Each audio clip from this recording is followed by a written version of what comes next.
I sure am all. Thanks, buddy. I made boba tea. Pretty good.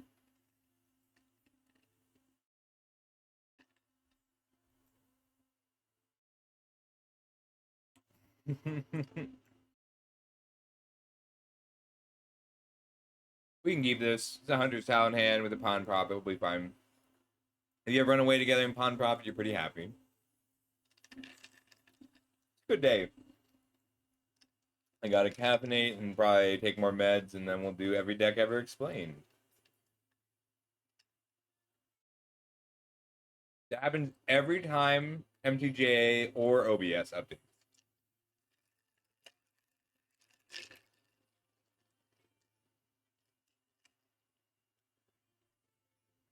Okay, then.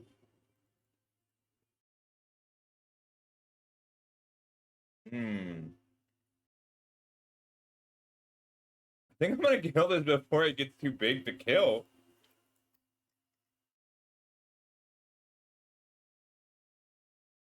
Ooh. Thank you, Charlie XEX. I just realized the timer that she was talking about made me remember that I have to set a timer. I have a roast in the oven.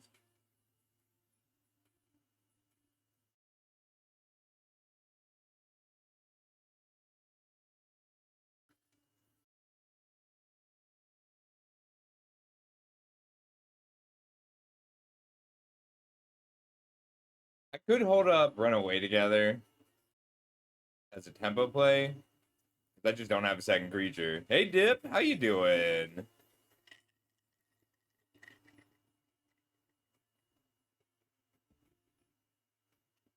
I have a boba tea. I'm pretty happy about it.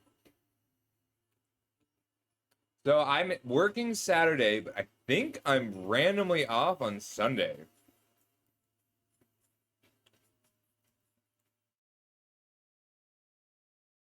Hmm.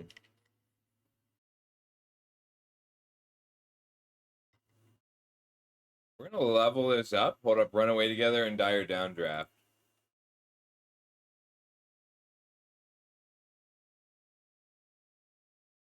We're so talented. We're gossiping hunters. Yeah, do it.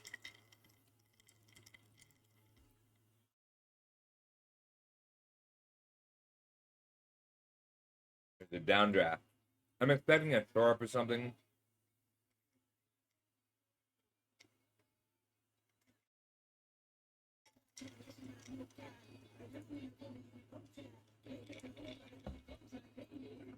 Do it. Bumble at me, bro. It might have to because blinking my pawn profit every turn is a problem.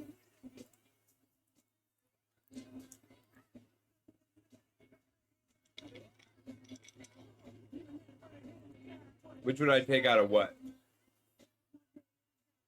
Oh, I'd probably go the hunter's talent, mostly because it's just so powerful for blinking.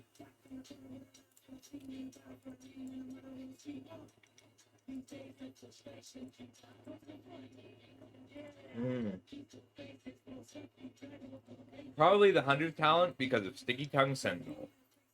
But they don't know how badly I need this Gossip's talent right now because they're expecting me. They don't know that somehow I'm 13 cards deep with only one creature. 14 cards deep with only one creature. 15 cards deep with only one creature. It's very odd.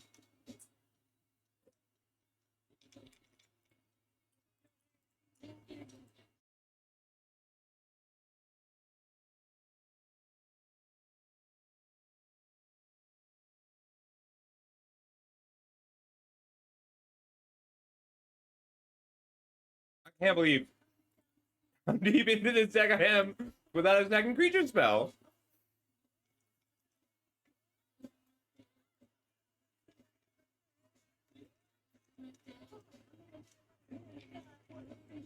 This is ludicrous. That's 11 lands and 15 cards.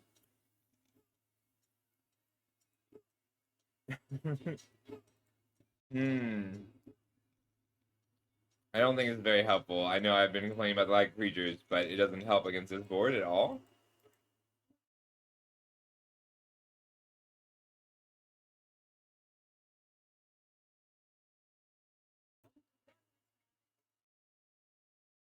Hmm. We're doing it again? I need a bigger creature. I have a bunch of them.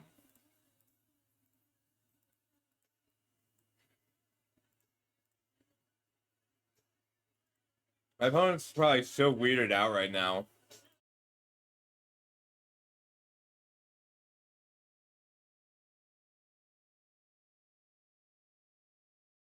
I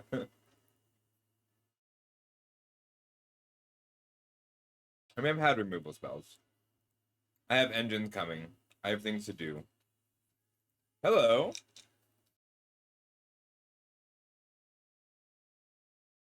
Draw fives are good, but I think I'm most interested in trying to get some clones done. All right, we're almost out of lands in the deck, though.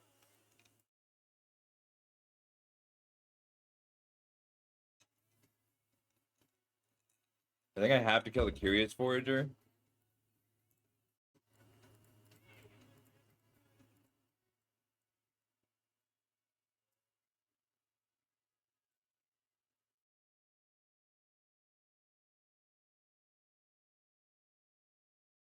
I don't know what the format is. I asked you what it was, but nobody told me what the format was. So, as much as I would really like to know, I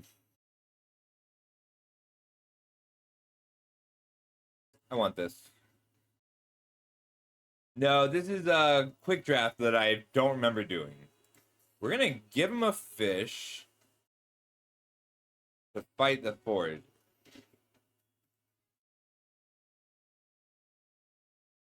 What is the MTGO seal?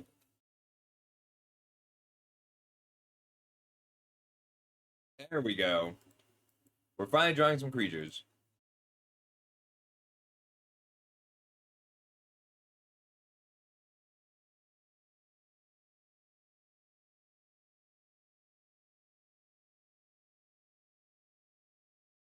They don't share pod here. We get to just develop so much value. Cool.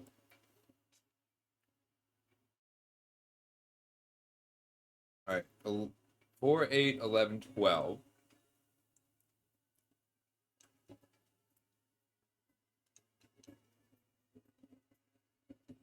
Ah. Hmm. I can copy this twice. Or copy it once. Bounce everything. 6, 9 left.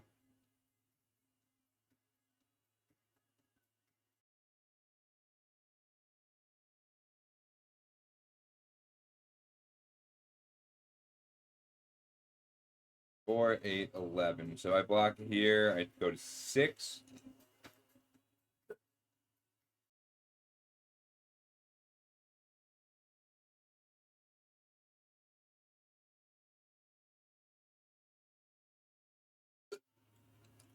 That's awesome. Okay, I'll take a look at that. That really interests me. 3, 6.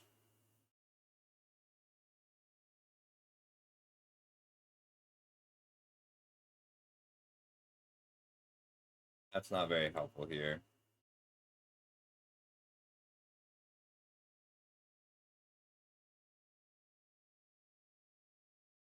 Picking up the Hunter's Town is what I really want.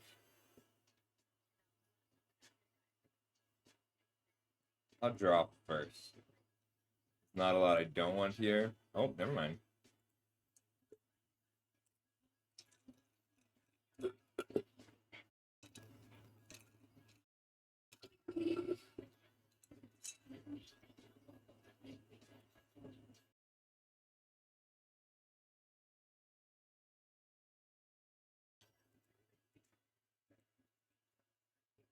One, two, three, four.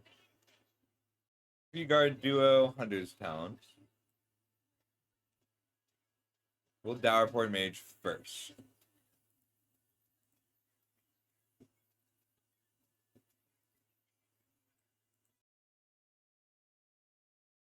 I can kill both, but I really need to make sure I save one to kill that Willy Splash Mender. 3. The upside of a flood.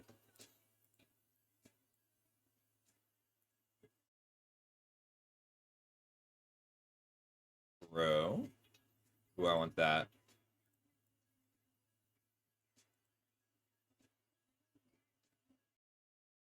I like this song.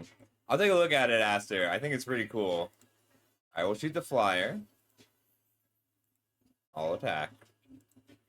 We have 1, 2, 3 infinity Hunter's Talents remaining. Can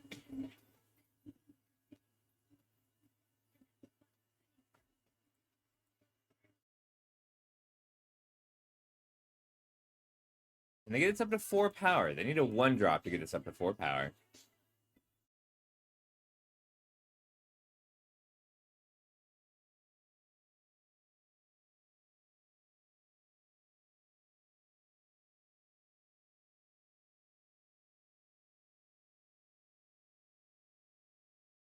Lethal here. Not quite. King! How you doing? Good day.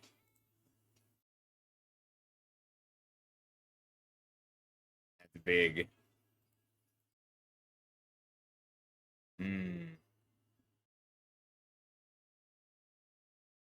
We'll just take the 3, that's fine.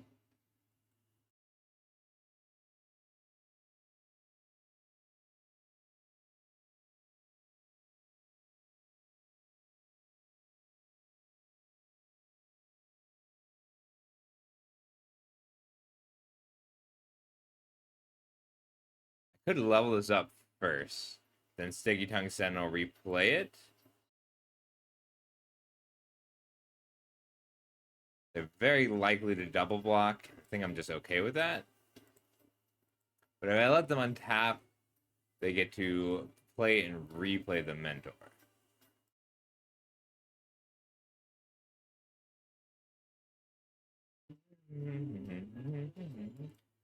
Alright, we're going to level this up to get up to 4 power.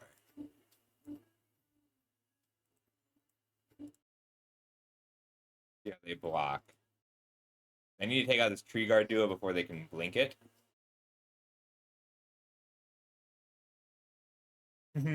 Oh, thanks. You do the work. Good job. Are you doing the work now?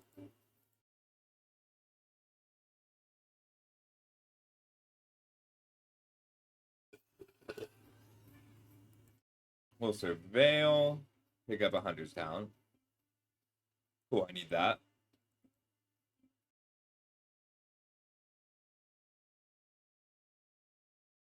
Target creature I control and a creature I don't.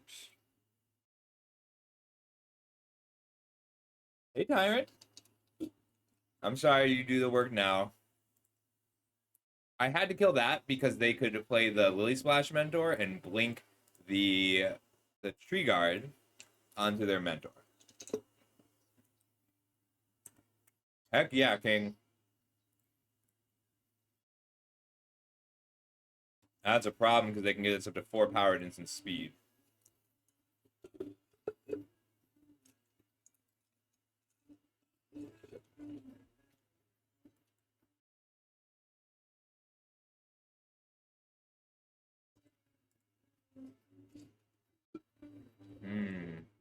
We'll go to blocks here and here. And then before damage, pick up our Sticky Tongue.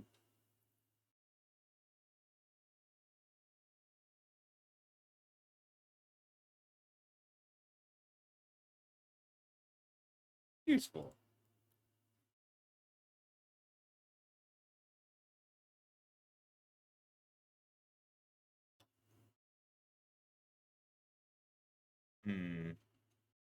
I can play the second Hunter's Talent and the Polywallop.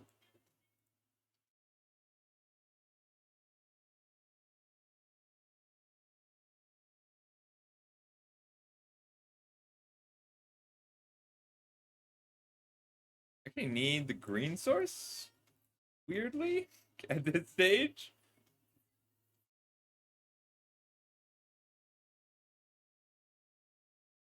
Punch.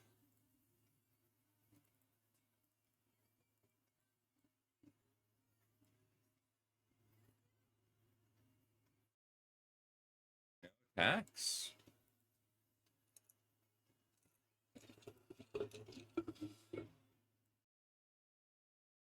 Two. Level up. 4, 5.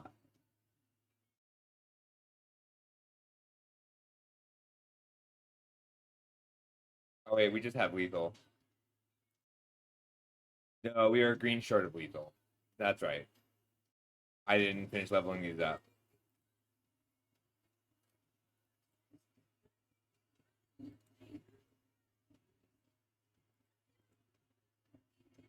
This is on their upkeep.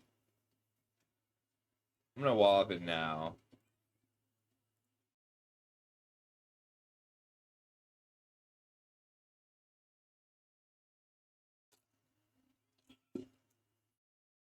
Yeah, it's solid. The cards like the real like unlimited engines are rares.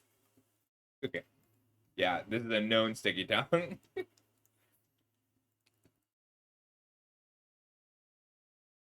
Boba.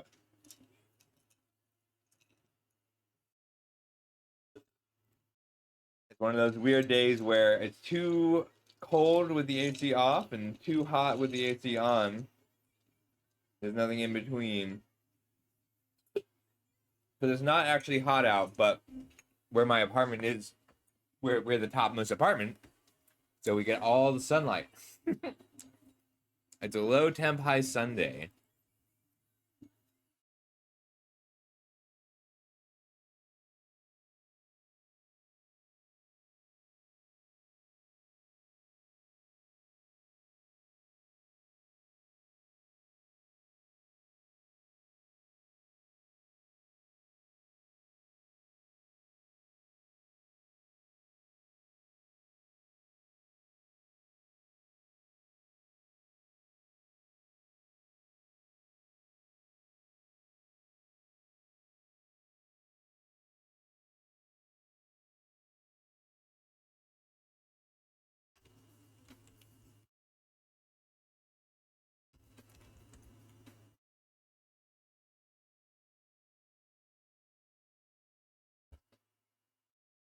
We can keep this. Turn 2 Baker's main duo remains strong.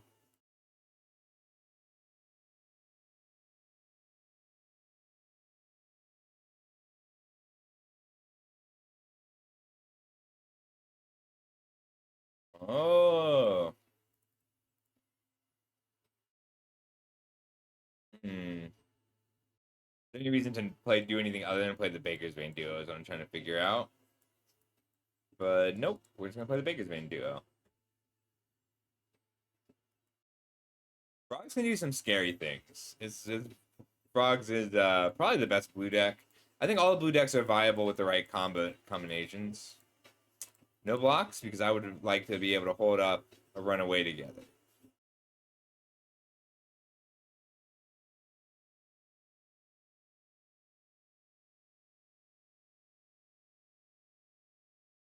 This is a bluff, but cool. They don't want to risk their mana. Tells me that they need their second color here. We're gonna pretend to have shore up for the rest of the game, really.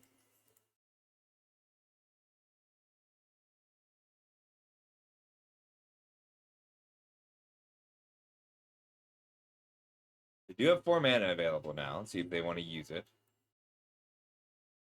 Nope. The dangerous block. Like, I could take this, but... Card's a problem? Is it enough of a problem?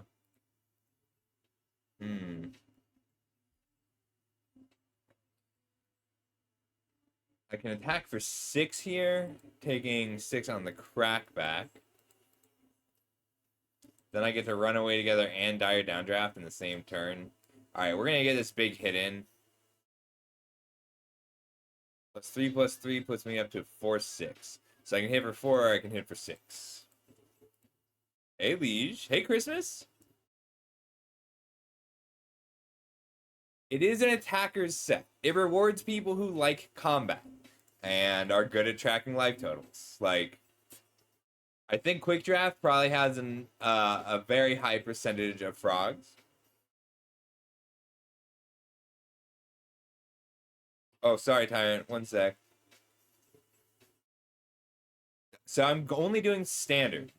I use our tier list specifically for it. Lame. I was gonna generate a lot of cards off that.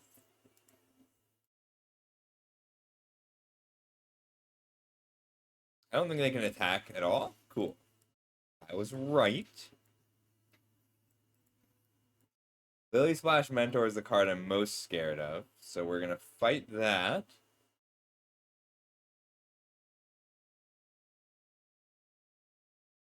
Just before it becomes an issue. You can see kind of pretty consistently where mana is the choke point on frogs. Like, lands become very important.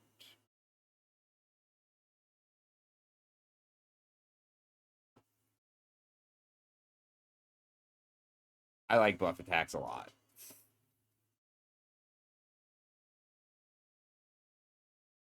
I like the song too. This doesn't do that much if they can't get it a little stronger. Hmm. They're just trying to blink for the sake of it.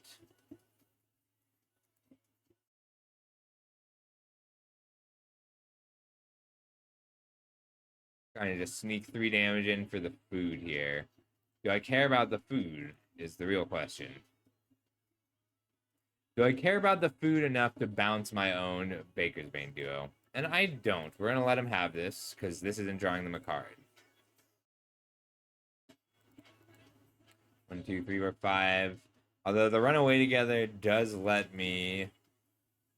Could die a downdraft here. I think I just wait. Like, waiting sucks, but I get to eat a food, and this is gonna be a grindy game either way.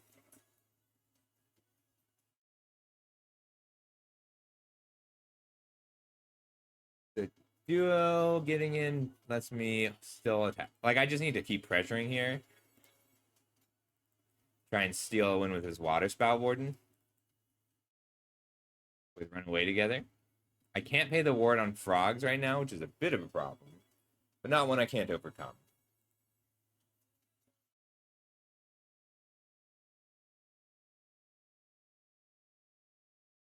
Alright, 3, 4, 5, 6 is what I can hit for in the air next turn.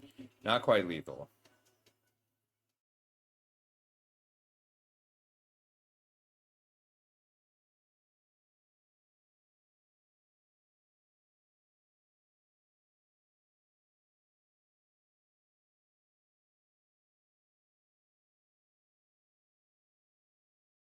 I think I'm taking this 4.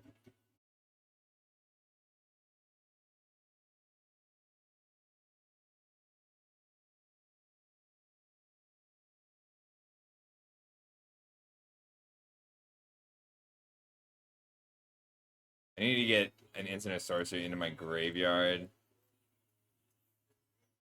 Do a little block like this. Just to cast Runaway together.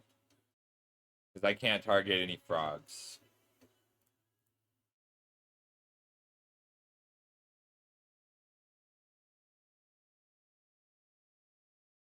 Both frogs have ward, unfortunately.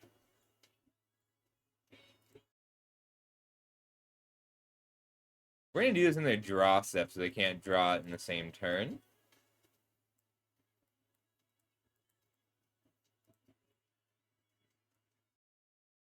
Or raccoon, bird, frog, rat, or otter.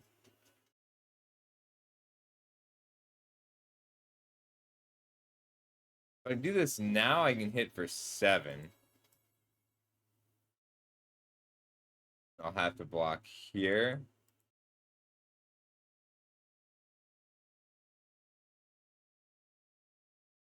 But it's 5 mana to do this now.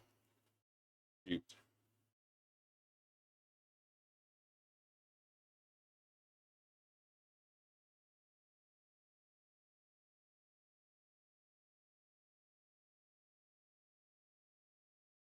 Can't quite do it now.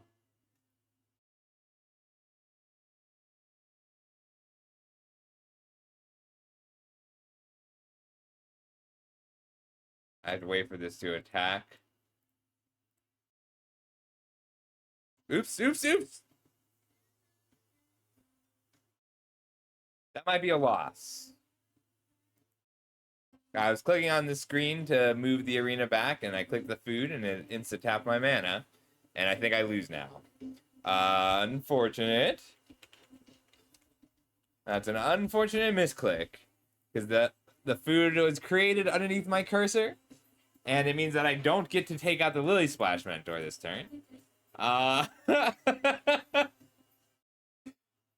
Not one of my finer moments.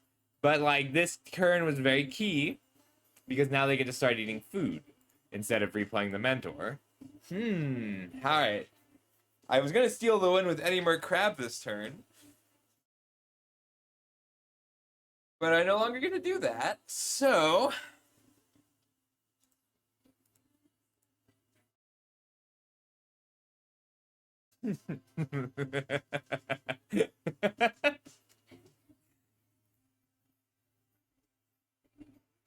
Yeah, gain your life, blink your creatures. I get it.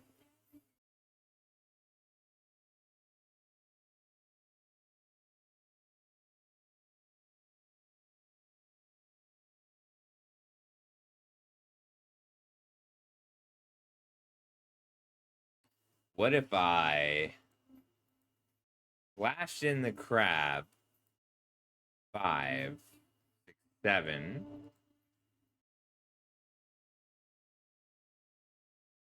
I might be able to steal this win by tucking my own Tree Guard Dew on my upkeep, and then recasting it here after I tap the Lily Splash Mentor. I need them to make a mistake. So, Forest, get in with the duo, see if they take the 4. I mean, they might take the 4. They've got food to eat, right?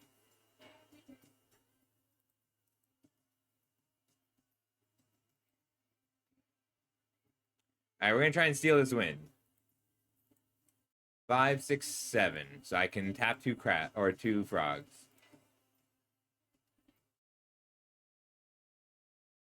I think I'm still only tapping 1 frog.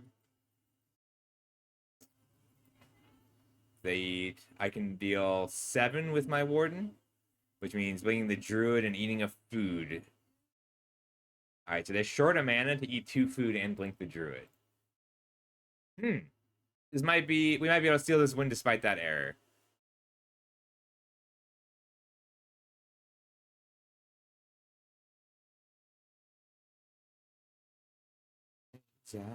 Waiting for the better.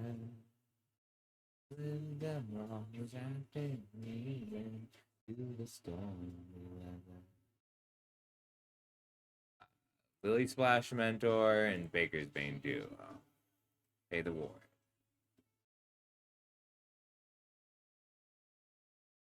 It skipped.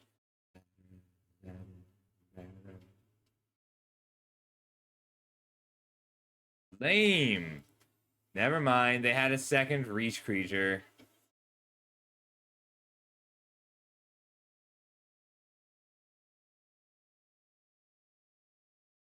Alright, one. They can gain 3, go to 6. Wow, they had 2 Lily Splash Mentors left. Alright, well, we're gonna have to try and steal this one fair and square.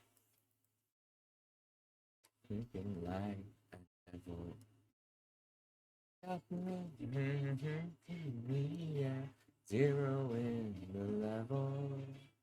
Alright, if I tuck a frog, tuck here, they have to block everything. And I also get to take out a mentor that way. So, chump here, trade here, chump here, trade here. 2, 3. So 1, 2 blockers remaining. Oh, this one is a 5/5 with tramp.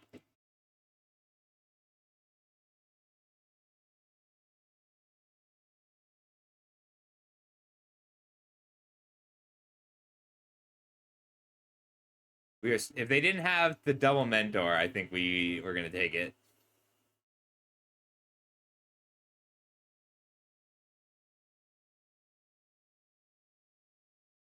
So the most they can leave behind, these are all lethal attackers. So they can double block one creature, but they only have one creature with reach. So the most they can leave up is 7, 8 with the Hunter's Talent. So they have to put the Mentor here. They're likely going to put the Baker's Bane duo here, which means that they don't actually have double blocks to take out any of the rest of my 4-power threats. And if this last card is a land, they can Lily Splash Mentor Blink, but their attacks are not great. My attacks aren't great next turn, but I have good draws, including a Lily Splash Mentor of my own and another Runaway together. Yeah, Tyrant, if there's any decks you want me to put into every deck explained ever for Standard that aren't currently on the tier list, tell me. This is a tough block, but we thought it out pretty quick.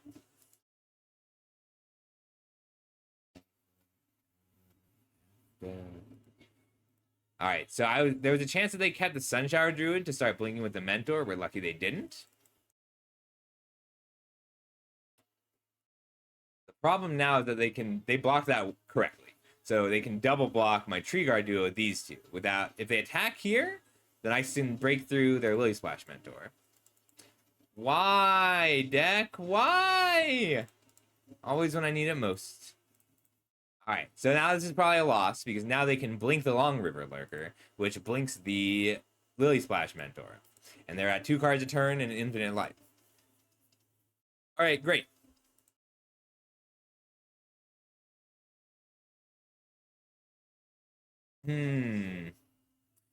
No, like we knew that we lost this. I mean, I have good draws.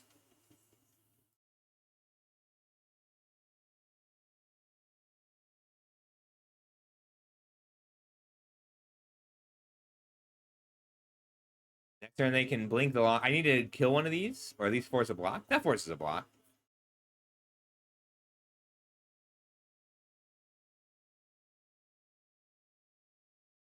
I can't let them just blink the lurker. They can go to 6 life.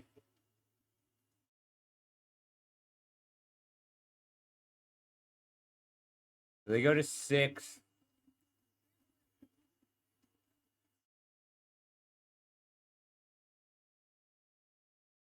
All right, at 6 life. I only need one of these to block. If I grow here, they don't have to block both. But they do have to block one or the other.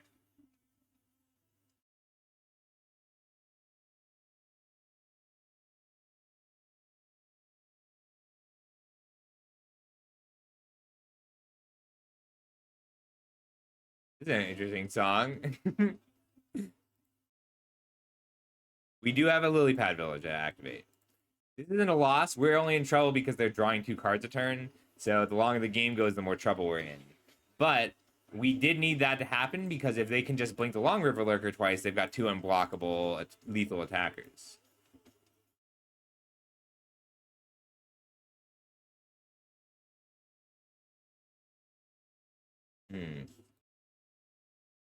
I can pick up my own Tree Guard duo. That's pretty good. And take out a blocker.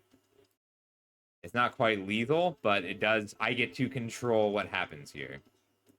Let's pretend that this is a high stride.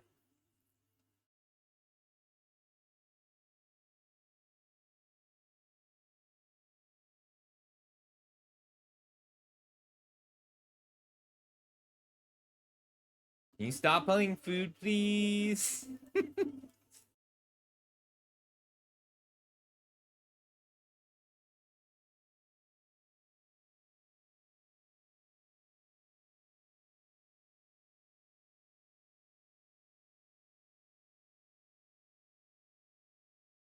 I don't have a trampler.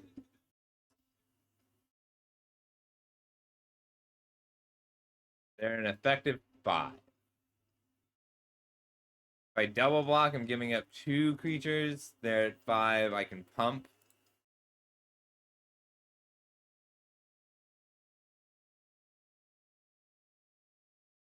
If I bounce the Warden, and my duo, pump this duo. They don't have to block both. They're 1 point off of forcing them to block both. But I can bluff a pump spell here.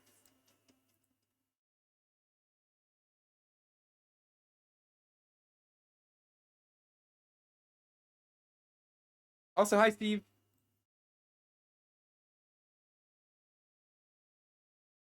I have 200 talents. They have 100 talent. They just hit their 100 talent first. My other option would be to attack, try and bait the double block, and pick up my Baker's main duo to gain 3. If I bounce here, then they jump here. Then I have to block on the crackback.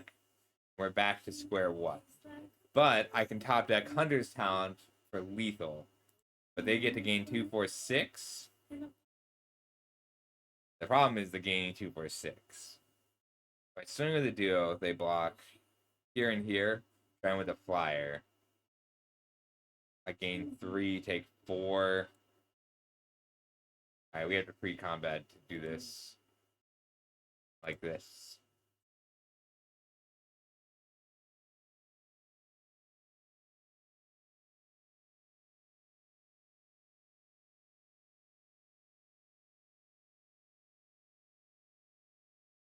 If they had one, if their last turn of drawing 2 cards had hit only 1 creature, we'd be in great shape.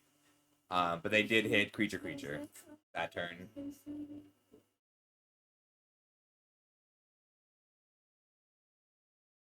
If this is a polywallop off the top too, we also die. Oh, they don't, because they do have 2 frogs. Like, if they drew blocker, polywallop, holy crap, then we're not winning. Good game. Damn. If they had hit 1 land in those 4 cards, just 1, we knew that one of the cards was non-land because we put it on top of their library. But if one of those cards had been a dead draw, we did have that. But they did go Hunter's Talent, creature, polywallop.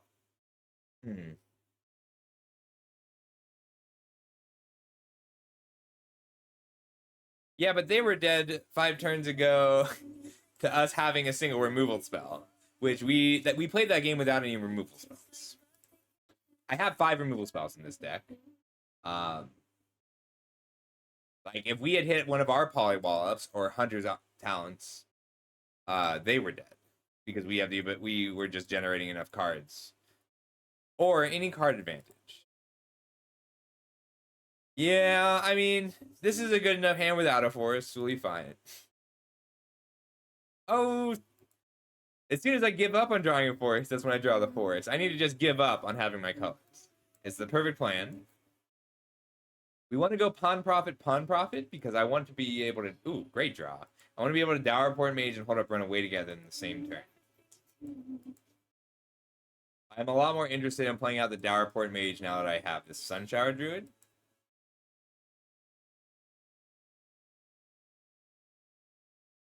Being a 2/4 is valuable against an Herbalist.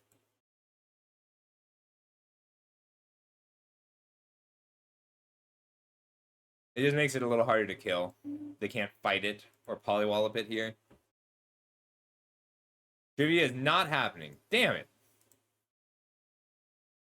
No trivia tonight. I was really surprised. Like, I thought people were into it because the first one was such a success. But I'd like to. But yeah, we went from 17 signups to 1 sign up in just consecutively. We have the most we've had sign up for the past 3 weeks is 1. It's been the same person. Well, so the problem I have with what Sam says is that, like, Sam has given up on doing anything, any kind of events. Like, Sam does not want to grow. Like, Sam insists that the best way to grow and prevent anything any backslide or anything going wrong is to do nothing. And I have a fundamental disagreement with that. Like, I have a fundamental disagreement with the idea that doing nothing is consistently correct. And with the idea that, uh, hmm. And like, I think that attitude is bad in general for any sort of growth. Because the fact is, we know that this model does not work. I think you're right, Esther. Like, we know that the model that Sam wants to do does not work and has no chance of working. I think I need the counter here. Polywall. But I cannot polywall up.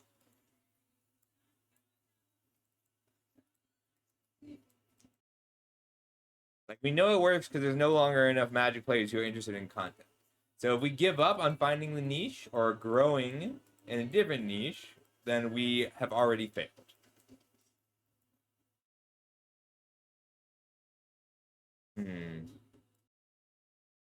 Want to block bounce bounce.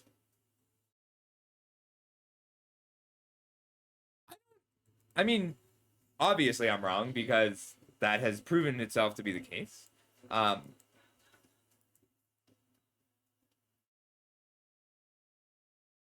Let's see. If I level this up, I can't run away together. But I'm very interested in getting this leveled up twice to start blinking the Pawn Profit.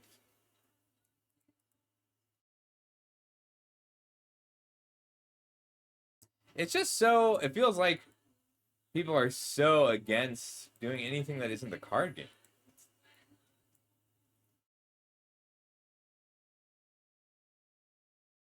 It's going to be a very good feeling run away together. Oh, I got to go open up my roast after this game.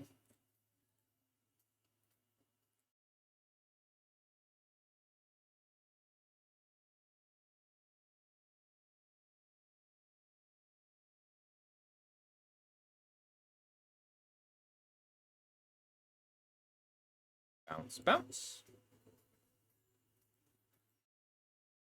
Nice. We'll draw the card first. I need a green source. Oh, I want the Bellowing Cry more, though.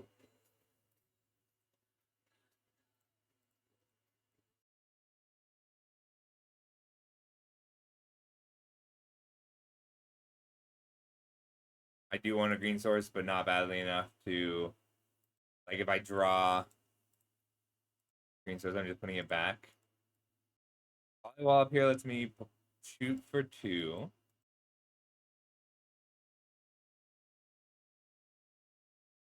I think I polywall up just to break through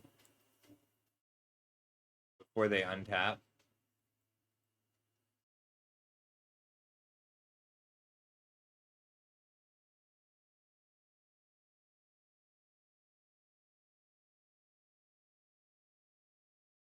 Yeah, but we ran the first trivia in... Shoot, was that our June event or the July event?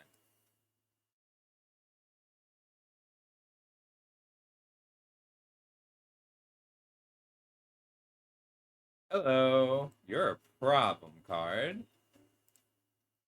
I don't know if I have a good way to beat this. I'm taking 6 in the air. I can, like... It's just down 2 cards, everything I can do for it. I think that means that I have to get the Gossip's Town leveled up because it's going to take card advantage either way to beat the Maha. And I'm going to just take a lot of damage first.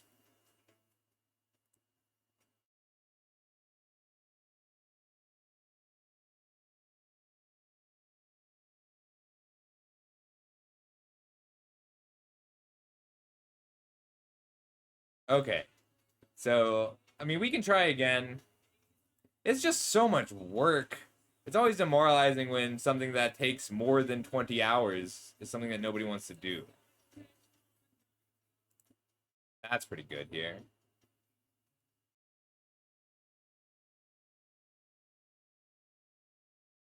Walk to live. If I die, I might die here. Really? Really? Double scales of shale with no lizards in play for lethal. Oof, not my day. I cannot believe somebody just paid 6 mana to double scales of shale me.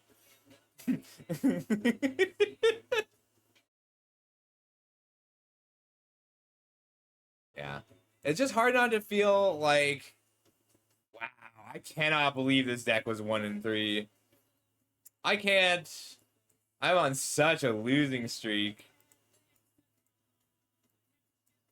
This deck was so good on paper. Oh well. All right, let's do one draft, and then we'll switch over to every deck ever explained.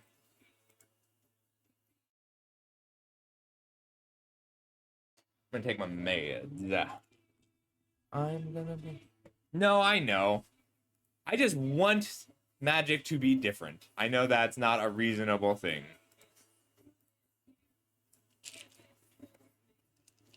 Alright. I am taking my medication for the first time in a while in order to do every deck ever explained. And then I'm going to do my write-up later tonight. I'm on a losing streak, and it's okay. It is an important part of Magic. So if you haven't seen every deck ever explained, I literally just explain every deck as fast as possible. Hey Kuba, thanks for the follow. Like, I go through every deck in a given format and talk about it in a minute or 2 minutes or so.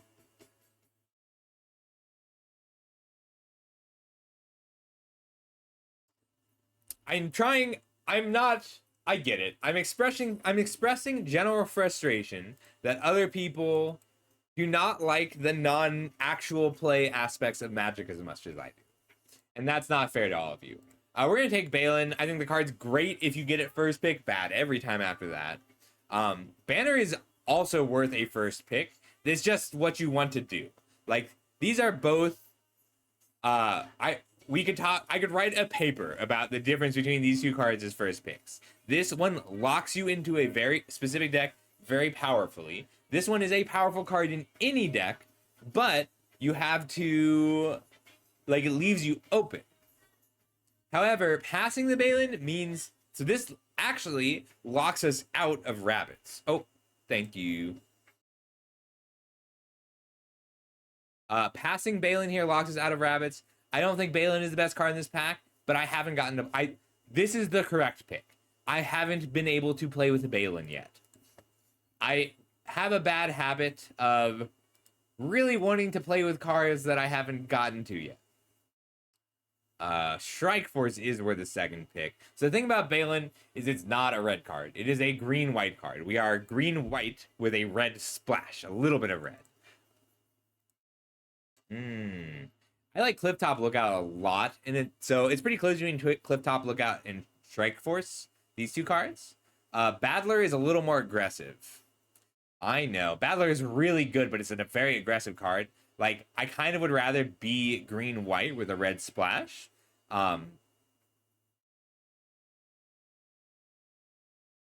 We just need tokens a lot. I'd also consider Nettle Guard.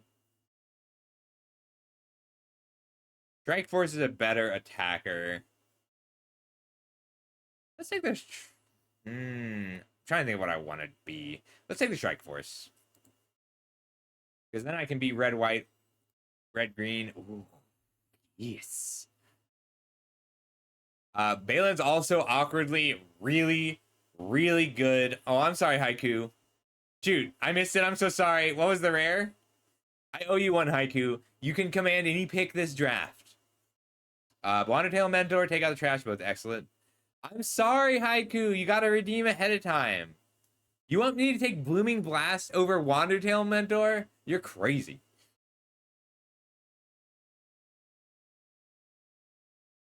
I mean, we'll do it. That's you earned that right. Like, the pick order to me goes Wandertail, Mentor, Baker's main duo, take out the trash, Blooming Blast, Cash Grab. Like, that is the pick order that I'm interested in. It's okay. Like, we're putting our opponent in... I mean, he Haiku did this redeem. That is he is the right to make this pick. We're sending weird signals, but we receive weird signals, and fair is fair. Wow. Garbage pack other than Hazel's Nocturne? The only playable cards in this pack are Runaway Together, Hazel's Nocturne, Glide Dive Duo. And Hazel's Nocturne is the only one that isn't very specific. So we're going to take the Hazel's Nocturne and lean towards a more colorful deck.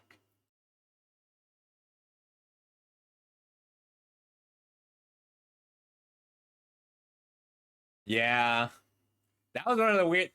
So I found out that I wasn't drafting with other Mythic players by the signals. That's why I like Peeps and Keeps so much. Peeps and Keeps is a great time because you get to receive signals. All right, so with what we have, I think Steam Path Charger might be the best pick. Let's take Blooming Blast and just be aggressive, be aggressive. Ooh, Gecko's so good. I mean, we could take the third blast. This card does get a lot better when you have 3 copies. Sure. This is a better card, but Gecko is the safe pick and the better pick. But burn gets better the more of it you have.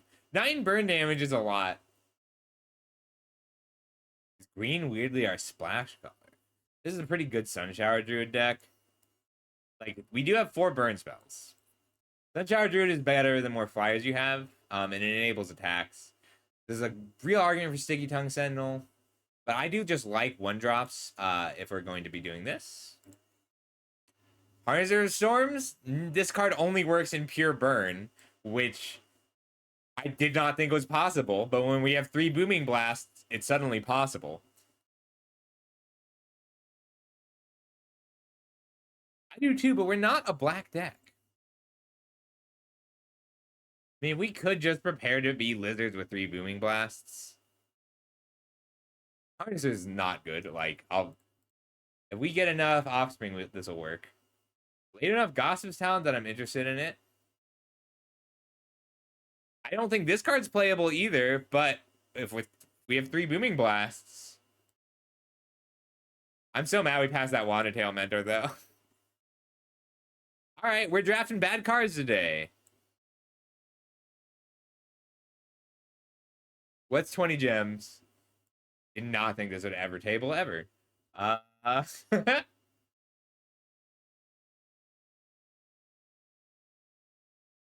Scribe or Angler?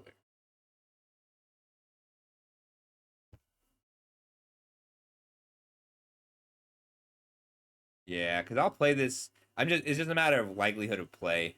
And it's high for the Scribe. I like Cash Grab with Balin because it makes a food, but only if black ends up being open. Although, if we're a burn deck.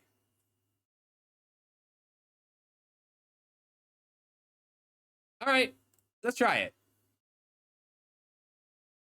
Well, I don't think this card is playable. Like, I don't think this is what we'd want normally, but we do have 3 Booming Blast. Rabbits is also cut. We've seen almost no white cards and no rabbits. Alright. Otter burn. I'll probably table this Daring Wave Rider based on what we passed.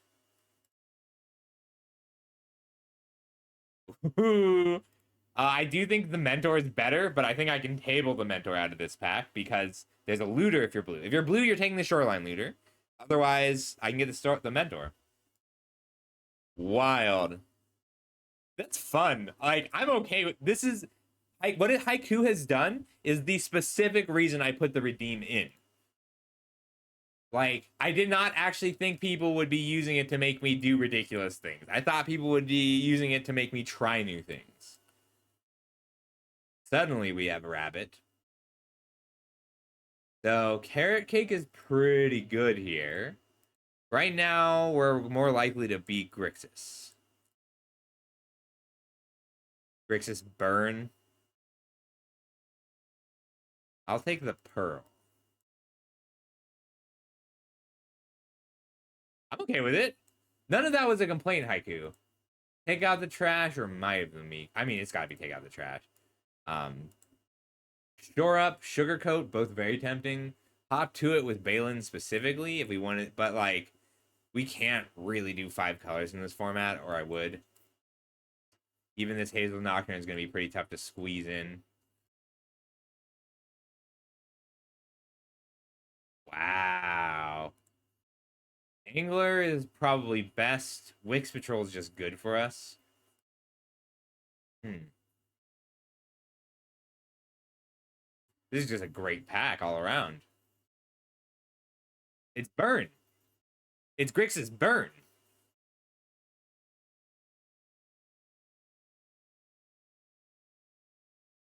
Yeah, that's where I'm stuck.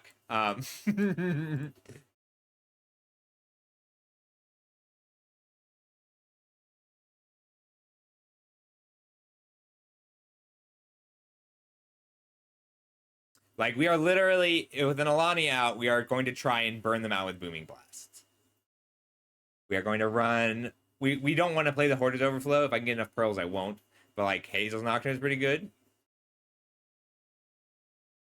Charger or Harnesser. I think the Charger is more important here.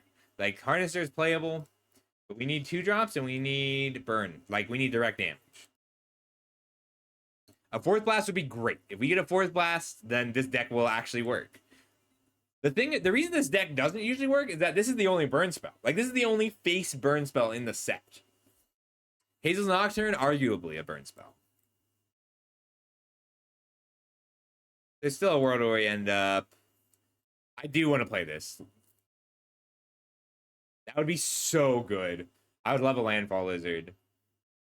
Like, blue might still be our splash color. The only reason that blue is a little more likely right now is that it is so open. Hmm. The mascot ever going to get played here?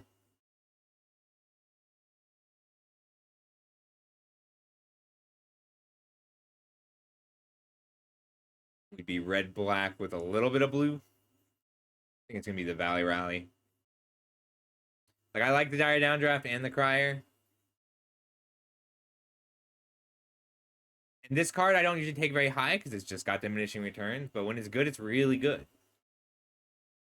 I think Sugarcoat's bad for this deck because we want them to be dead. We want to burn them. Too bad. We could have had a very good Tangle Tumbler deck. Glide Dive Duo is most likely to make the cut. We did get wow. Oh shoot. Normally it would be the Huskburster Swarm because the card's better, but the Wave Rider Flashback Booming Blast. We did table the Mentor that I wanted to. We're not playing the Ravine Raider. We are Blue-Red Otters. Normally it would be Tidecaller Mentor, but I'm not confident in our ability to Threshold. Or even run black cards. Shore Up or Duo. Duo blinks Wave Rider. I like having at least 2 creatures that I care about blinking, so we'll take the Shore Up. The Cruel Claw deck. Not really.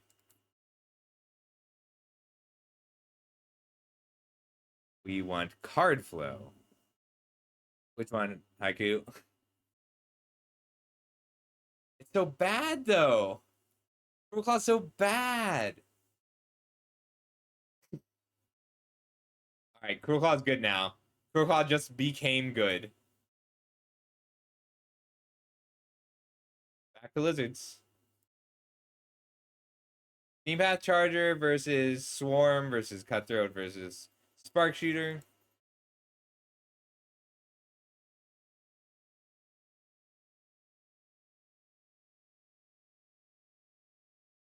We're Lizards. I should have looked at the rest of the pack more closely. I just got excited about the Gev. Ooh. Flyer at 2 mana remains excellent. We might just need the burn spell, though. Agate Assault.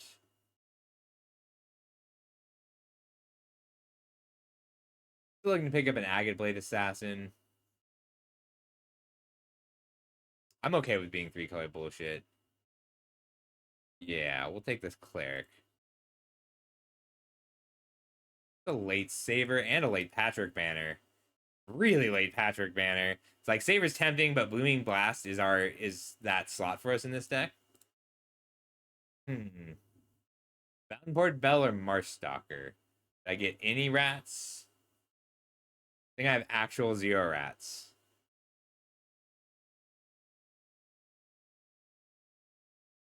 Damn, we're taking the bell, and I'm mad about it. Weirdly good fixing suddenly. All right, Cutthroat or Ambusher. What are my 4s? None. None 4s.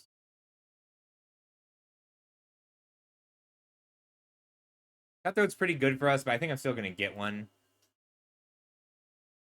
We are at the point of the format where I'm happier drafting stupid messy decks like this. Ooh. Duo. I do like the Blacksmith talent. I think I'd rather have a Lizard Otter for this deck.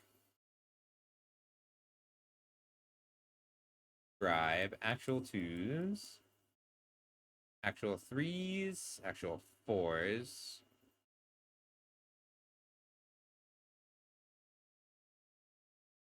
We may have to cut the Wave Rider. We'll see. How did green end up so open?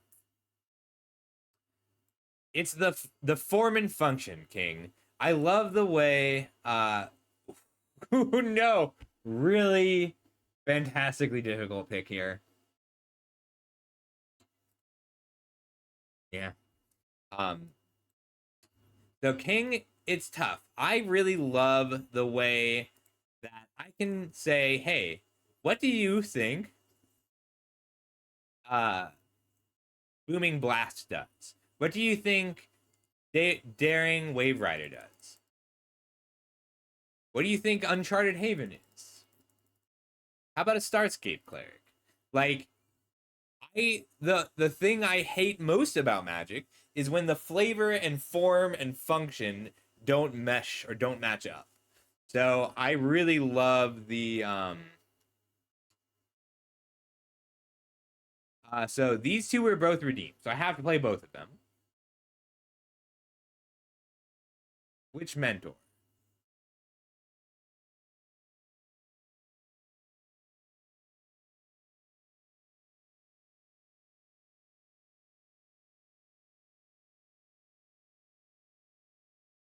I think we're red-black base with a blue splash. We'll think about the Wave Rider. We can do 16 lands with 1 Fountain Port Bell and 1 banner. This is not going to be the final mana, but a good start. Like, this is the infamous Cruel Claw. He's a weasel mercenary. When he hits you, he's menacing, so he's harder to block. It takes multiple creatures to stop him. And when he hits you, you pillage. But you pillage from yourself, because he's a Robin Hood style character. Like, I like that magic. It's easier to explain in terms of flavor than it is in terms of function. Like, so many of these cards are... Like, here's Might of the Meek. Might of the Meek, that's a lot of text. There's a lot of text on this card. It's easier for me to say, well, this is a sensation of form, so it replaces itself. It draws a card, and it gives something trample because it empowers them, but it also, it has a special bonus for mice because they're meek. They're the meek.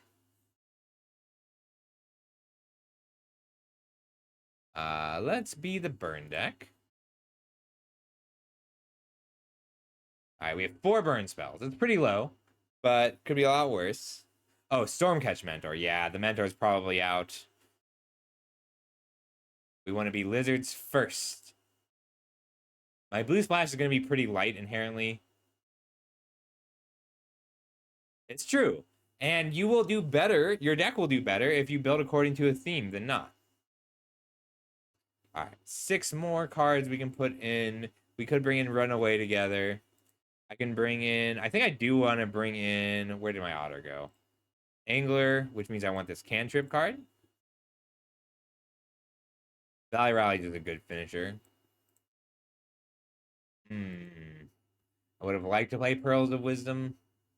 Doesn't quite fit. We'll play the Ambusher. All right, two more ads. Two more cards we can add. I still really like Runaway Together as a one of. And it's probably got to be Scribe for the other one. Sad about the Stormcatch Mentor. I did want to play it. And the Daring Wave Rider. I wanted to play that too. We could also put in Shore Up. I like Shore Up because we didn't get the Lizard spell. We can Shore Up over Runaway Together.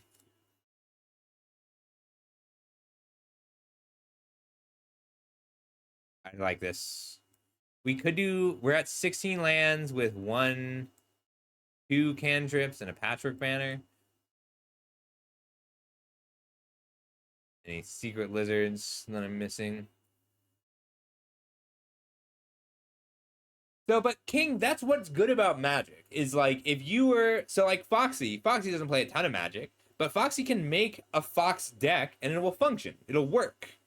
That's cool. Like this, the reason that this set, I like. Look, this is not a perfect set, but I consider it a success because if you draft lizards, if you come into this set, Bloomburrow, if you're a brand new player and you have no idea what's going on in your draft, and you see a Gev, Scaled Scorch, and you just draft red black lizards, if you just take all the creatures with creature type lizards, you're gonna do okay. Like it may not be as good as a deck that knows that it's okay to cram it down with an ambusher and one skunk because it's a good card. But you'll be fine. 2 islands. That's 1, 2, 3, 4, 5 blue sources for 2 blue cards. This'll work. Hopefully. So the danger is that what if the person on your left is also in lizards?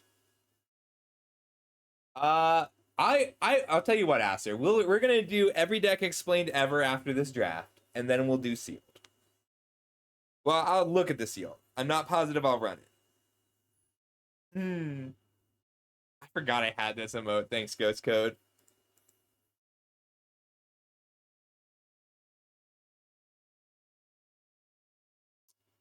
I may take a moment and rest my voice before every deck explained ever. We can keep this. It's pretty average, but I'm very happy with the 2-mana flyer. I think I need this to be a red source because that's the color I'm most likely to need 2 of in 1 turn. I kind of missed the Runaway Together. I'm realizing how many offspring creatures I have.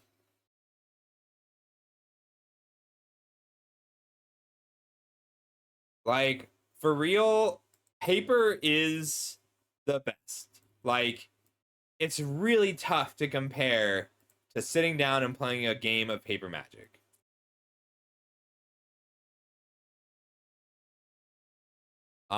But for instance, this format that I love drafting. Have you ever tried to get 8 people to show up? Exactly 8 people. Like you can't have 9, that's a disaster. You can't have 7, that's a disaster. Have you that means that you have to invite 7 players to your home or to your brewery and then hope none of them flake. They all have to show up because you can't invite backups and you can't invite you can't have that you can't like say, hey, just hang out and draft, maybe if our 8th guy gets stuck in traffic. Like you it's impossible. It's so difficult. I've been trying to draft MH3 with these guys. We have a standing appointment on Monday. We have not had 8 people show up once in 3 months. I'd love to, King. I really would.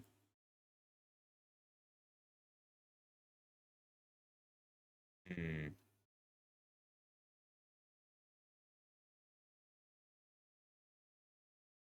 It's gonna be a tough game because they just had a strong start.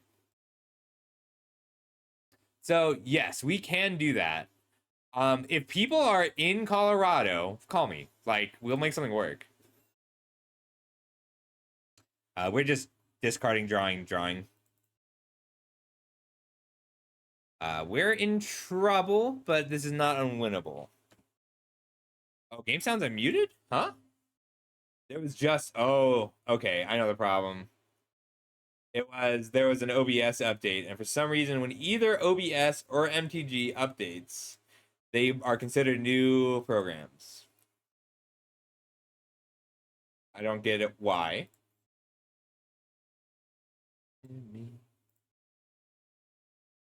Just to make sure. Uh, it varies a bit. Loveland, Estes Park, and Fort Collins, Northern Colorado. Are you in Colorado, Gex? There's a chance we've run. If you play in Colorado, we probably run into each other. I know that's a little easier to tell now that I'm using my face. Neither of you are lizards. How could you not be lizards? Ah. I used to spend a lot of time in New Jersey. I went to school in New York. We're going to see if this resolves first. Honestly, Ghost Code, that's pretty fun. Like, I've done that. It's a good time.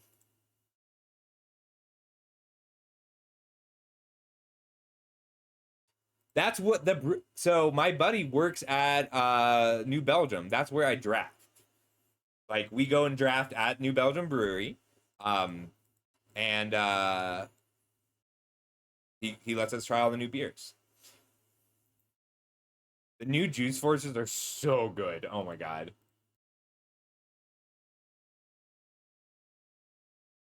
Jamie!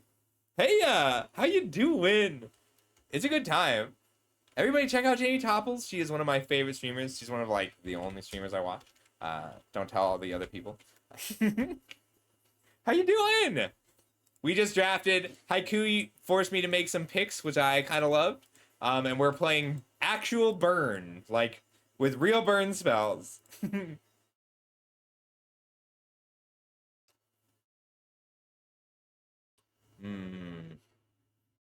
They got 4 next turn. I'd like to be able to shore up.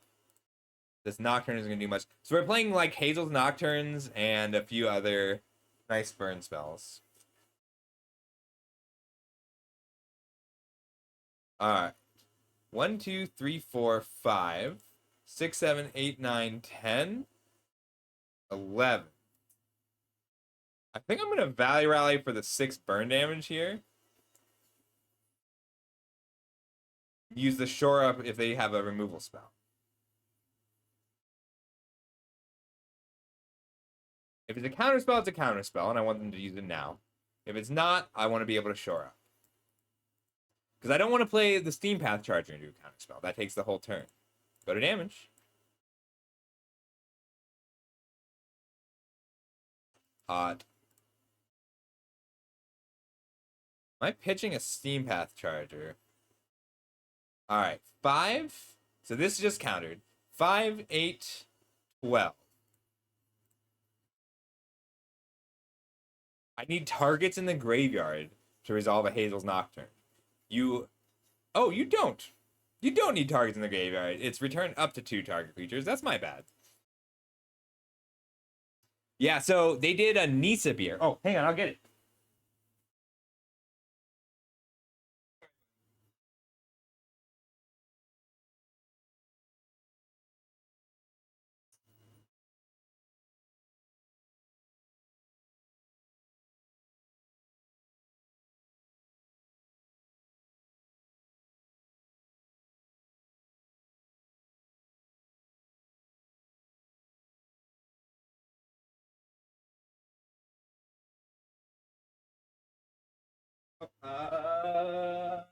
Did not mean to bring the oven mitts, but I brought the oven mitts.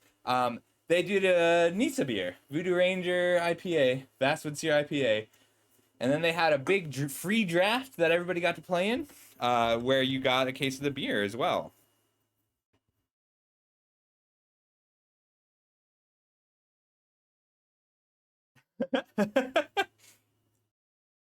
It was so much fun. It was free. Everybody got a beer for playing, and the prize was a case of it. Just a cool event.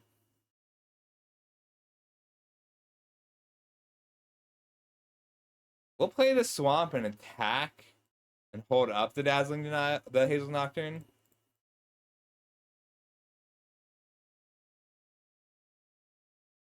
Yeah, so Colorado's a weird place to be playing Magic. Because I grew up in Cincinnati, Ohio, a great place to be playing Magic.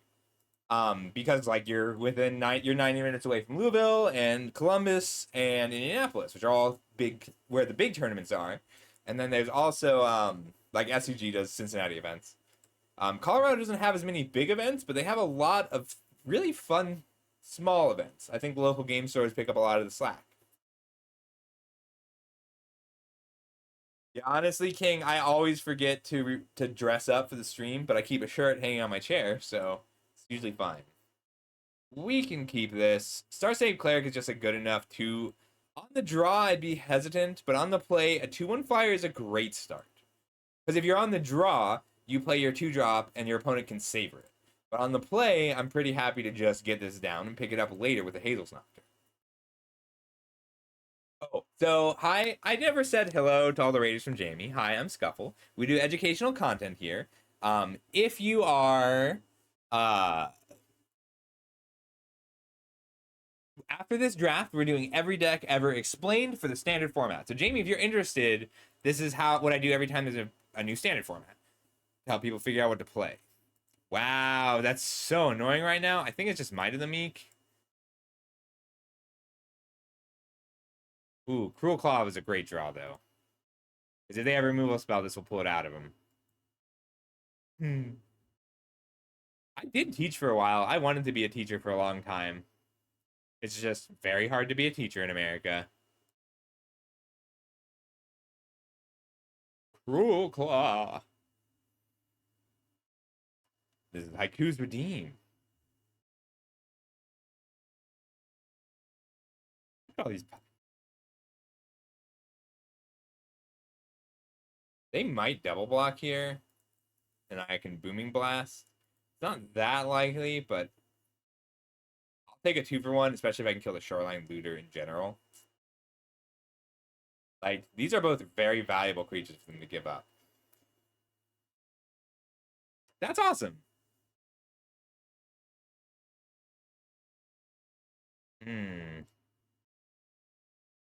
I'm going to just discard a card because I want to be able to Nocturne it back.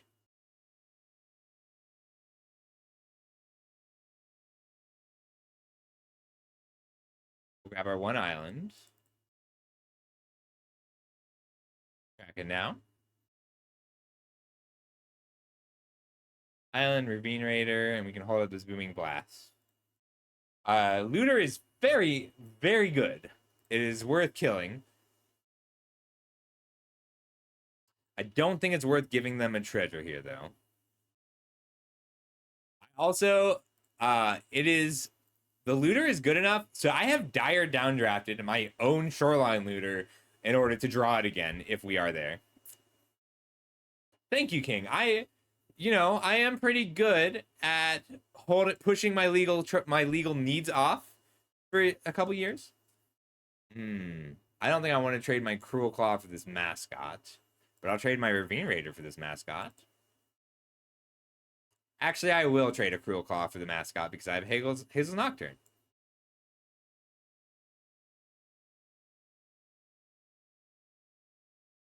Yeah, that's fine.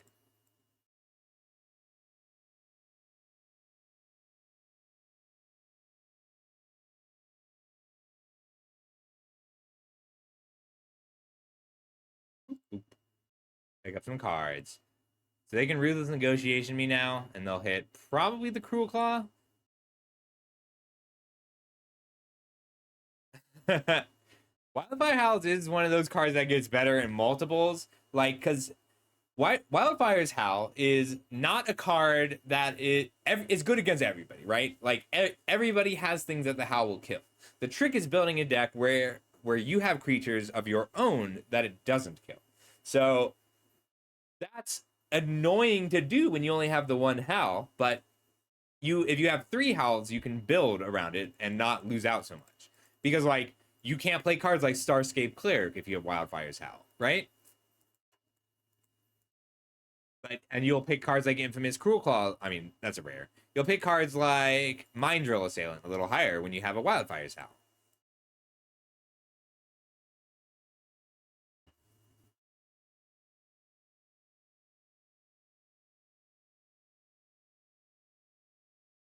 Hmm. I can just hit for 2 first, leave back the Ravine Raider. Or I can pump the Ravine Raider twice, trade with the Agate Blade Assassin. I don't think I want to do that. I want to put down Alania that I just drew. That's cool. Valley Floodcaller is a great example of a card that makes your other cards a little better. So now a blooming blast is now lethal because of Alania. Alania now turns this into a 6 damage burn spell. Buddy, those are just oven mitts. Buddy, you can't eat the oven mitts. You're a good dog. But no, those are oven mitts. I made a roast and then I forgot about it until I ran out to go get the Voodoo Ranger IPA can.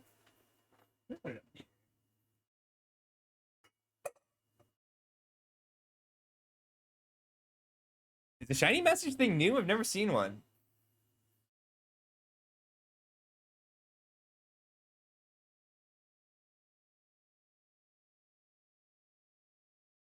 I like the Wildfire's Howl in general. I just think it's a very elegant design. Well, thank you. I appreciate it. Right. I've been splash lashed. I've been lashed with the splash. I love it so much.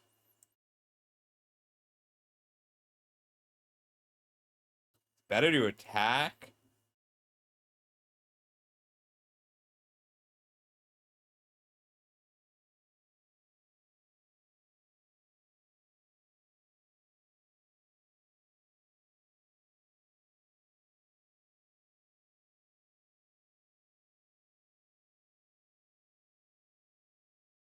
They get a card and 2 treasures to make this happen.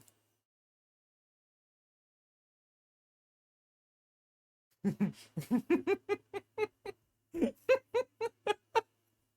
funny thing is, even if that wasn't lethal, we did kill 2 creatures out of it by pumping our Ravine Raider 1.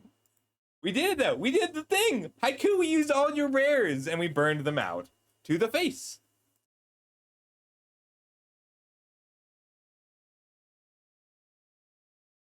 So King, if you happen to be free for every deck ever explained, your input would actually be really valuable as someone who's not tapped into the competitive metagame. Because like I'm trying to make it so because that's a habit I have, a bad habit. Like it's okay if it is only if it only makes sense to people who are very competitive, but it would be better if I could do it for everyone if that were feasible. This is solid. If I can copy like a Kindle Spark Duo, we're in great shape. Lots of burn spells. And like I could go down a card because Alani is not castable, but I have enough that I can cast. 1 drop, 2 drop, 3 drop, 4 drop, 5 drop if I draw only lands this game. Like, even if all my draws are lands this game, I still have a perfect curve. I feel like it's so rude to give me this cute fox. I've had this perfect fox pet for so long, and it's like my favorite pet. But then they're like, well, we can do that, but sentient. We can do that, but aware of its own existence and a philosopher and sword fighter.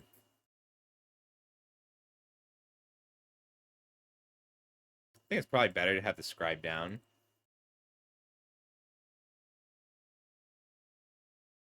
I mean, if you can make it work, you should. Like, it's not. I'm not gonna tell you it's good, but I will tell you it's hysterical.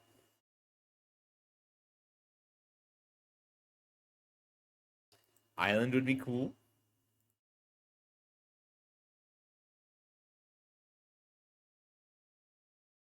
Kindle some sparks. Lizard.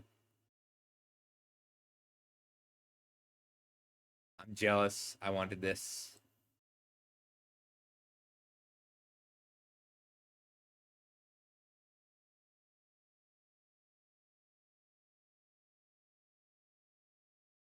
I could attack here just to trade with the Vine Lasher.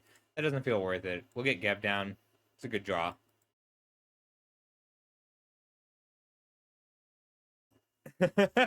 Yes! Your deck is awesome. You can clone your Wildfire House. This is a bad matchup. Any deck that has multiple common 2-drops that make food are going to be rough for my burn-specific deck. Although it's not impossible still. I like that this commits crimes.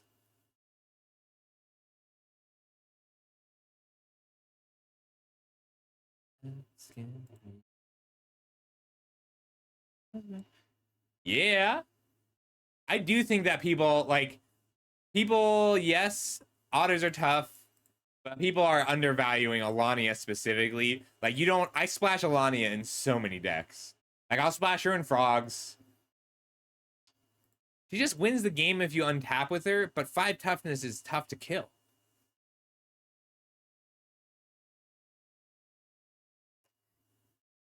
I mean, Wildfire Howl's good in the Otters deck, because what the Otters deck lacks, fundamentally, is defensive creatures. Like, Stormcatch Mentor is a bad blocker.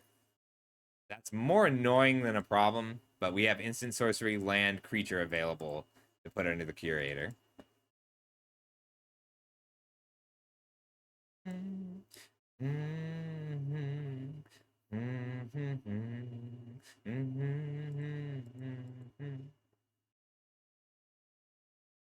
Think.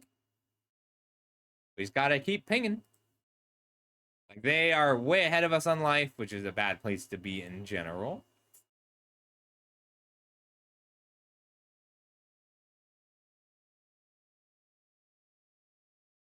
I could use any instant or sorcery or land right now.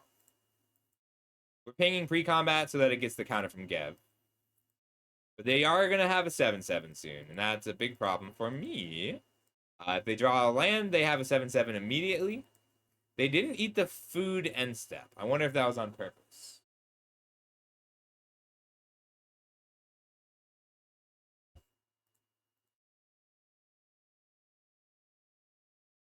It's a huge problem. This is lethal in 2 turns.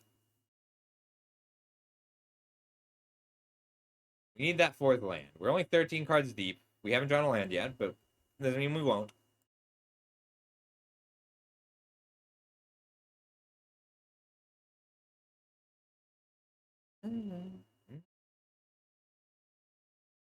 I am prepared to make a chump block. If I draw a land, then I get to start playing 5 power of Steam Path charges at a time. Lame.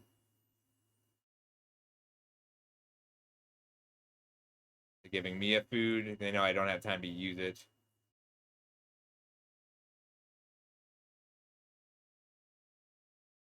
Seriously, though, deck?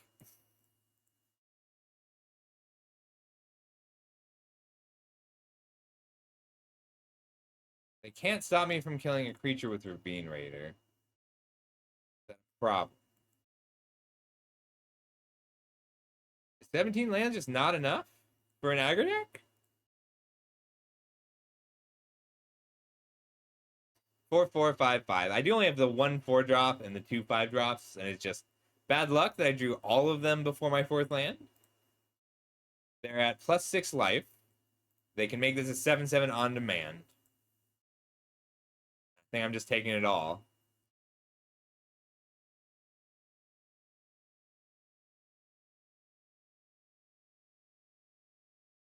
I might gang block. I don't think they have any more removal.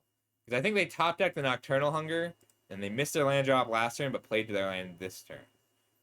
I don't think they top decked a removal spell. There's a chance they top decked a pump spell?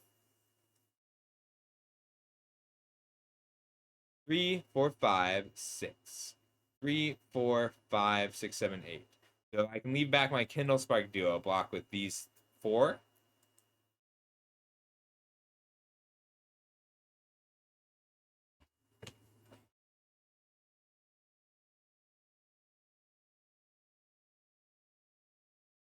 I mean, if they have it, they have it, and I just die. 5, 6, 7.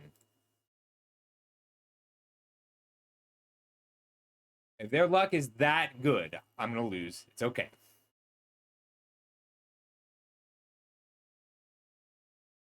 I like how much they fear this Kindle Spark Duo. 4, 5, 6, 7. 3, 6, 7. The Steam Path Charger lives. Cool. All right. That was the biggest problem for me on the board. We can make the rest work. Just keep pinging. Land.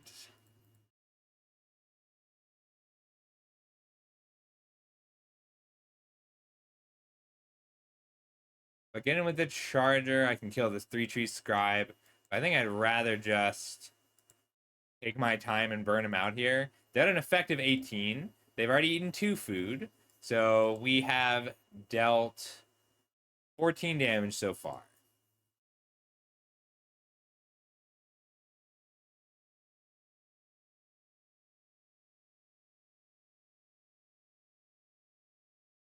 I gotta keep most of my creatures in the graveyard. That's neat.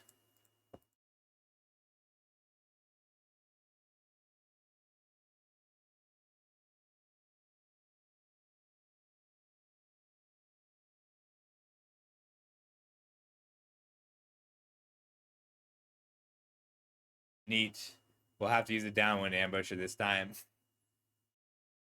All right. Instant land creature. They can't 7/7 it. There's no sorceries, artifacts, or enchantments in the graveyard.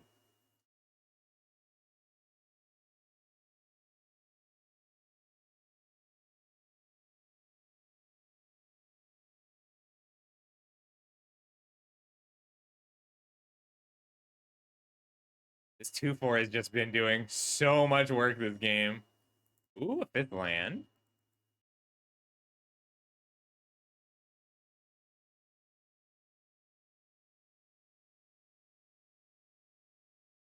I just want to fly it down. I don't think we've attacked yet. Have we attacked yet?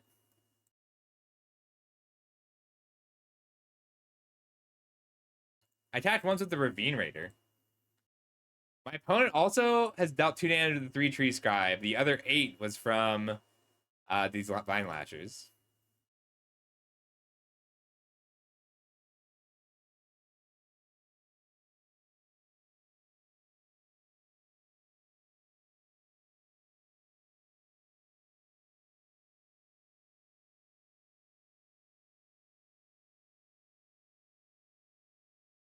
Creature land instant.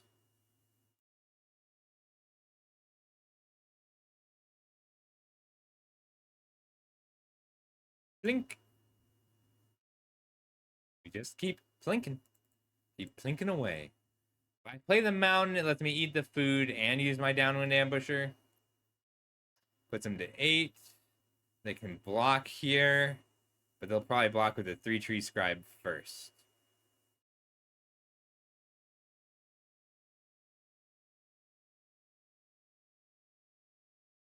I'll hold this because the ruthless negotiation is the thing. Hey, Evident.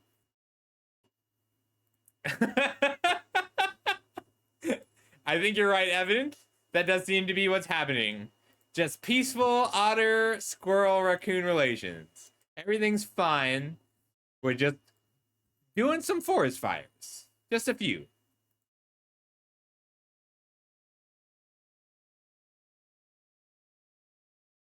I don't have a lot of reason to hold on to this food. Nor will I have time to use it forever. Ooh, island's good. In for 3, put you to 7. Next turn, 3 in the air, 3 on the ground, guaranteed. We'll get Alania down now in case I top deck Blooming Blast.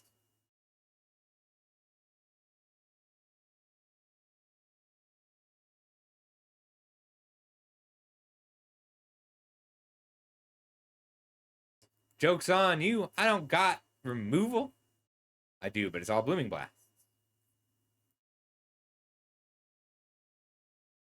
We're at the stage of the game where any sorcery or enchantment that hits the play is huge.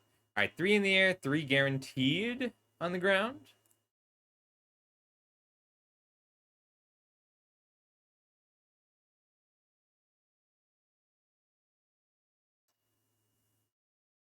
So if they have removal spell for the duo, good game. That was a tough one. I need more water, and we'll play again. Let me pull up the deck for you. This deck's wacky. It's pretty fun.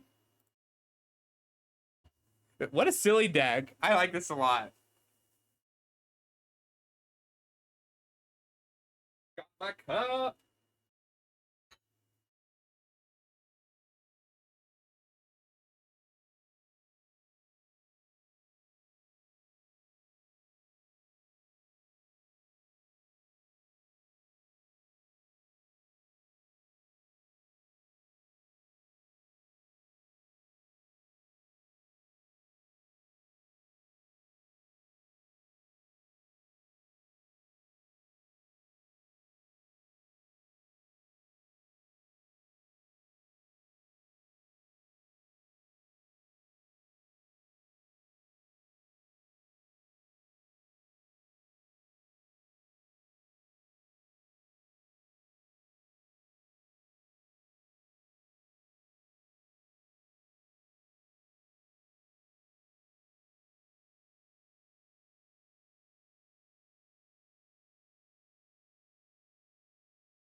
Yeah, sorry, Evident.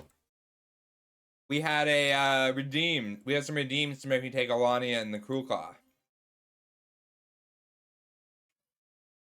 Which is nice. It's fun. One of the nice things about having ADHD is like you go out and you forget that you were making a pork roast, and then you get to be very pleasantly surprised by a great hunk of pork.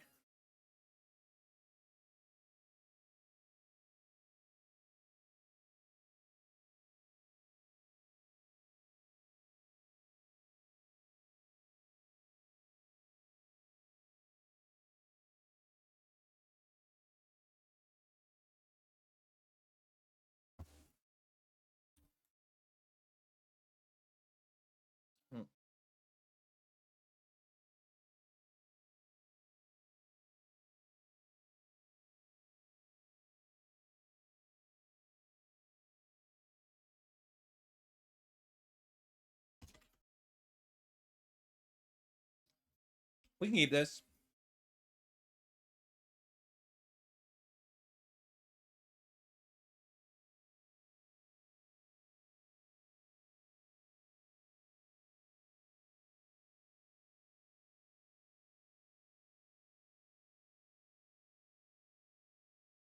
I'm trying to think if there's any reason to hold this, but there's not, because even at 5 mana, I'm in pretty good shape.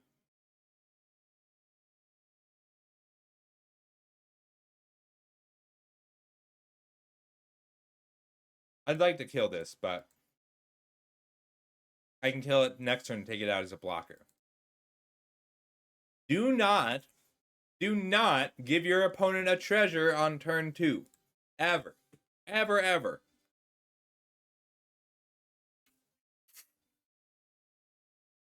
Gifting a treasure is so dangerous. You don't want to do it until either the very late game or you have lethal.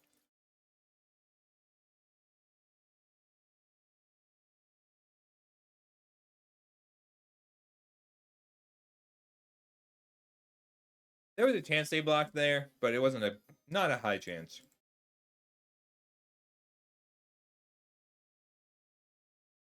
I'll narrate more when I finish this pork.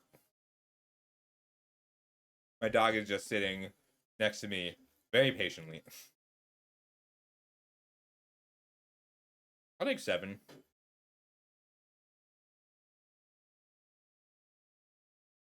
All right, 5, 6, 7, 8, 9 next turn.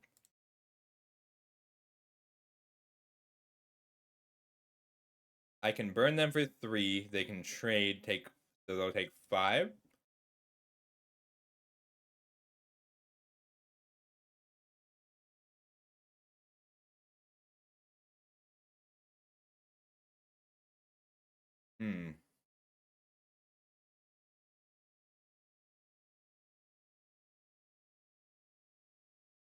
I gotta switch gears a little bit.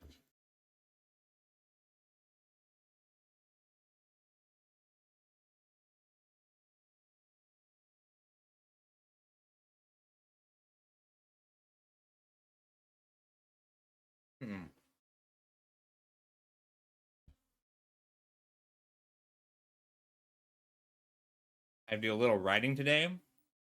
After this draft, we're doing every deck ever explained.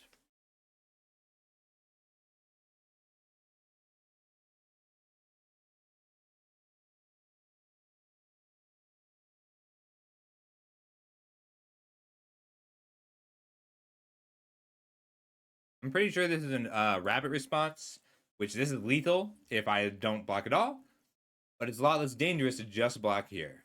Cool.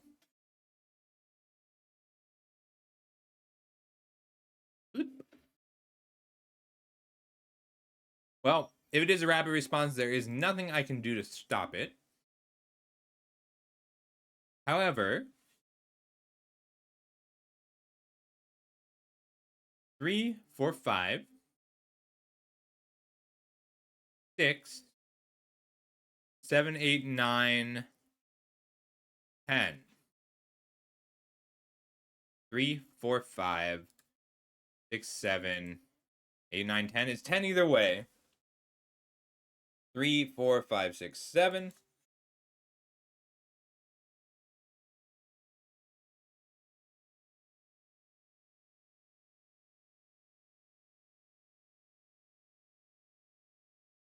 If it's a rabbit response, I can't survive this. If it's not a rabbit response, I'm going to have lethal for them next turn.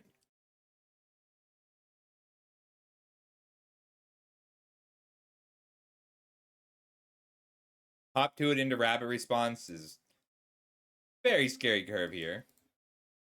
That's a little more manageable.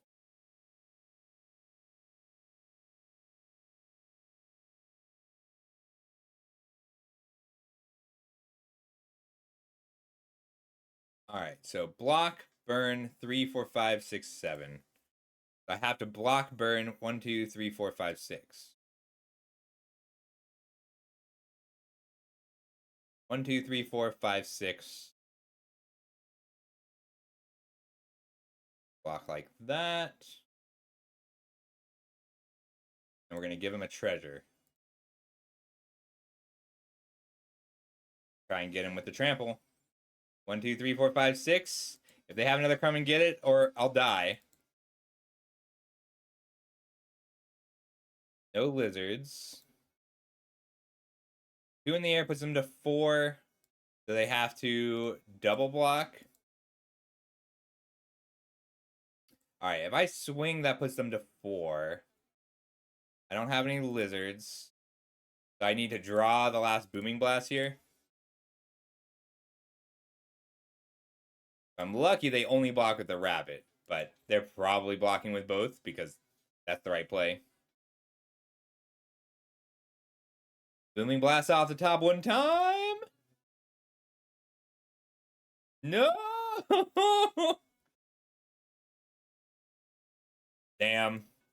Good game. We had this one with a land at any point, but we started with a 3-land hand and just had to accept that we weren't ever going to have the 4th land because we never do.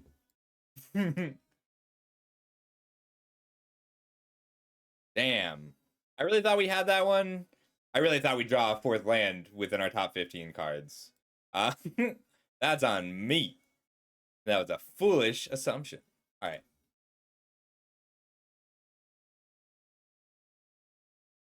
Again.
Solid hand. Ravine Raider into Cruel Claw and the banner is pretty good. We could use a real 2-drop, but we'll manage for a bit without one. Plus, I'm pretty happy keeping a 4-land hand with all my colors for the first time. This is not ideal, but we are a burn deck, so every damage we deal matters. Every life they gain also matters, unfortunately. But we got a Cruel Claw. There's an argument for waiting a turn, but being able to Patchwork Banner and hold up a shore up after the Cruel Claw is very strong.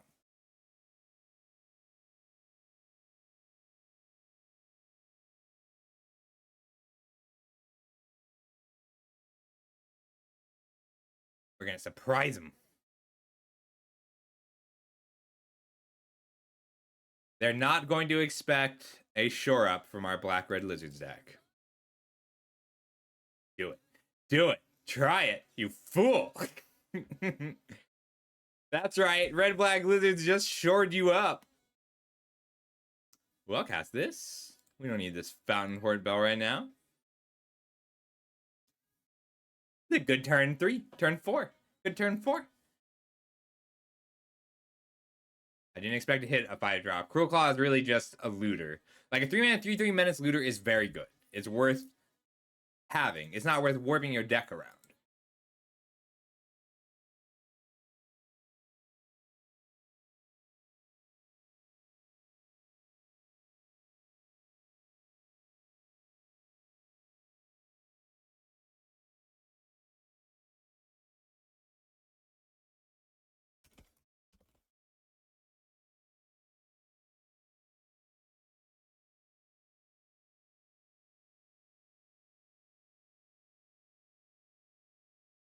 All right, so Death Toucher blocks here. They take 5, and I ambush the Death Toucher.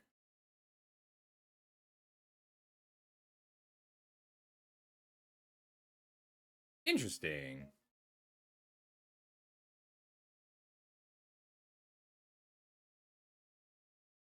That is not how I thought they would block. See if they can gain life. They cannot. Good game.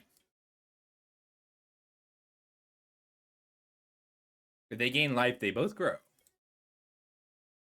Gain death touch.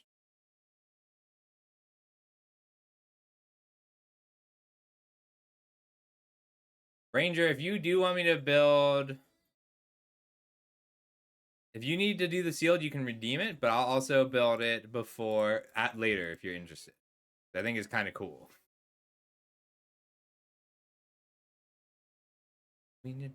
Sure.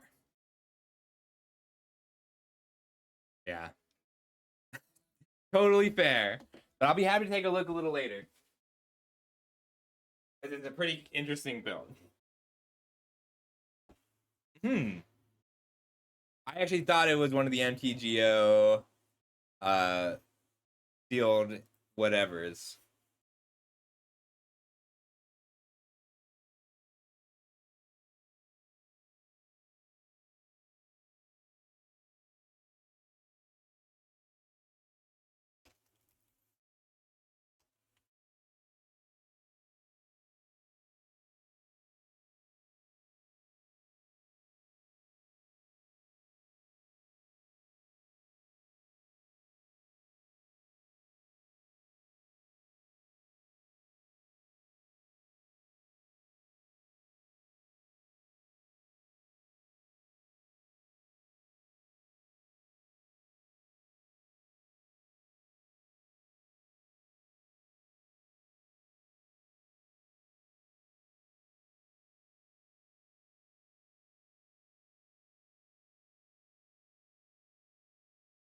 Ooh, solid hand.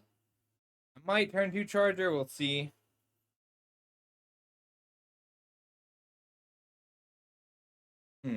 No, I still want the scribe down as good as it is to shore up.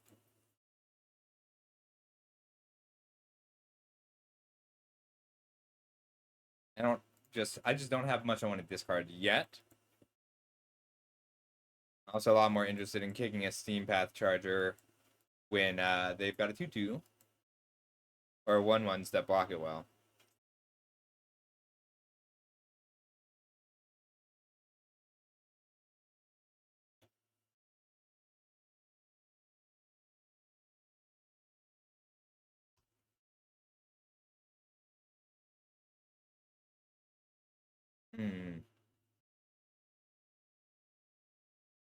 I think I take out the trash here before it becomes a problem. Before they can untap with it. Rabbits are tough in general. Rabbits and squirrels are always going to be tough for this style of deck because of food and carrot cake specifically.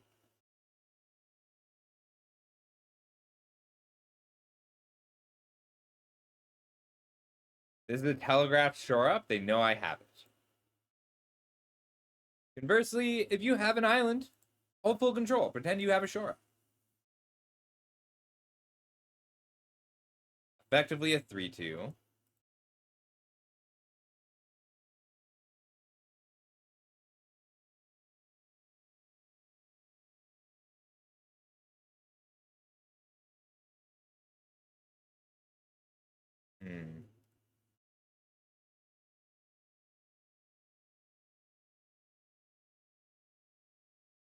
We'll get in. We're just offering this trade. They have declined the trade.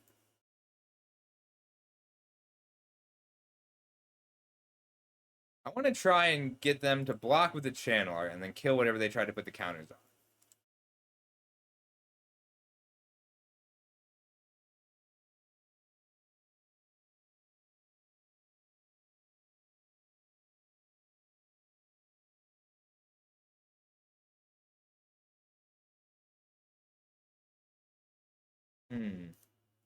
That's very good. Very, very strong over here. Let's just get the flyer down and hope that their next card play isn't rapid response.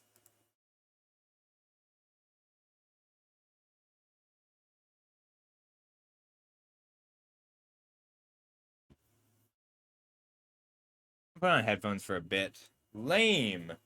The turn that I go shield down on my shore up.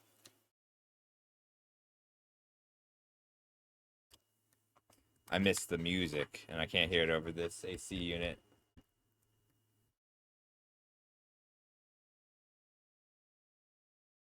Hmm.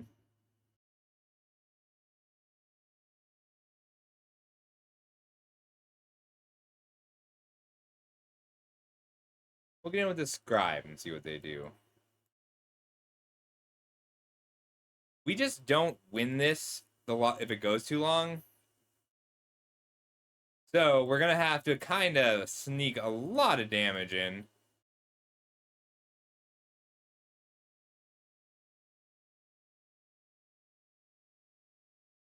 We have 3 damage for 5 that are an effective 9.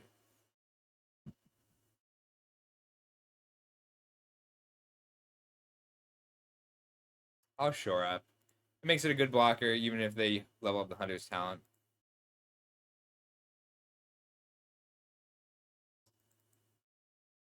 Ooh.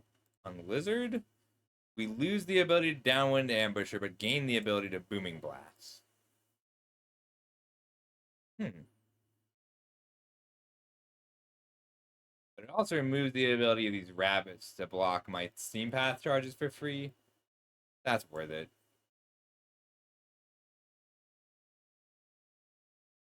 All right, everybody in. If they rabbit response, they rabbit response. That we've been dead to a rabbit response for so long, though. It's fine.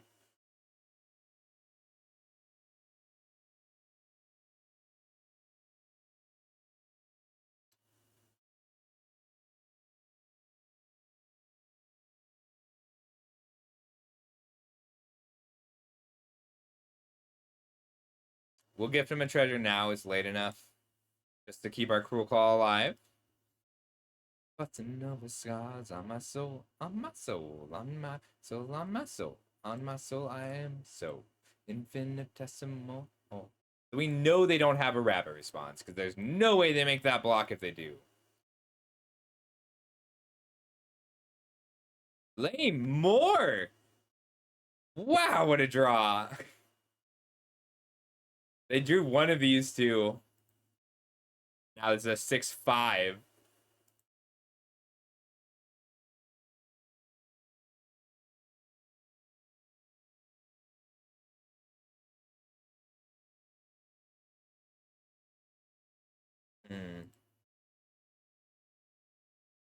I want to ping him for 1.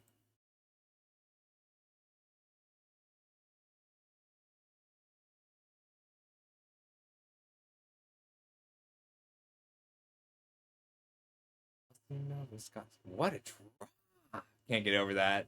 They just drew gain 3 life, grow the channeler 3.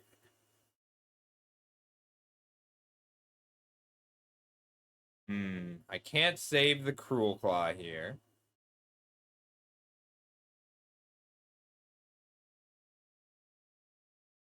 One, two, three, 4. That's fine. I don't really want to discard the downwind ambusher.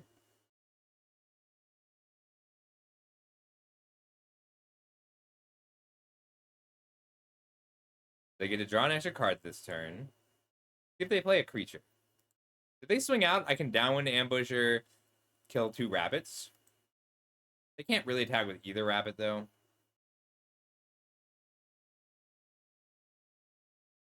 I'll take 7.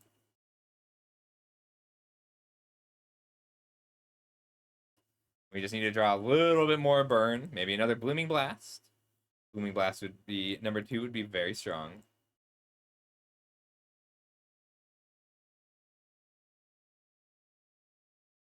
Like, I could kill this, but then they just move the counters over to a flyer and I'll lose. When your chances fall in your lap like that. Alright, if I swing out... Oh, I do have exactly lethal, so that I take it that means they didn't draw what they needed.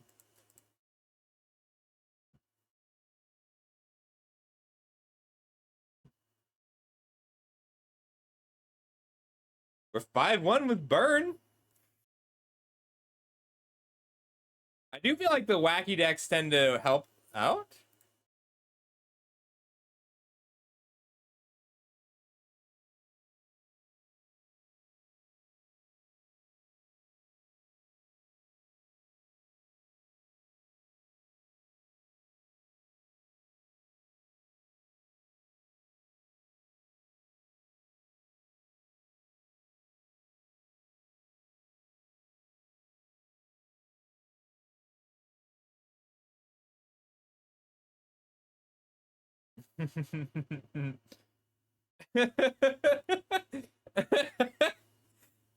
So on Reddit, we posted our modern tier list today, and someone was complaining that Hammer wasn't tiered, and so Island Ghost Sam says, for the next article, I'll put Hammer in its own tier just for you. Uh, you can keep most hands that let you play a Hired Claw in turn 1 and activate a turn 2. And then the guy responded, thanks, bro. At least I just want to see Hammer in some tier again. Yeah, Higher Claw is very good. You get to ping them and then activate it before they take damage. So that's a 3 damage attacker on turn 2. Very powerful. I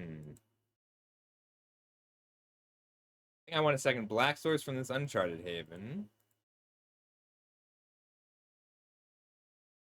Blocks. Not likely that they block there, but it's still worth creating that opportunity.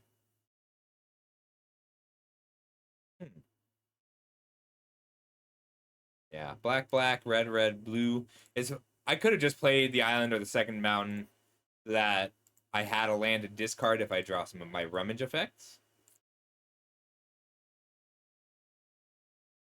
Little old me, and we hold on. Yeah, hot. Very cool. Good plays all around. Good name Lizard here. Doesn't feel quite worth it. I mean, I could name Fish.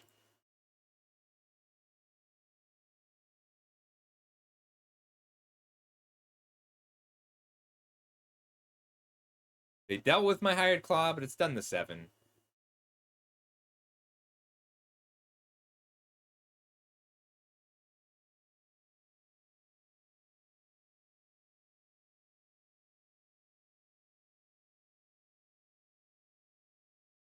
No blocks.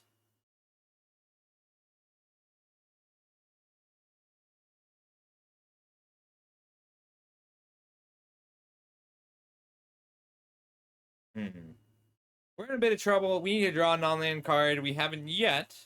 We get to draw 2 off this Might of the Meek. The main issue is that they get to level up the Storm Chaser's talent and play the Longstock Brawl.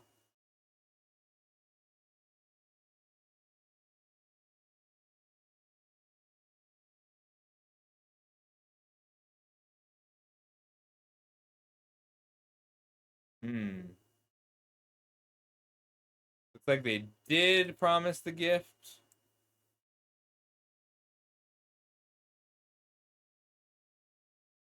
I'll give them a gift back.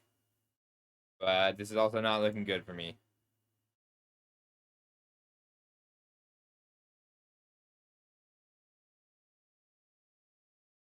Oh, they didn't promise. They did promise a gift. Okay.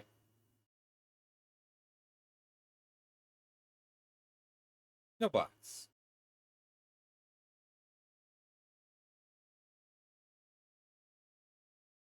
I don't really want to give him a treasure, but I may have to here. Alright, Gev. Kick a Starscape Cleric. Come here, hope for the best. Like, they get to level this up in Longstock Brawl.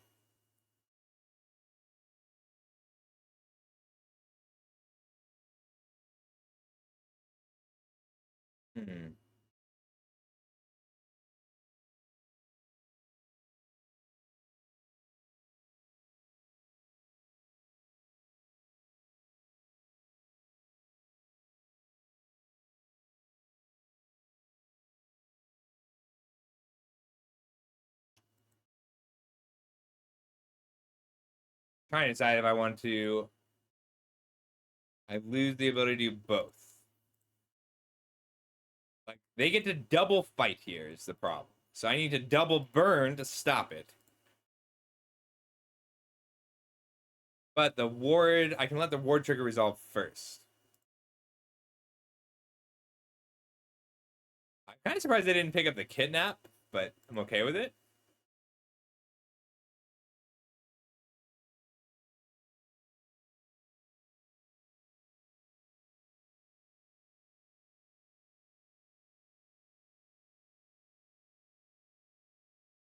We're gonna take a hit here. Bigger hit than I'd like to take. Not a lot I can do about it.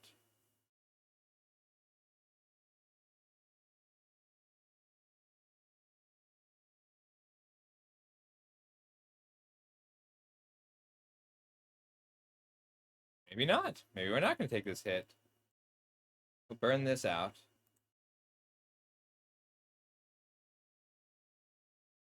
I can't polywall up anymore.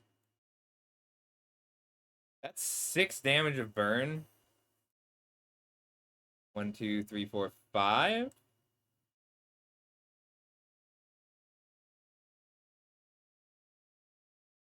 I should have burned him first so that I came in with counters, but it's fine. I got 3 in the air, puts him to 10, 9, 8, 7, 6, 5, 4, 3, 2. Uh-oh. That's bad. At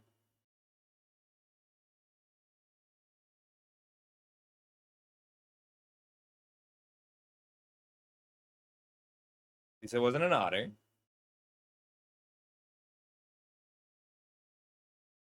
It's our time. Can't believe they took my Alania. So mean. Wow. A double splash portal here.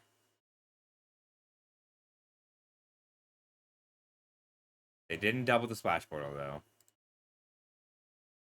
Got 3 in the air, 3 more. I don't think I can do it. I mean, yeah. 1 tree guard duo would have been fine. The second tree guard duo definitely kills me. Alania is a good card. They use a rare to take it after using a rare to kill me. That's magic. All right, let's go again. We had a line. We need to draw fewer lands to get there.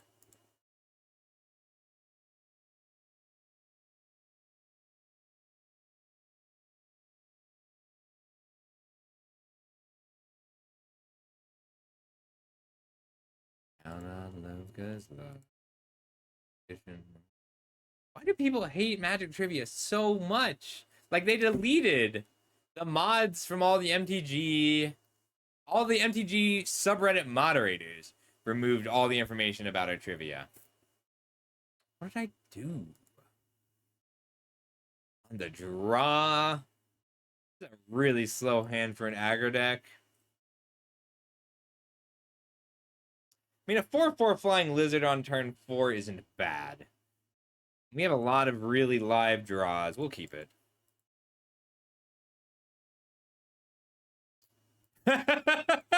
I forgot that was the thing you could do with Wildfire Out.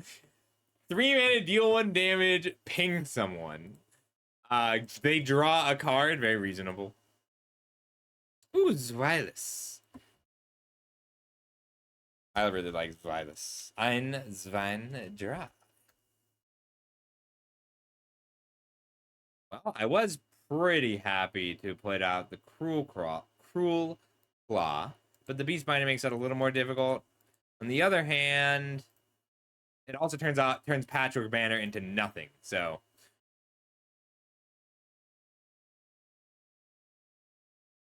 annoying. Am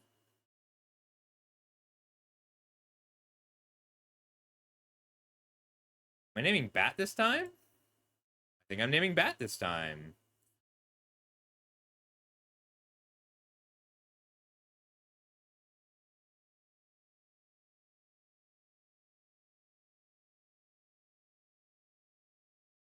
Nope. If it only turns into a 2/2 if it's a creature.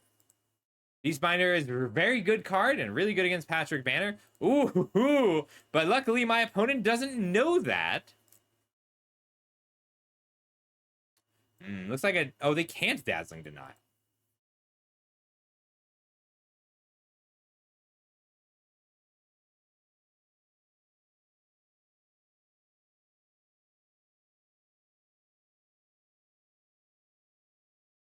Ooh, yeah. I feel it. Yeah.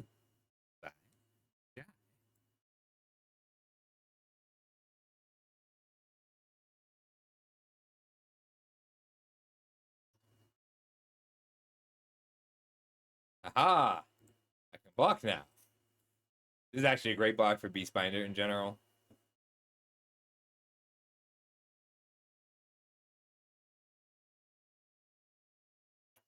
I think I'm going all in here. If they might have a sweeper though.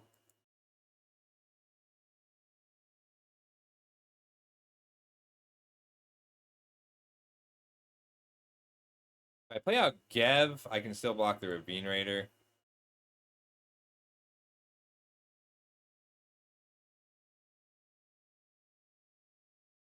And if I hold back the Glide Dive duo, then I can respond. Like, they've only played one creature this game.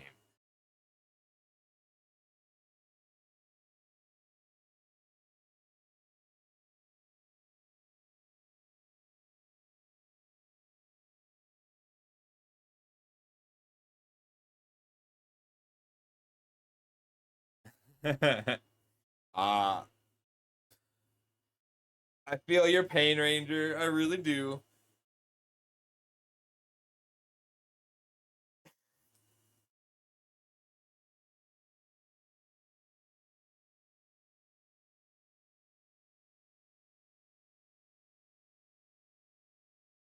Go to blockers. Ravine Raiders blocking.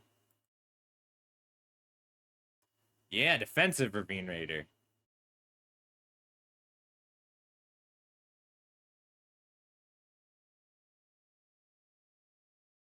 My opponent's like, oh no, what have I done?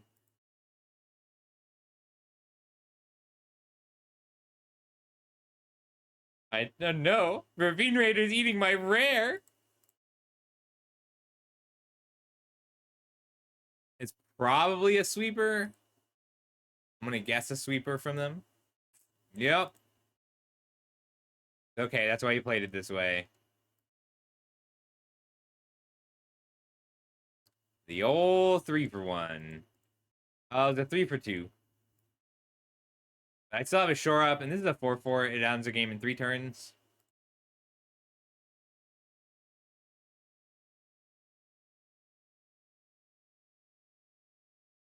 Oh. Untapped, I think, had an update, so it should be working again. Arena had an update, so Untapped had to update to match it.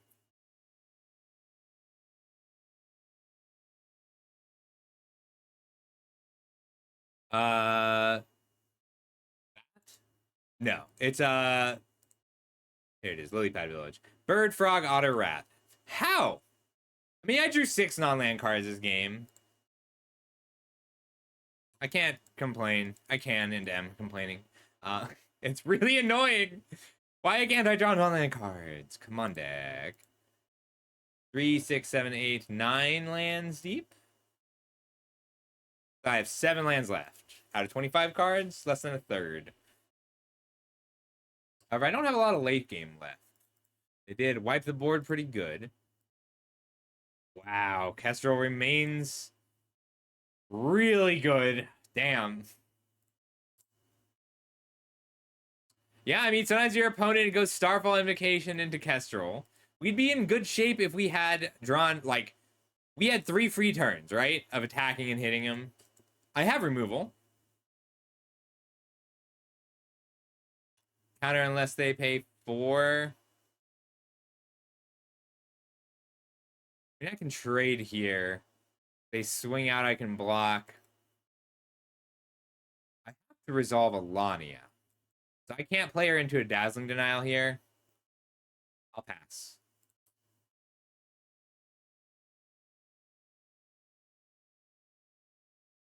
Dang. I was feeling good. We played around the sweeper. We played around the Beastbinder. We played around the first removal spell. Now the second removal spell. Now the second bomb rare. Alright, come on, removal spell. Off the top, please. That's a good removal spell. That'll do.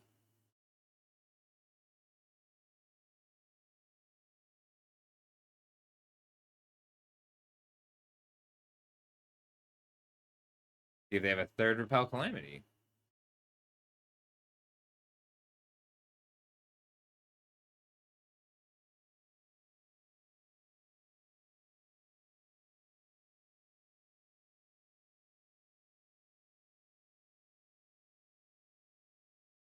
I wanted to wait. I was hoping they would play a spell on my end step.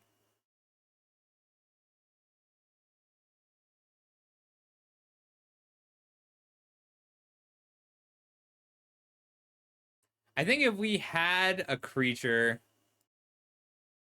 in the 4 cards to follow the sweeper, like if the 4 cards we drew after the sweeper weren't all lands, I think we'd have been in good shape. Because we had enough pressure that they couldn't attack with the second creature. It happens. All right. So we're going to prep for every deck explained. Every deck ever explained standard.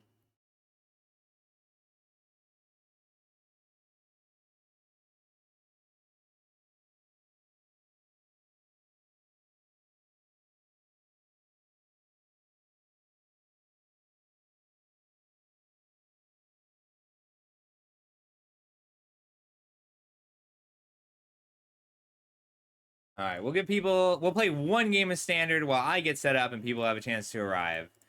The game I'm going to play in standard is not not a deck we're going to go over. So this is Roots from Aster.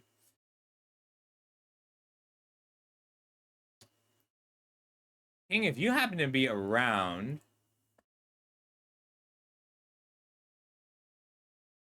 I'd love to hear your opinion on this segment. Wow, there's so many today. That's good. That's a good thing for the format. All right, 1, 2, 3. If you have questions, this is a good segment to have questions for.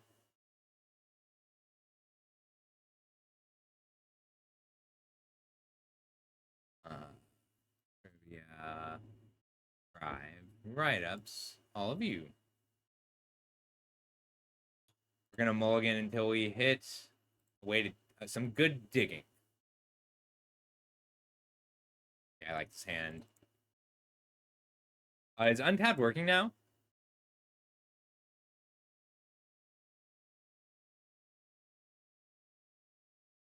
Did I craft all the decks? You wanted those classic ones. But she knew you. Is it helpful to craft all the decks? Huh. It might be helpful to craft all the decks. All right. Is it working for other people? I don't know why it stopped.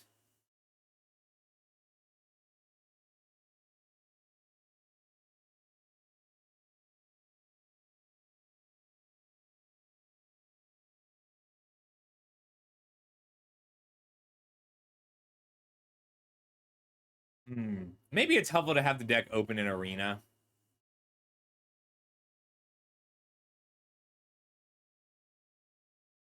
I like doing this segment. It's good for me because I do all the deck descriptions for the gathering. So it is useful for me. One of those classic ones. Wish you knew you. You were one of those classic ones. Now everybody knows you were one of those classic ones. We're gonna cash grab first because it affects which land I play. You're a legend in my own mind. My middle name, my goodbye, goodbye, goodbye, goodbye, goodbye. I exile here. We're searching up the roots. Goodbye, goodbye.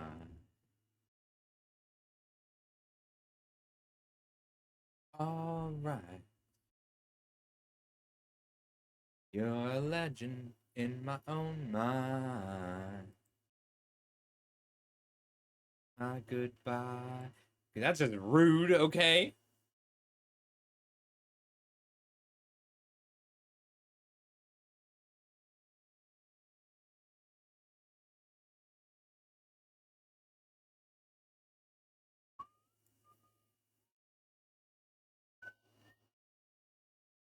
Wow. The cash grab only hitting creatures hurts, or only hitting 4 lands hurts. But I do love this deck because we're still in this game, despite how bad this looks.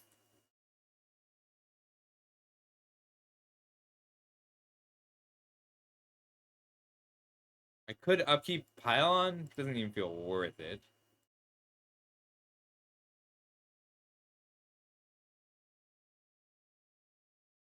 What this? Yep.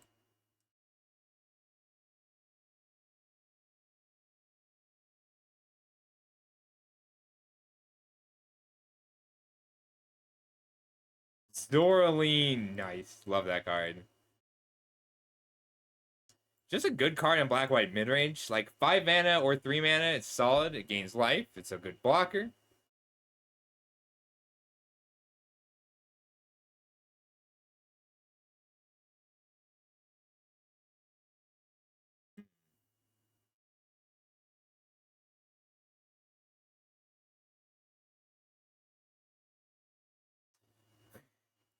I don't like them seeing my hand.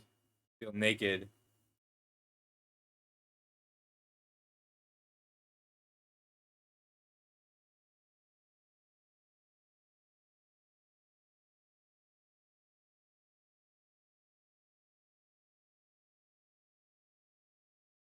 I'll import each one into Arena. Well, we'll see if we can get Untapped working first.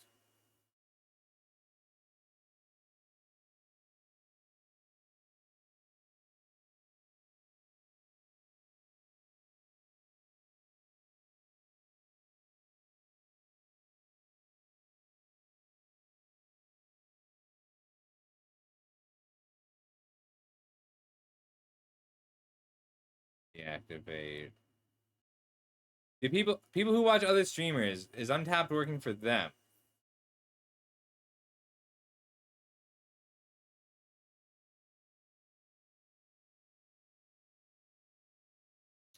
That's a loss. 1, 2, 3, 4, 5. I guess it's not a loss yet.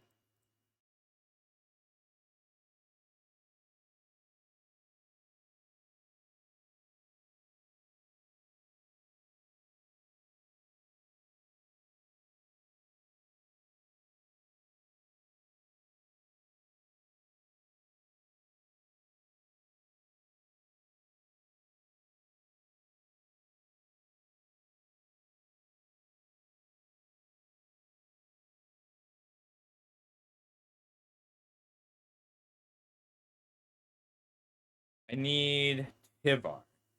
It has to be exactly Tivar for me to win this game, and they have to not have an instant speed removal spell. I was kind of hoping they just tap out for a Virtue of Loyalty, because that gives me a shot at winning this.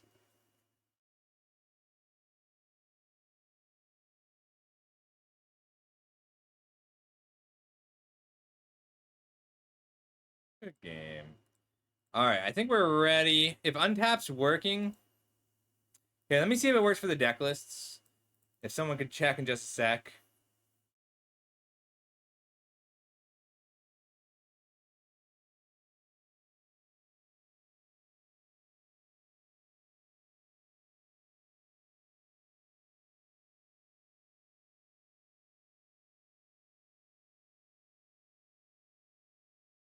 I have to delete some decks.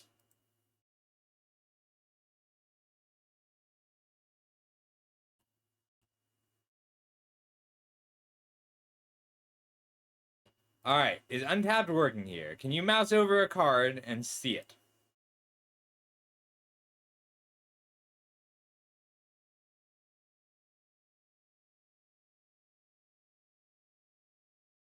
Can somebody check and tell me if you can mouse over a card here?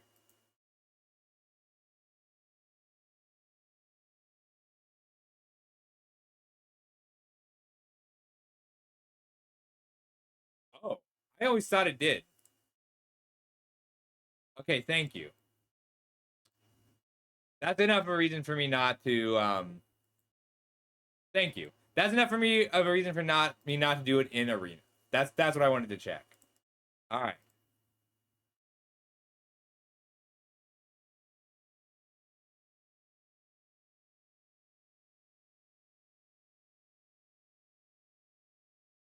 We're just gonna get all this ready, then we'll start the timer.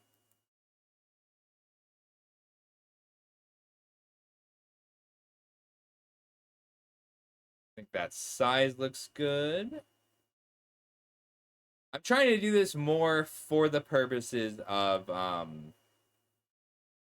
thanks, King. Hey, King, I'm especially interested in your opinion on this, because I'm trying to make. All right, so we're gonna start from the beginning while I set this up. In Magic, you have formats. Like Commander is a format, right? People who play Commander, um, people play Commander, and that is a format. This is standard. This is the most accessible Magic format. I think so. Some people think it's Commander. I think they're wrong. Um, yes. So, standard is like no recent cards in paper. So I'm curious to know if this makes sense to you. That's it. Uh,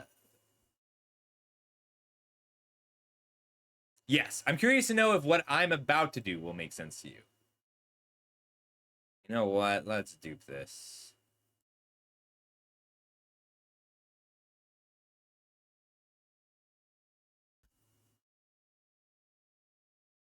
Okay.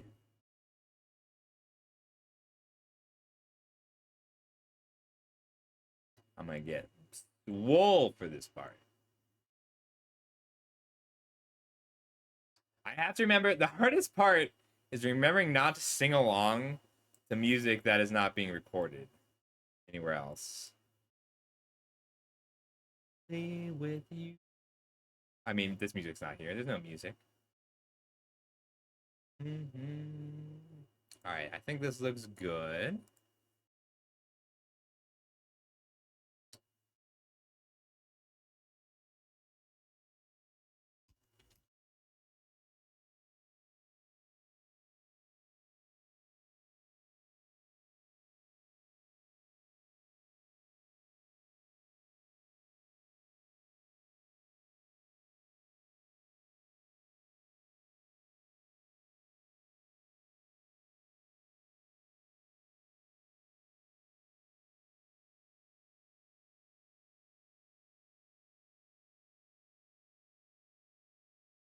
All right, I'm gonna see if Damien wants to record this to chop it up. I will be taking questions. It's going to be a lot like.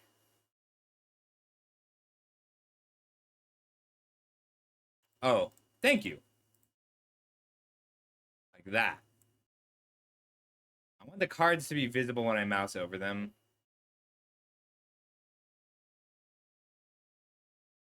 All right, I think this is good. Fall in love with. All right, we're just gonna take a minute to get this all set up.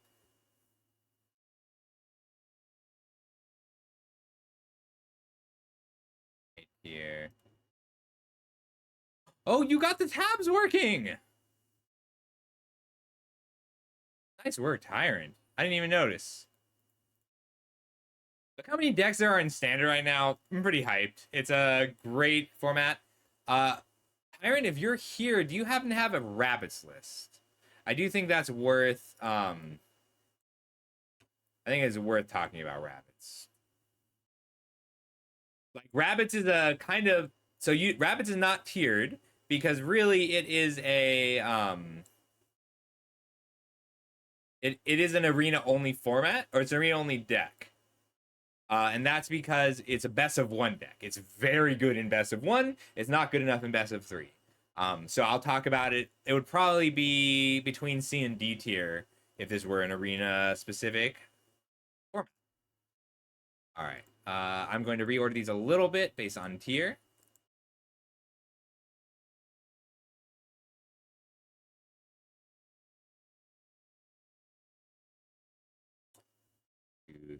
One, two, three, four, five, six.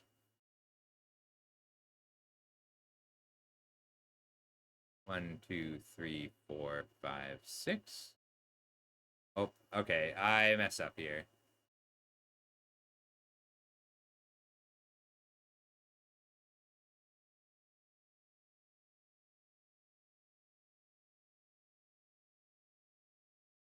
One, two, three, four. So A tier here.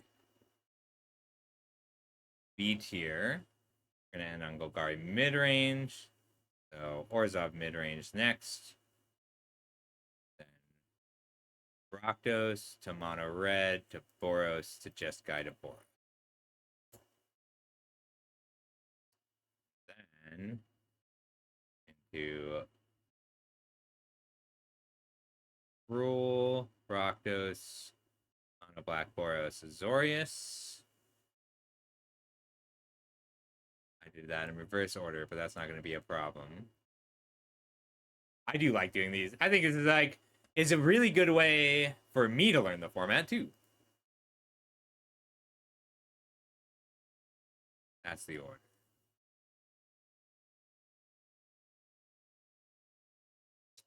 All right, are we ready?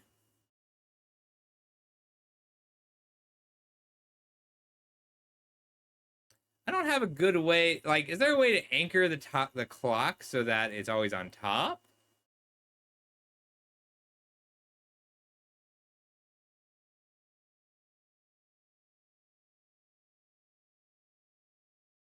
Hmm.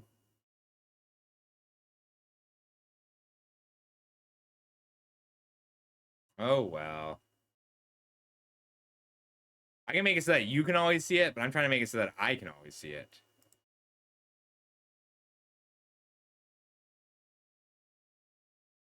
I don't have a good way to do that though. So we're not going to worry about the timer right now. I'm just going to keep it up so I can take a look.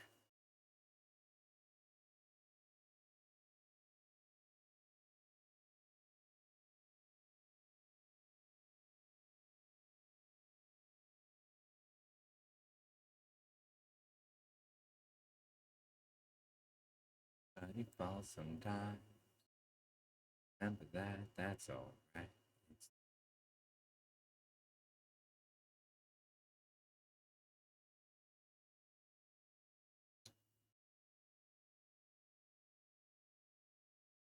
Where's all my OBS things? What? There they are.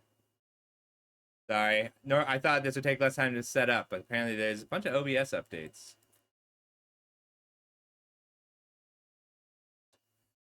Should I turn off the music? I feel like it's so hard for me to vibe without the music.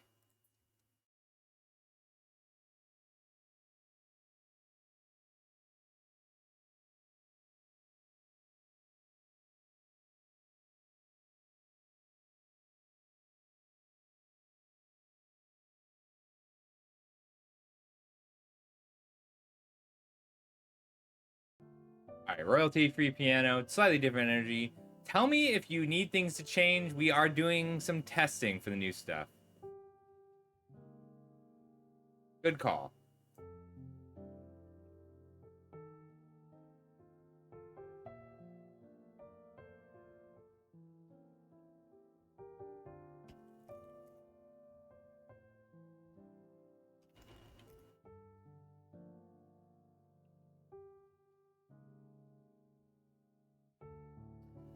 All right, big drink. Let's go.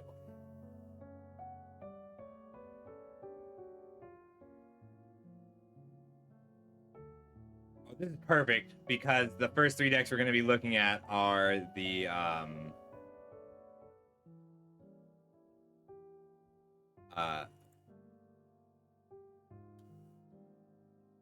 first decks we're going to be looking at are the three that remain. These are left over. We'll spend the most time talking about Golgari midrange. There's a lot of different versions of it.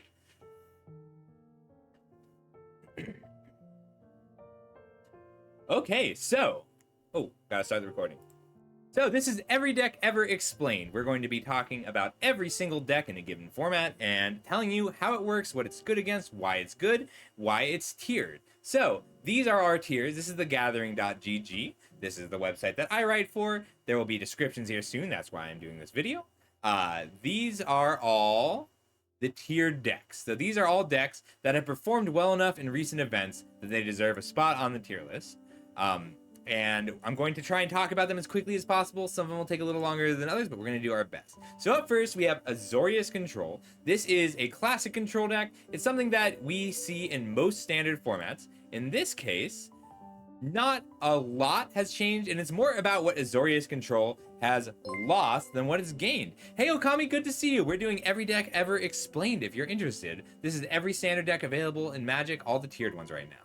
So, the quintessential pieces of a control deck are threefold. You need sweepers. That is ways to kill all the creatures at once. Sunfall is still the best one. We also have Final Showdown in this deck because you can do that one at instant speed, and it has the additional bonus of clearing abilities along with Temporary Lockdown. Temporary Lockdown is good because it hits everything, not just creatures, but it's also only 3 mana, and that's really important. You're going to start seeing a lot of decks that have mostly spells that cost 3 mana or less, or 2 mana or less. So you have to have a few cards like that. The second piece is other forms of interaction that answer the cards that be control. In this case, that's counterspells. Spellgyre and 3 Steps Ahead are both optional counterspells. You won't find too many strict counterspells right now in Standard. You won't find too many cards that just say counter target spell. You are going to find a lot more cards that counter target spell and have extra bonus value at different stages in the game. Spellgyre, 3 Steps Ahead, both can draw cards, and 3 Steps Ahead can provide win conditions to the right situation. The third thing you'll always find in a control deck is card advantage. So sweepers that kill all the creatures, those are good card advantage if your opponent has a lot of creatures. If your opponent is good at the game, they'll probably only have one creature out at a time, and Sunfall won't hit them. But Deduce is always going to be worth 2 cards. You draw a card and then you make a clue, which also draws you a card. Teferi generates some card value over time. And then Beza is a new card. It's great for gaining life, for providing some value, for creating some blockers. It's good for keeping you alive. You can tell how much the card advantage available has fallen off because we're running Quick Study. The strictest version of card advantage available, 3 mana, draw 2 cards, instant speed. Not ideal, but it is something that this deck needs to be playing right now. For winning the game, there's 2 ways to do it mostly. You can put down Teferi, which just generates a value over time. This is after you've locked down the game. After the game is yours, Teferi starts to win the game. And then Beza just attacks. If you are controlling the game well, it doesn't matter how you win. Restless Anchorage can win the game. Restless Anchorage is a 2/3 flyer. You just counter or kill or destroy anything your opponent plays, while Restless Anchorage attacks them for 2, then 3, then 4 because of the maps. Everything else in the deck just shores up little places where the deck might struggle. No More Lies is a great counter spell. Get Lost is a great removal spell. Lay Down Arms is an okay removal spell, but it's only 1 mana. Out of the board, you'll see mostly... So control decks tend to run additional threats out of the board and additional answers. There's not going to be much else. Tishana's Tidebinder, Alice Norn answers specific decks. Beza answers is just a good card if your opponent is aggressive. Dust Animus is a nice additional threat because you can plot it and then sit on it. I'm surprised to only see 1 Temporary Lockdown in the sideboard, but usually more sweepers is the kind of answer you'll see. Azorius Control, that's it.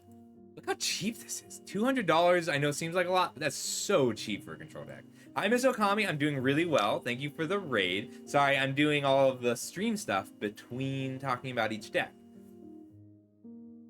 I'm also going to be taking questions about each deck between decks. So we'll probably have Demian cut those. But if you want to know about any specific card choices or anything, feel free to ask and I'll answer the questions. Yes, so that's old control. Geist of Saint Traft. So Restoration Angel and Snapcaster Mage are both card advantages that you can specifically cast on your opponent's turn, so you can hold up counter magic. And Geist was, yes, a good win condition on its own. But like, yeah, Azorius would have to run 12 Shocklands, 4 Boros Dragoners, 4 $50 Snapcaster Mage, 4 $35 Boros Dragoners, 4 $30 Restoration Angels, 12 $20 Shocklands. It was awful. Good thing, Oliver, we might have time for that tonight. If we don't, we'll make time. Control is top tier right now, Haiku. This is a top tier control list. It's just bad and best of 1.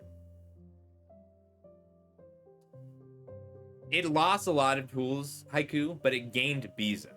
Beza's huge. Beza's so powerful for control.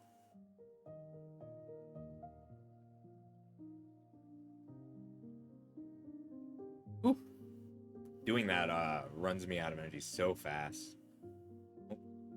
Stop recording. Start recording. All right, so yeah, this is a deck that... Oh, we're moving on. These are the 3 A-tier lists right now. Golgari Midrange, Azorius Control, and Domain. Oh, no worries, Demian. I just wanted to know if you thought I should change anything.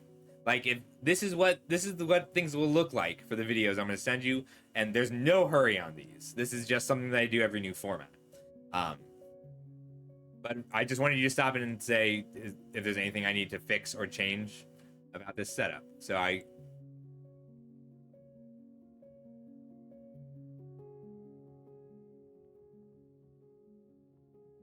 Hmm. I love that Cavern of Souls is just a card you need to run. This is also one of the problems with Control right now, Haiku, is there's a lot of tribal decks, and Cavern of Souls is really good, but it's still a top tier deck. Hey, man. That's because it's hard to play. Once you're up the ladder a bit and playing best of 3 Haiku, like this is data tiers. There's some leeway given between like A and B, but generally this is data driven tier lists based on finishes, not percentage play, but percentage play is a factor in finishes. So like Azorius Control is a part of this deck. It is a top tier deck. You might not be seeing it much. You are an aggro player. But yeah. Make sure we can actually see all these cards. Great.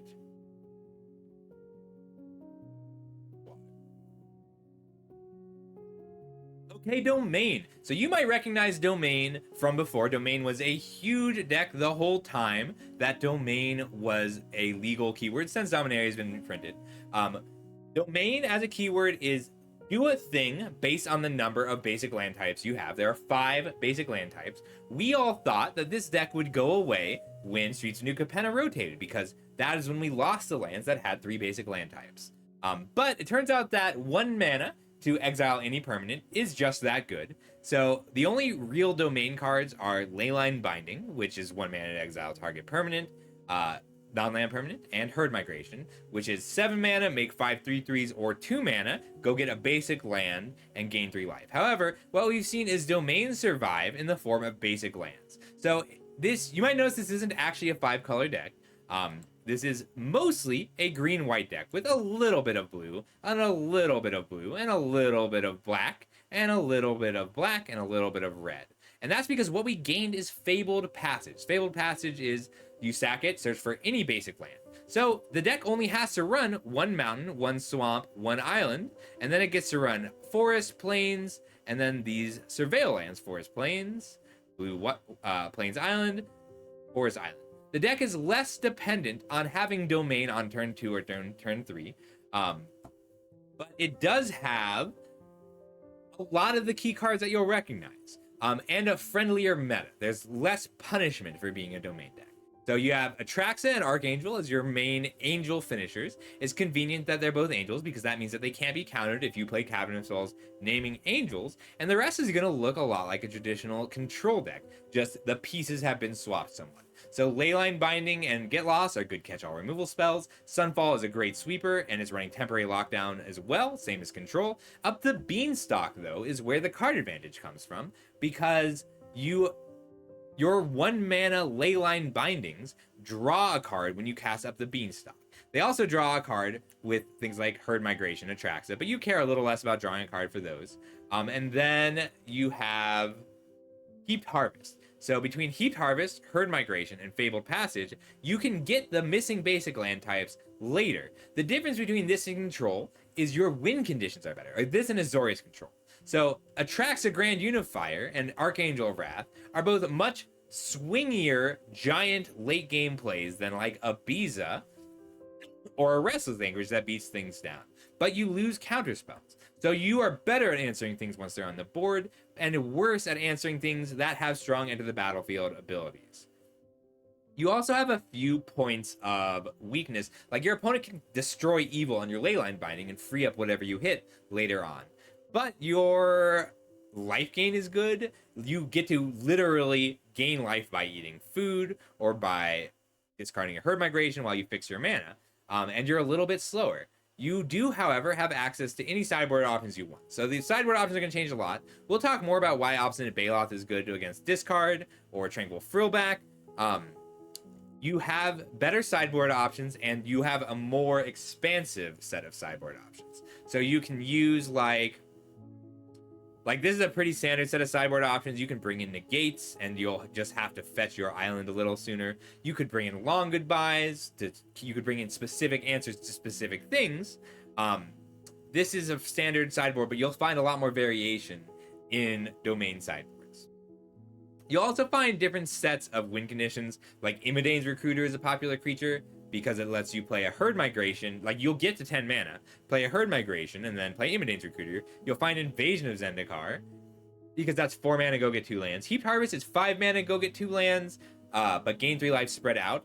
Invasion of Zendikar is just 4 mana, get 2 lands, make a 4/4 later. You have options in Domain. Though, I prefer Domain myself. Azorius Control is a little tougher to play. I like having access to better win conditions. Just casting an Atraxa will always feel great. All right. Up next, we're going to talk a little longer about Golgari. So this is the last A-tier deck. And there's a weird reason why this is A-tier compared to other cards, other decks.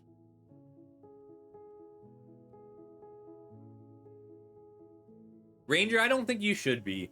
We've had Day of Judgment or an equivalent in Standard forever. Like, it's a good question. So Day of Judgment is, or Wrath of God, 4 mana, destroy all creatures. There are people who would disagree with this, but wiping the board, killing all the creatures, is a fundamental part of the game. I'll move all you guys over. Yeah, there we go. Oh, it got pushed over because of Aquazot. This is cool. I like Golgari midrange. Alright, so Golgari midrange is another A-tier deck. It is a top-tier deck because there's so many different flavors of Golgari midrange, and they all kind of get lumped together. Golgari midrange uses the best removal spells and the best threats to be aggressive enough to kill the more controlling decks before they can get stable, but controlling enough to stop the more aggressive decks. So midrange in general can be a little bit harder to pilot because you need to know which modes you need to be in. Golgari midrange has a ton of different flavors. I didn't record that, sorry. I'd only streamed that. Yeah, so Golgari midrange is a top tier deck because there's so many different things you can do. And it runs the best removal spells. It runs lots of cheap removal spells. It can run a few sweepers, and it runs powerful threats. So you might notice there's only 2 green cards in this list. Those are both cards that you'll find in most Golgari midrange lists. They just generate a lot of value. So Mosswood Dreadknight is a 2 mana 3/2 that you can pay 2 mana and draw a card with it, and it's very hard to kill. Against the controlling decks, you jam this on turn 2 at 2 attack for 3, or against an aggro deck, you jam it on turn 2 and it's a good blocker, then it dies and you get to cast it for an adventure and come back. You might not always cast it for an adventure against the more aggressive decks. Glissa just draws a card every turn, handles pesky enchantments like Leyline Binding, takes counters off of Planeswalkers. She's just very powerful. And you want to be more aggressive against the controlling decks, more controlling against the mid-range decks. You'll see that there's mostly black cards in this list. Some lists will run more green cards than black cards. But you'll find 4 cut downs and 4 go for the throats in most lists. Go for the throat kills nearly every creature in standard for 2 mana. Cut down kills all of the aggressive cards for 1 mana. And that's important. You have to be able to kill your opponent's 1-drop, or else they will overrun you because you'll kill their 2-drop, and then their 1-drop will just keep hitting you. The 1-drops are very good right now.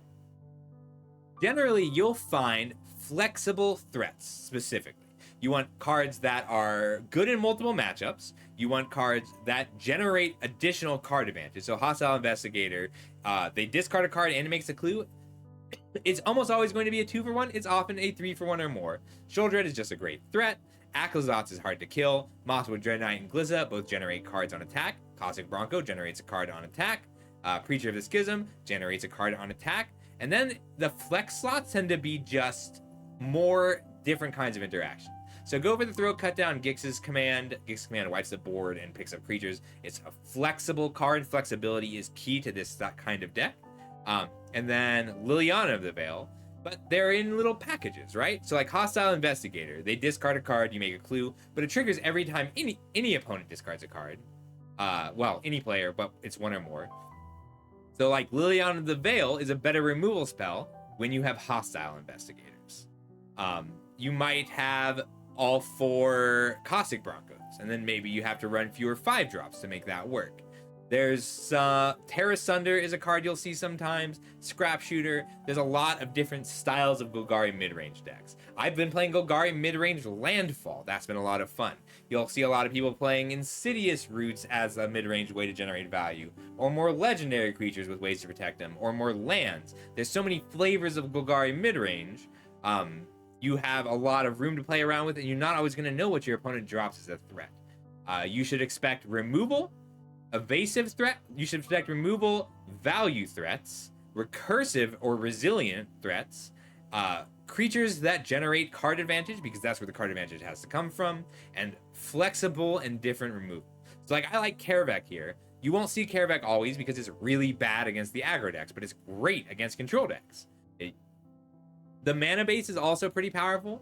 Usually you'll see Restless Cottages because they attack well, and then some form of other cards land cards that generate value. In the past, we would see 26, 27, 28 land mid-range decks because people needed to make sure that they were running as few dead cards as possible. Again, you'll see a lot of flexibility in the sideboard. Tranquil Frillback is common because it hits graveyards, and it hits it hits graveyards, it gains life, it breaks leyline bindings. Malicious Eclipse is a popular sweeper, just ways to clear out small creatures, especially when your creatures won't die. You'll probably see them taking out Dread Knights or not running Dread Knights to play Malicious Eclipse. Phyrexian Arena I hardly ever see, but I like the Glistening Deluge. The only common card you'll see is Duress, because it's so good against control and mid-range, and you need something to replace your cutdowns with. And then Planeswalker, because they're good ways to generate values that are harder to interact with than creatures. Any questions about Golgari mid-range? Let me say hello to everybody. Yeah, I hate Sunfall Merit Liege. Like, I admire it. I know it's important. I hate it so much. I actually love it outside of Standard. It's just bad for Standard. I don't like when your sweeper is also a threat. Yeah, there's lots of good ways to deal with temporary lockdown. I'm going to be playing Phyrexian. I think this deck should be running Phyrexian Fleshgorger, just because it's the giant artifact creature. Hi, Duo. Good to see you. All right, that's going to do it for the A tier lists. Let's move on to the B tier list. I need to swap the order of these.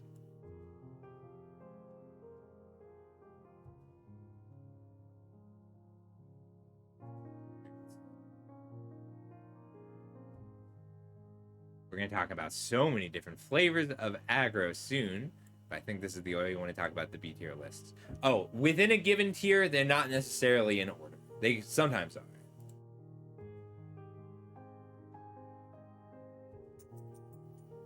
Honk, thank you so much for the follow. Do you have any questions before we move on to Orzhov?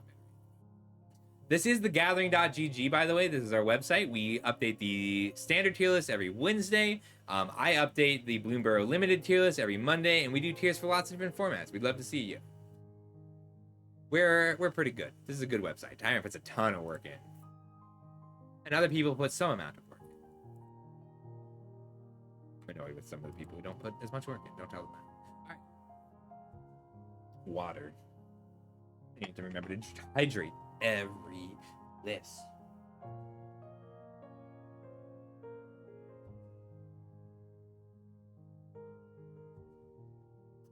Up next, we have Orzhov midrange. So a lot like Golgari midrange, they use the powerful removal spells. But the Orzhov list gets access to better anti-aggressive threats. Bees is really good against aggro, and it's always just going to be fine. Zoraline is a lot of value, but it gains life. And it has exile removal. The ability to exile things is really good in this format. There's a lot of Mosswood Dread Knight style creatures or Akazot style creatures that being able to exile them ends up being pretty valuable. So the other thing that white adds is a top end. And where the Golgari mid-range threats tend to be all dual value, gain card advantage, and be a threat, The black-white creatures tend to gain a little less card advantage, but gain some life, which is nice when you have a very aggressively slanted metagame. So you'll see a lot of the same cards. Cossack Bronco, Preacher of the Schism. These are creatures that generate value when they attack. Go for the Throat, Cut Down. These are some of the better removal spells you have available in the format. Liliana of the Veil, just a strong planeswalker. But you'll also see a lot of more anti-aggressive threats, and then more sideboard sweepers, more cards that kill a bunch of creatures out of the sideboard. The mana ends up being a little bit weak because Restless Fortress is not a 4/4 like Witch's Cottage is, but you do still see Fountain Ports. And you don't have cards like Blossoming Tortoise or just Landfall in general. There's less flexibility available in Orzhov midrange. You don't have the same catch-all threats, but you do have more powerful specific threats and more powerful specific answers, like Season of the Burrow. This particular build is running all 4 Deep Cavern Bats, which I like, but some people do not. Zorleen is great, and Deep Cavern Bat to gain life off Zorleen is great. You will see the main difference you'll see between Orzhov midrange is more bats or less bats. I love Zorleen. I think Zorleen is so good because rather than compared to Mosswood Dread Knight, which is almost always going to be played on turn 2, Zorleen you can play on turn 3 as a way to gain some life and intercept some creatures, or you can play it on turn 5 and pick up a body, a good body. And if Zorleen goes unchecked and just keeps attacking, they're going to lose. Like if you pick up a Cossack Bronco, a Preacher of the Schism, and a Deep Cavern Bat with Zorleen, you're going to win the game. You also have, I love this Season of the Burrow. So we weren't running a lot of Season of the Burrow when the deck first started seeing play, but as a late game card, it catches all. Like, you don't care if your domain opponent draws 2 cards, if you're exiling 2 Leyline Bindings. You don't care if your 5 creatures are just chump blockers when you need 5 chump blockers. And if you can make an indestructible counter Zorleen, a lot of decks can't beat that at all. The sideboard is mostly going to be different answers. So these temporary lockdowns, great against the aggressive decks. Duress, you'll see in pretty much every black deck because it's so good against control, and you don't always want it in the main deck. And then Planeswalkers are still just good to have access to. The White Season has been impressive. It's not something you can run for, but like compare it to Gix's Command, which is pretty much the slot where it went. Gix's Command was powerful for its flexibility, but you would often just have things. You would often just have boards where it didn't do what you wanted it to do. Season of the Burrow, because you have more proactive modes, is less likely to fail than Gix's Command. All right, up next, our first true aggro deck. So these top tier decks, you'll notice there's not a lot of aggressive decks. B tier is where we start to see a lot of aggro decks. The 3-paw indestructible counter mode is rare, but a lot of decks can't beat it, right? So the option is so powerful. Like, if you get to exile a Leyline Binding and make a Zorleen indestructible, you're winning that game. Indestructible Zorleen is just so good. Alright. First aggro deck. That's pretty good. I kept that one under 3 minutes. Mono red aggro. There's also a lot of flavors of mono red aggro. You'll tend to see lots of cheap burn spells. This is also, there are more aggressive mono reds. So your 1-drops of choice are almost always going to be Hired Claw and Monetary Swift Spear. They're both aggressive and powerful. And what you'll find is there's differences in what happens after that. So this is a more controlling build. You play your Swift Spear, you play your Hired Claw. These are both growing threats that deal a lot of damage over time, and they let you play a tempo game plan. You play a Monastery Swift Spear. On turn 2, you Lightning Strike your opponent's 2-drop. Then you shock your opponent's 3-drop. And then you Obliterating Bolt their 4-drop. And then you have cards like Urabrask's Forge, which this is an inevitability card. This card will eventually win you the game if left unchecked. You just have to make sure it's left unchecked. Your removal spells get to double as burn spells to the face, so you do end up playing this one kind of like a mid-range deck. But there's more aggressive decks that use the Monstrous Rages. We'll talk about Monstrous Rage a lot as we go on. And there's decks that run more pump spells in general. things like Slick Shot. Slick Shot, the Slick Shot, I can never remember what it's called. The 2-mana 1/3, whenever you cast an instant or sorcery spell, gets +2/+0. I like this sort of mid-range version of Mono Red because you have cards like Charming Scoundrel and Koth, which lets you play a long game, but can also deal a lot of damage and answer a lot of creatures. This Sunspine Lynx ends up being especially important, as we saw in the last Orzhov list. Saying players can't gain life is important against a lot of decks, because a lot of those decks are going to take their lumps early, they're going to take a lot of damage, then they're going to wipe the board, get stable, and try and start gaining life. Well, Sunspine Lynx means that your late Urabrask's Forge tokens with Trample, your Obliterating Bolts to your Shock, well, not Obliterating Bolts, your Shocks and your Lightning Strikes can get lethal. Thank you, Thane. Slick Shot Show Off. I can never remember it because I can't say it. This build runs 18 mountains and then 6 living land style cards. The sideboard ends up being specific ways to deal more damage. You'll find that Mono Red in general just has less access to relevant sideboard cards in general. But we still see the requisite sweepers, and we see Scourging Shot and Witch Stalker Frenzy to deal with larger creatures. 5 damage is a magic number in this style of deck because you have to be able to kill Sheoldred the Apocalypse. I also like Jaya a lot in this particular build. Yes, the Big Red Bloomburrow Dragon. So there's a 5-mana 5/5 that you exile 2 and you can play him whenever it enters the battlefield or attacks. That is a great different style late game threat. There might be a Dragons build available with Shivan Devastator, the new Bloomburrow Dragon, and Invasion of Tarkir. Because if you flip an Invasion of Tarkir, you usually win. It's just your opponent also gets to gain a lot of life. There's flavors of Mono Red. There's versions that run spells. There's versions that run Godric. There's versions that run... I mean, there are more controlling versions than this. Terror of the Peaks is still in Standard Con. That's a good one. This is something you'll see a lot climbing the ladder. You'll notice that it is $100. You can run this build without the fountain ports, and you can without the forges, and you can pick most of these cards up. This is one of the best budget options available. I think it might be the best budget options available. Maybe Lizards. Lizards might be cheaper. But yes, powerful deck. You can run it mid-range, you can run it aggressive, you can run it spells. Haiku, I know, is a Mono Red enjoyer. It's probably the best of one deck as well. Just having access to lots of spot removal is powerful in this format.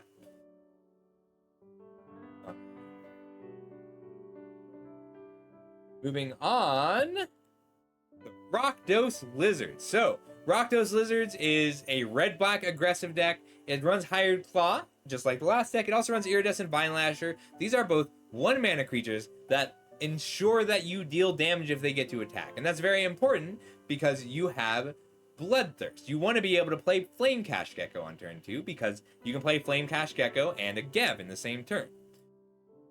You're relying a little bit on your Lizard synergies. So compared to the other aggressive decks, Lizards is better at burning them, which is a little strange because they run a lot less burn damage, and then black gives them access to powerful removal spells. Go for the Throat, Bitter Triumph. You'll also see cut downs and even fells occasionally because Lizard knows what it wants to be doing. It wants to be attacking. You want to play a 1-drop as often as you can into a 2-drop like Gev, who grows all of your lizards. You also have very explosive turns available. You can turn 1 Hired Claw or Vine Lasher, deal 1 damage to your opponent, and play 4 Flame Cash Geckos because they will always generate the mana.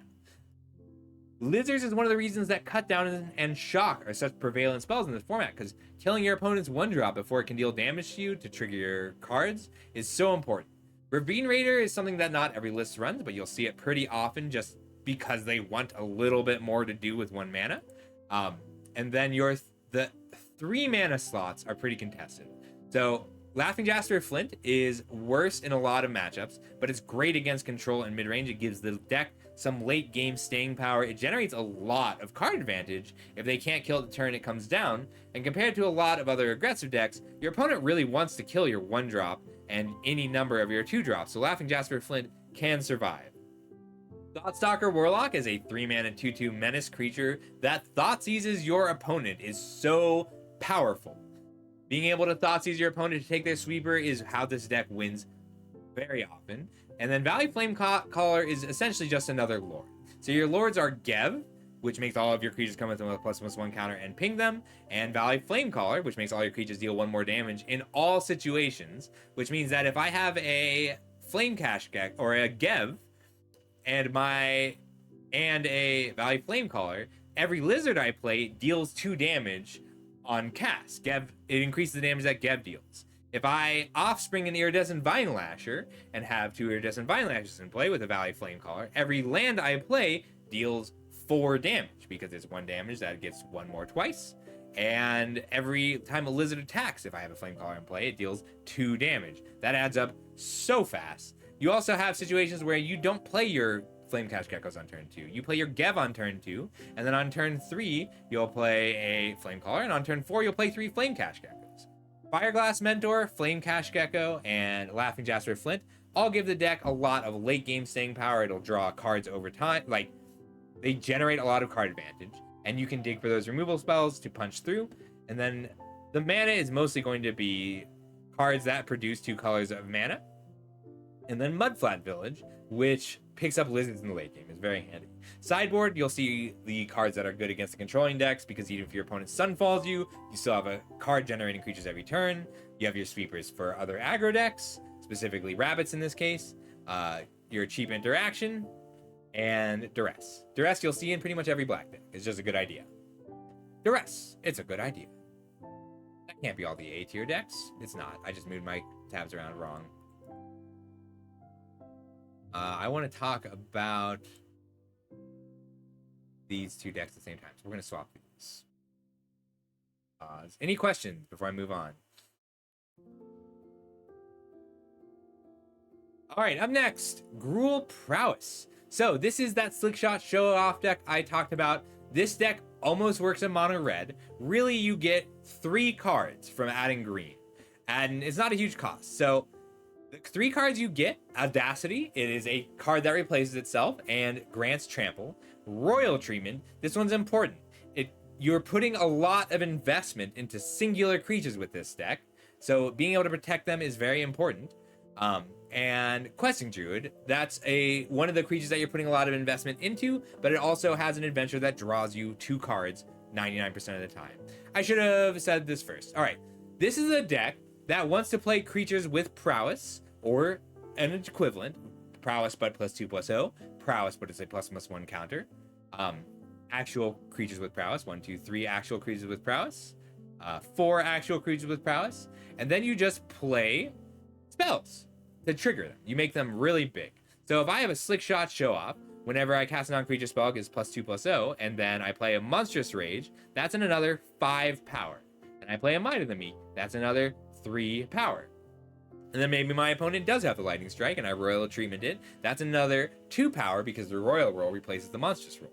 But you put down 1 creature, you make it really big, and you protect it. And this is an explosive, aggressive combo deck. It's very good in this format. It's not as easy to play as you'd think. So the trade-off here, you gain, when you add green, you gain Royal Treatment, you gain Audacity. You could arguably still play Questing Druid without the green, at the cost of being worse against other aggro decks. So Copperline Gorge doesn't matter so much, that one's free, but Carplucent Forest and Thran Portal both end up dealing a lot of damage to you over time, which only really matters in the aggro matchup, and it does matter because there's a lot of aggro matchups. However, this deck can win on turn 3, it usually wins on turn 4, and Emberheart Challenger and Fugitive Codebreaker both actually generate a lot of late game staying power. Things like Questing Druid also help with that. These are all cards that refill your hand, keep cards flowing.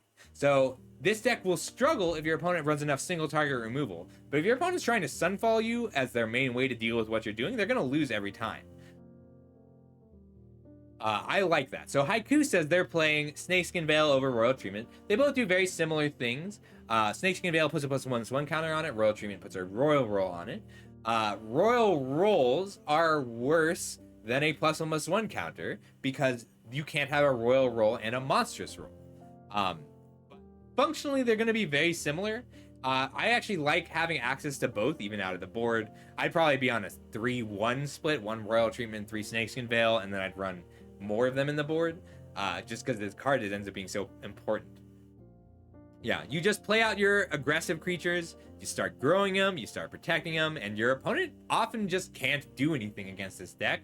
If you expect your opponent to be wiping the board, you get to plot a slick shot show off, and they'll know about it, but they can't tap out for a Sunfall, because if they tap out for a Sunfall, then you cast a slick shot show off for free, play a Monstrous Rage, a Might of the Meek, and Audacity, that's 12 damage. Hang on, 4, 5, 6, 7, 8, 1, 2, 3, 4, 5, 6, 7, 8, 9, and 11, 12 damage from an empty board for only 3 mana is not easy to beat.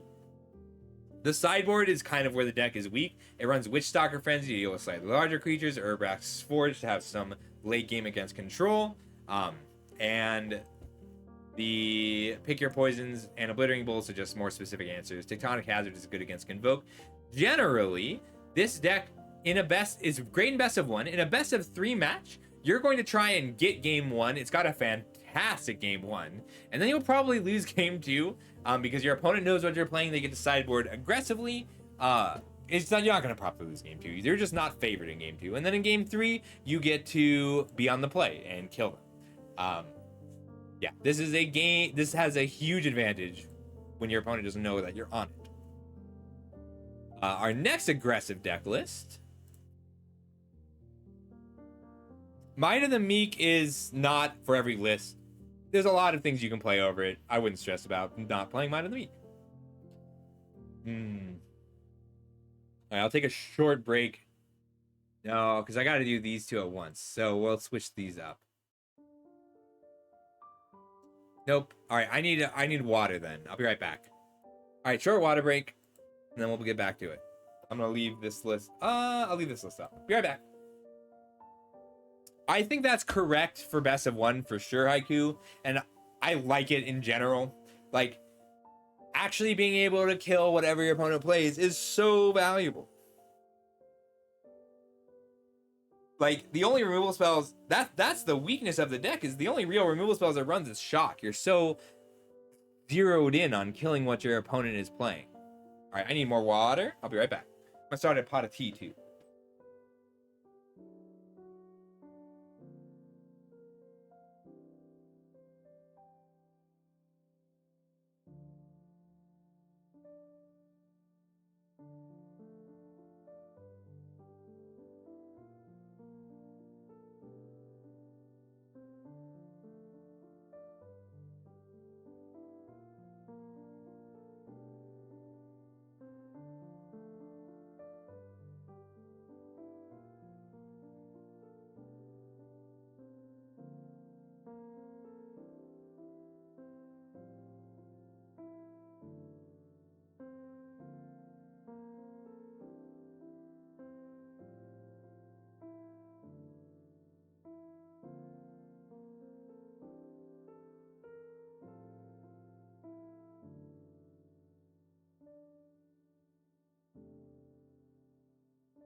I'm back.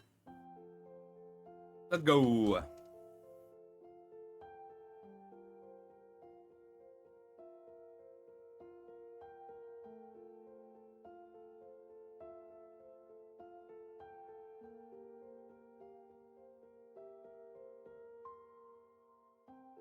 All right, up next we have Boros Convoke. So Boros Convoke is a deck that we see in multiple formats. We saw it in the previous standard, and it's still very good. So if we go, the best thing that the deck can do is play Novice Inspector turn 1, and then Gleeful Demolition, targeting the clue that Novice Inspector just made to put 3/1/1 goblins into play. And then you can tap all of them to convoke something. So Convoke lets you tap your creatures to help you pay for the spell, which means that you get to power out something like the Knight Errant of Eos on turn 2 by having the right combination of spells. Previously, the deck also had Voldaren Epicure, which was a 1 red mana creature that made a blood token, and in losing that card in the rotation, it lost some consistency. But it's still a powerful deck, and you see people adjusting for it, because it didn't actually lose that much else. So it has Warden of the Inner Sky, that doesn't quite have Convoke, but it operates like another Convoke creature. Case of the Gateway Express, this is the best deck in the format for using Case of the Gateway Express. It gets to kill a creature, and then it sticks around and grows your team. War Leader's Call is a great way to push damage in the late game. It gives the deck a lot of reach. And then as many creatures as possible that make multiple bodies. So right now, that's really only Resolute Reinforcements and Gleeful Demolition. Which is kind of a shame. Like, losing Voldaren Epicure hurt. I've seen some lists playing Hop to it as well. 3 mana make 3/1/1s. This particular list is running all 4 Yoshin Frontliners because it is another artifact that you can target with the Gleeful Demolition. And then, really, it just wants to power out Knight Errant of Eos, use to get an Immodane's Recruiter, pump the team, and win as quickly as possible. It's running a little more removal than it used to. Its mana is still a mess. Its mana was a mess before, and it will remain a mess as long as the deck is in standard. But it's still powerful. All of the creatures it plays are a threat, so you have to answer all of the creatures, and it's why you see so many people playing Temporary Lockdowns. Hey, Boobas. So sorry, I do questions between explanations for this segment. I didn't record that. I'm so bad at recording. I'm just going to leave the recording running from now on. All right, so I'll redo this one later. All right, well, Damien, if you're watching this, I'm going to redo Boros Convoke at the end because I want this stream to keep going. All right, sideboard is just a little bit of Hand Disruption, Anointed Peacekeeper. Lauren of the Third Path is a nice creature that is a disenchant. They're going to be running creatures wherever possible. Places where it's not possible include Lightning Helix, which is a great card in the aggro mirror, and Destroy Evil and Get Lost is just a little bit more removal. You see the requisite Urabrask's Forge in a red deck because it's great against mid-range and late-game decks. And then a little bit more Hand Disruption. Anointed Peacekeeper and Invasion of Gobakon are both solid cards just to disrupt the hand. This is a deck where stopping your opponent's temporary lockdown for 1 turn makes a difference. Temporary lockdown does go through the flip side of this. So the flip side of this is Light Shield Array. Oh, that doesn't work. So the flip side of this is Light Shield Array, which protects your creatures from a lot of sweepers, but not Sunfall or Temporary Lockdown. It makes them indestructible and hexproof. But it also grows them, so it's a nice threat on its own. It's not uncommon to see a split between different kinds of Hand Disruption.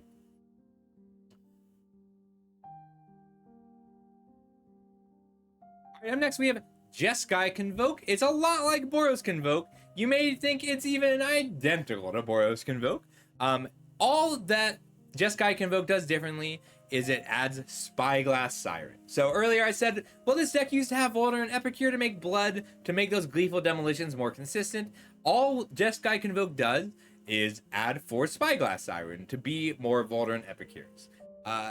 It's not as quite as it is more consistent in the cards that it plays compared to Boros Convoke, but it's less consistent in that, look at the mana base. It's playing all of these dual lands just to enable 1 blue card. It has to play 4 Seacrum Coasts. It has to play 8 fast lands and 5 pain lands. And it gets to only run 1 basics just to play the Spyglass Siren. That's a big deal. The card's very good in this deck. It generates a map token that you can use to do your Gleeful Demolition thing, make 4 creatures on turn 2. And it's a flyer, which is pretty relevant because you need to keep hitting even after your opponent plays some blockers. Like, this deck is very similar to the previous one. It's running Yoshin Frontliner as a 1-of instead of as a 4-of to make room for the Spyglass Sirens, but it still has your Imedane's Recruiters. It still has War Leader's Calls as ways to grow the team. It has Case of the Gateway Express as removal that grows the team. Imedane's Recruiter is still a beast, grows the whole team out of nowhere and lets you make a surprise kill happen after a sweeper. And Wardens and Knight Errant of Eos are both your convoke creatures to take advantage of all of the bodies that you're generating. It does give you better sideboard options compared to Boros Convoke. Counterspells are good, but in best of one, I think I'd usually play, like, this is a big get. A counterspell that makes a body, and counterspells in general are very good in this deck because your opponent's whole game plan is to mulligan. Like, if I know that you're playing Convoke, I'm going to mulligan until I have Temporary Lockdown and Sunfall in my hand. So countering just one of those cards will be the difference between winning and losing, especially because it buys you a whole turn, and Protect the Negotiators also makes a body. This is a big get out of the board, but in best of one, I think Boros Convoke is almost always going to be better. Otherwise, you'll see a little bit of ways to destroy artifacts, enchantments, grow the team, specific forms of removal for specific decks, hand disruption, more removal. They're not running the Urabrask's Forge, but yeah. For the low cost, as Ranger put it, of setting your mana base on fire, you get another way to enable your turn 2 Gleeful Demolition. However, I mean, it's really good. Like, if you play a turn 1 Novice Inspector or Spyglass Siren, turn 2 Gleeful Demolition, the token that it makes, you have 4 creatures in play. That means that you can convoke your Knight Errant of Eos, drawing 2 cards on turn 2. Like, you get to look 6 cards deep. If you're tapping 4 creatures to cast this 4/4 creature, then you can hit everything in the deck except more Knight Errants of Eos. You can also attack for 1 with the Spyglass Siren and just tap 2 lands. Not usually, actually. That's a turn 3 play. Yeah, solid deck, very similar to Boros Convoke. You could make the argument that Convoke is just one archetype and put these together, and it might be A tier. We'll look at that in the future. Immediately following the Convoke decks, we have Boros Control. Love that this is a deck. So we have talked about a few different control decks so far, and you'll see elements of both in here. Urabrask's Forge is still a powerful win condition. This is a great way to...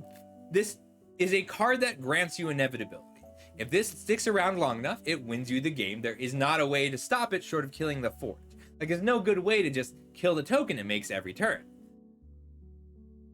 This is a more controlling take on these colors. So you have Biza, which is a great recovery. You have Virtue of Loyalty, which is a blocker early and a win condition late. And then you have your sweepers. You have Sunfall, 1 to 4 temporary lockdowns, and then Lightning Helix is a fantastic removal spell that also gains you a lot of life. This is a nice... So Caretaker's Talent is the source of card advantage that it runs. So it's in the elements of a control deck. You have your card advantage, you have your answers, you have your win conditions, and you have your sweepers. Caretaker's Talent is the card advantage. That means that Carrot Cake draws 2 cards and gains 3 life with a Caretaker's Talent. Leveling up the Caretaker's Talent replaces itself for just 1 mana. You can... Virtue of Loyalty draws a card. You also have your Mirrors and your Fountain Ports. These generate card advantage. They draw a card as long as you have Caretaker's Talent in play.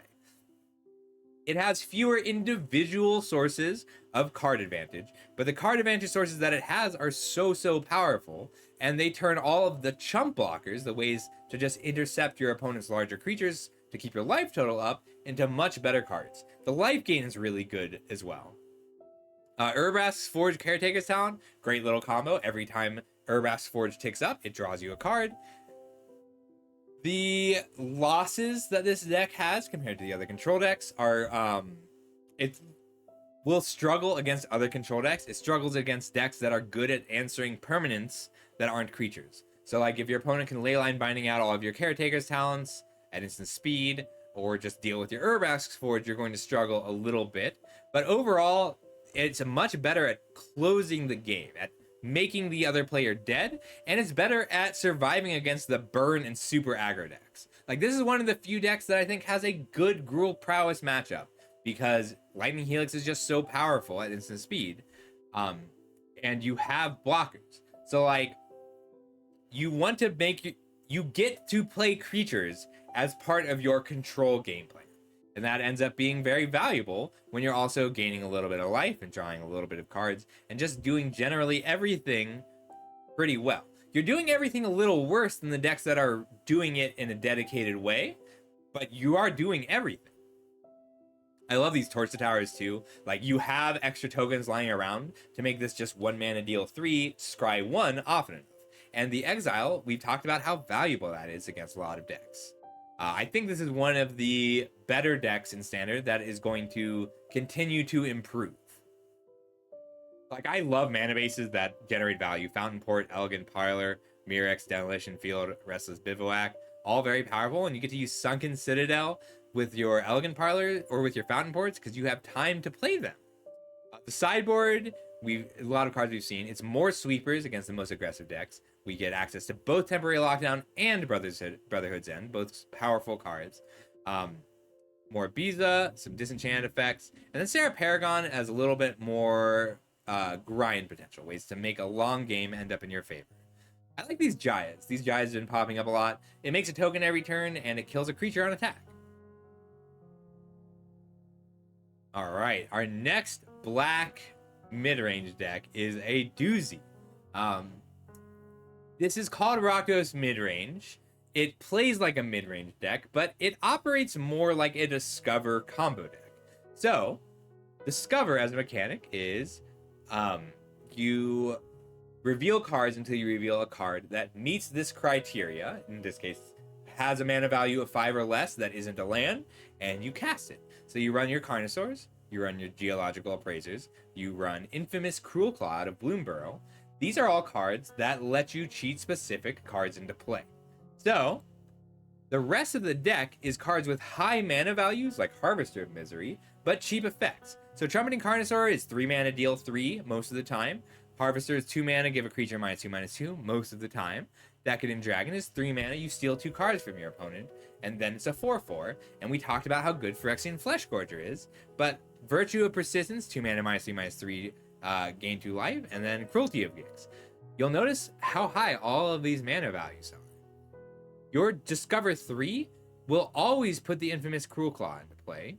Your Discover 5 will always put something powerful into play. Like, one of the problems with deck building in Discover, or Cascade, or comparable effects like the Infamous Cruel Claw, is you're just so likely to hit a cheap spell. That's not a problem most of the time, because the cheap spells end up being good, but this deck doesn't run any cheap spells. Everything it can hit with the Infamous Cruel Claw, and then cast for free, is very powerful. Even though it has so many things to do with 2 and 3 mana, Cruel Claw and Carnosaur and Appraiser always hit incredibly powerful decks. Everything is just a huge threat out of this deck, even though it's pretty good at dealing with what your opponent's doing. What this deck is missing really is sweepers. So Harvester of Misery is a sweeper, but not until turn 5. You don't have Temporary Lockdowns, you don't have Brotherhood's End. You do get to side them in, probably for Cruel Claw, and then your Geological Appraiser always also does 3 damage to every creature. Yeah, the sideboard is just specific top-end threats, specific removal spells. I love these Cruel Claws heists. When you want to seal a card, you really want to seal a card. Yeah, this is a very cool deck. I'm glad to see it doing well. Hi, Fina. We're doing every deck explained ever. So we are, I'm doing all the hellos and such between decks. So Fina, there is a deck, Golgari Midrange. This is your Golgari Midrange shell, right? It's lots of removal and card advantage. You can run Igra in here. And Igra says all creatures are also food. Whenever a food is put into a graveyard, put 2+1/+1 counters on it. I love Jund Food too. Also, Food is a Pioneer deck. So yes, so this is Golgari Midrange as a shell. You can play Golgari Igra. Have you seen Eager yet? Let's do this. This is the easiest way to do this. You'll love it. So Eager says, so Eager also enables a powerful Cauldron Familiar deck. This is Eager. Ward sacrifice a food. Other creatures are food. Whenever a food dies, put 2 counters on it. So you can also play. So what this also says is Cauldron Familiar is a food now. So you have 2 Cauldron Familiars. You can sacrifice a Cauldron Familiar to return a Cauldron Familiar. So it's infinite. Eager, Cauldron Familiar is an infinite combo. It's really good. Like you just played Jund Food in Pioneer now. Jund Food is not currently viable, but Jund Food will be viable in 2 weeks. In 14 days, I will bet you can play Jund Food in Pioneer competitively. The ban list comes out in 14 days. On Arena, that's Explorer. You can play Explorer Food very powerfully on Arena in 14 days when the ban list comes out. Because right now, you have to be able to kill a turn 3 Amalia combo. Alright. Last. This is the Gathering tier list. We need to do. That is all of the B tier lists. So we are moving on to the C tier lists. I'm going to close out the B tier lists real quick. Don't get lost. All right, on to C tier. Yeah. You can make it now and you'll have fun with it. I'm going to let this ad run out before we move on to the next list. Yeah, you can make it now. I'm pretty confident that. So the thing is, in Pioneer and Explorer right now. Oh, you know what? We have a tier list. Yeah, we'll talk about it soon. So this is the Pioneer tier list. So you can actually see all this.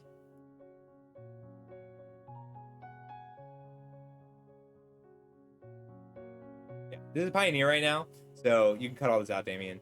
Rakdos Vampires is S tier. It is the best deck in the format. It's the most played deck in the format. No, I have like 12 more regular ones. You're good. So this is the best deck in Pioneer right now, Rakdos Vampires. And that's because the actual best decks in the format are these two. Izzet Phoenix and Amalia combo. They both have a bad matchup, which is Rakdos Vampires. So something from like Rakdos Vampires is like 40% of the meta. Something is probably going to get banned. Not enough to kill the deck. Like maybe a Sorin or the 6-mana vampire. But when this deck falls out of favor, these two explode. They get too good. So something probably needs to be banned out of all 3 decks to maintain this format. No, because red-black mid-range is just good enough. Like the reason, if you couldn't play the vampire theme of, so this is Sorin, it minuses to put a Vein Ripper into play on turn 3. That's busted. It's so good. Most games, this plays like a red-black mid-range deck. It draws cards, it kills creatures, and then every once in a while, it just jams a 6-drop into play on turn 3 and wins the game right there, because your opponent is not going to have a creature sacrifice and a removal spell at the same time. Yes, so if they ban a card out of this deck, if they ban Sorin or Vein Ripper, they have to ban a card out of Amalia and Phoenix, and then the meta gets pretty good. They might have to also ban something out of Mono Green Devotion. Yeah. But it's I think the format's kind of bad right now because there's only 3 good decks. Like there's a lot of good decks. There's only 3 viable decks on Explorer. So outside of Explorer and regular Pioneer, you can play Mono Green Devotion, Niv to Light, Rule Aggro. None of those decks, and Lotus Field, and none of those decks can be played on Arena right now. They're missing cards. But we'll talk more about that on the 26th when I do every deck explained ever for all the new formats we get from these decks being banned. All right, this one is very cool. I'm glad to see this one happen. Mono Black Discard, aka 8 Rack, the original version of Mono Black Discard, just ran lots of discard spells, and then Shrieking Affliction and the Rack. Shrieking Affliction was fundamentally the Rack. Both of those cards deal damage to your opponent if they have under a certain number of cards in hand. So, this is back on the back of Bandit's Talent. When Bandit Talent enters, it is a discard spell. They discard 1 card or 2 cards if they're both lands, meaning they discard 1 good card or 2 less helpful cards. And then once you level it up, it starts draining them on life. And if you have the time, which is not very common, to level it up again, it also starts generating cards. The rest of the deck is just interaction. So Cut Down, Duress, this deck main decks the Duress, Hopeless Nightmare. So discard spells, Duress and Hopeless Nightmare, Thoughtstalker, Warlock, Deep Cavern Vat, Hostile Investigator, Liliana of the Veil, all make your opponent discard cards. Cut Down, Go for the Throat, also Liliana of the Veil, are also removal spells. They kill what your opponent is playing, the creatures that they do manage to get into play, especially the early creatures. Then Shuldred and Aclazotz end up being the way the deck wins most often. So Demolition Field ends up being pretty important because your opponent does get to play lands. You have to be able to kill the lands they play. There's a lot of value that can be pulled out of lands. The deck does get to run Mirrex and Mishra's Foundry as good ways to turn their lands into threats as well. There's a few variations on the deck, which is surprising. You have people running all 4 Hopeless Nightmares and Sepulchral Blade. The 2 mana target opponent sacrifices a creature when it comes into play, artifact, and then Rottenmouth Viper, which you can sacrifice permanents to make it cheaper as a different kind of win condition. But Hostile Investigator and Aclazotz are both powerful creatures that work well with the discard theme. However, your opponent is a lot less likely to have cards in hand left. So these cards are very expensive. If you want to swap in some Rottenmouth Vipers or cheaper threats, you can build this deck on a budget and it'll still be pretty effective. You do need your Lilianas. You have to pay, you're going to have to show out for the Lilianas to play this deck. But I would argue that all 3 of these powerful threats are replaceable. And every other card in the deck is very cheap, which makes it a good budget option. You can also build it on a budget and then add these cards over time. They're expensive mythics. You also need lands that do things, but they're kind of replaceable. You can swap out your Mirrexes for Fountain Ports if you have them. You can swap out your Mishra's Foundries for, I don't know what other living lands are available. But yes, this is a standard deck, Theo, and this is a really good one. You also see people running more sweepers. So the sweepers at our disposal here are Gix's Command and Glistening Deluge. Some people run Malicious Affliction because it also exiles all the creatures. Some people run Deadly Cover-Up because Deadly Cover-Up gives you the ability to take out recursive threats. It's good against the Golgari mid-range and the control matchups. But yes, this is a powerful standard deck. It is a regulator. Like, this deck means that this deck is one of the reasons that Domain will never be too overpowered. It's one of the reasons that there's no crazy overpowered combo decks. If you're playing this in best of 1, I would move sweepers to the main. Like, if you're playing this in best of 1 on the arena ladder, you want to have Malicious Afflictions and Glistening Deluges in the main, because you need to be able to deal with these big boards that your opponents play. There's so many more play a 1-drop, play a 2-drop, play a 3-drop deck. But once you get your opponent locked out under a Bandit's Talent in top deck mode, they're in a lot of trouble. It's a cool deck. Yes, Mono Black Discard is a viable tiered standard deck right now. I'm really happy to have access to 8-Rack. I have a buddy who will probably play now that this card deck is legal. I'm going to go ahead and DM it to him right now. All right.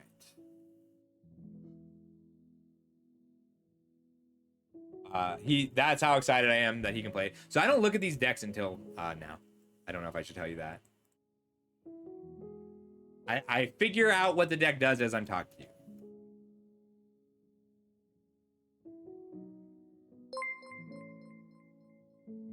The hex. Oh, so this is our website. This is the Gathering tier list. Let's do it like this.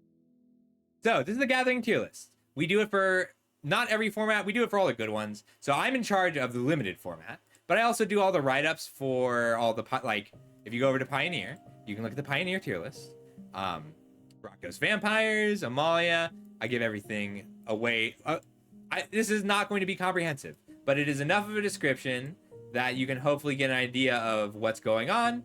And there's data-driven tiers. So we do give some weight to things based on like actual play percentages, but it's mostly based on finishes in large-scale tournaments. The fewer large-scale tournaments there are for a given format, the less we update it. So we do Pioneer, Modern, Standard, and whatever the most recent draft format is weekly. I'm in charge of this one, Bloomberg Limited, and I do all the write-ups for everything else. That's why I do this, so that I can get the write-ups written. But we do Pauper, Legacy, and Timeless monthly. If it's like a key format for a given time period, we'll update it weekly. But generally, we put a lot of work in, and we'd appreciate it if you visited our website. We don't do a lot of ads, but we do Patreon events. All right. That's Mono Black Discard. We do update the lists occasionally. But mostly we do like whatever we feel is exemplary. So that's where the subjective aspect is. These are all... We try to pick a list that won first place at a large event. But we also, like, if that didn't happen, if maybe it's just a deck that people play a lot and it has a bunch of top 8s in a given week, we will pick a list subjectively. Just whatever we think exemplifies how the list should feel. Personally, I like the Rotten Mouth Viper version. I just think it's more fun and explosive because it's so much fun to go turn 1 Hopeless Nightmare, turn 2 Hopeless Nightmare, Hopeless Nightmare, turn 3 Sepulchral Blade, your opponent sacrifices a creature, Rotten Mouth Viper is also a lot cheaper. But like, some decks you don't mind sacrificing your Bandit's Talent, and always you want to sacrifice the Hopeless Nightmare to get that Scry. Alright, up next, Boros Mice. Oh, I need a drink first. Boros Mice is a little bit different from both the Boros Convoke and Boros Control lists we saw. I love that it gets to run Cheeky House Mouse. It's a mouse. It's a 2/1 mouse for 1 mana. Sorry, excitement over. Mice has access to a lot of the powerful cards we've been looking at, but it has better lords. So Flowerfoot Swordmaster has Valiant trigger Mice get +1/+0 with Offspring. That's flexible, it's powerful, it grows your team. It also has, where are you? Oh, this isn't running it. So the 2-mana 2/3 Rabbit that also pumps Mice. So it gets the best 1-drops probably other than Lizards. But it's got Cheeky House Mouse, Flowerfoot Swordmaster, and Heartfire Hero all at 1 mana. And then it has Raging Battle Mouse. This is the Eldraine classic that your second spell costs 1 less. Really good in multiples, really good with cards like your Flowerfoot Swordmaster. It has Manifold Mouse, which you'll play this on turn 2 or turn 4. And you're pretty happy to give a mouse double strike if they don't have a blocker, or double strike and trample if they do. It gets a lot out of both Might of the Meek, because you do get that +1/+0 and to draw a card and to trigger your Valiant, and Rabid Gnaw. But Mabel, Heir to Cragflame as a Lord is great in the late game. Mabel, Heir to Cragflame, and Manifold Mouse are both great for triggering Valiant on your creatures to either grow them or get those Valiant triggers on either of these creatures. I think this is a really fun, explosive, powerful deck. It's a little more difficult to play than some of the other aggressive slanted decks we've seen, because you're often going to have to choose whether you want to squeak by to trigger Valiant or just have the body in play, whether you're going to want to grow the Heartfire Hero or generate a card off your Emberheart Challenger. But it's got that same reach that Lizards does, because you can keep your cards flowing, and your mana ends up being a little bit better too, especially than Convoke. You're less explosive than those other decks, right? You don't have the ability to play a 4/4 on turn 2 after putting 4 bodies out. You don't have the ability to drain your opponent 20 after they're getting stable. But what you do have is a lot of consistency and the ability to push damage every turn. Your curve is low, your spells are powerful. Monstrous Rage and Might of the Meek both grant trample to a creature who probably has double strike.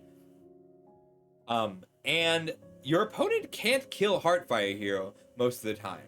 In return, you have more weaknesses. If your opponent manages to get to the point where they resolve a Sunfall and you don't get to trigger your Heartfire Hero, you're going to be very sad. If your opponent gets to the point, if your opponent just temporary lockdowns you and you haven't done enough damage or you don't have a hasty creature to follow it up, you're going to be sad. But Rockface Village and Lupinflower Village, you are great lands that keep your cards flowing. I'm surprised not to see any Cavern of Souls, but like getting extra value out of your lands is so valuable for a control deck. You also don't have to run a single card over 3 mana because of the way that Offspring plays. Like, Firefoot Swordmaster is a 1-drop and a 3-drop, or a 1-drop and a 2-drop with the Raging Battle Mouse. Cheeky House Mouse is a 1-drop and a 2-drop because of Squeak By. Where are you? Manifold Mouse is a 2-drop and a 4-drop because of Offspring. Mabel is a 3-drop and a 5-drop because you can play her and make the equipment. Like, the options are really useful in this deck. You get to put out multiple bodies with one creature often, and those creatures end up being larger because of Mabel and your Swordmaster. Mabel ends up being very important to the way the deck plays because the equipment she leaves behind grants haste. And you need that haste because you're not good at following up sweepers. You don't have Imidane's Recruiter or you applauded Slick Shot Show Off.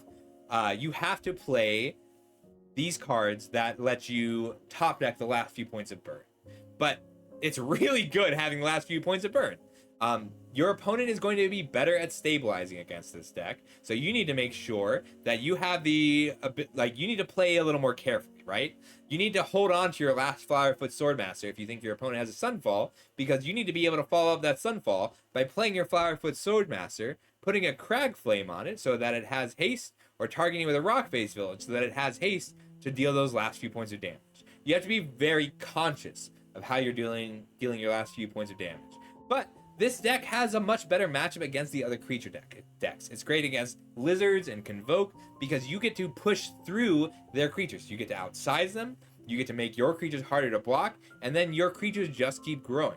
The fewer targeted removal spells your opponent has, the stronger this deck is. Also, dirt cheap. It's $80. It's actually more expensive on Arena than in real life, because you need a lot of random wild cards, like 4, 8, 12, 4, 8, 12 rares, all of which are 10 cents in real life, but 4 wild cards nevertheless on Arena. You do need all your duels also on Arena. You need all 8 of these. However, you only need 8 duels, which is a lot less than some of these other decks. Sideboard is just targeted removal. We have 4, 5, 6, 9 targeted removal, and then some late game grind potential against controlling decks. I love Case of the Crimson Pulse for this. It's great for just keeping your cards flowing.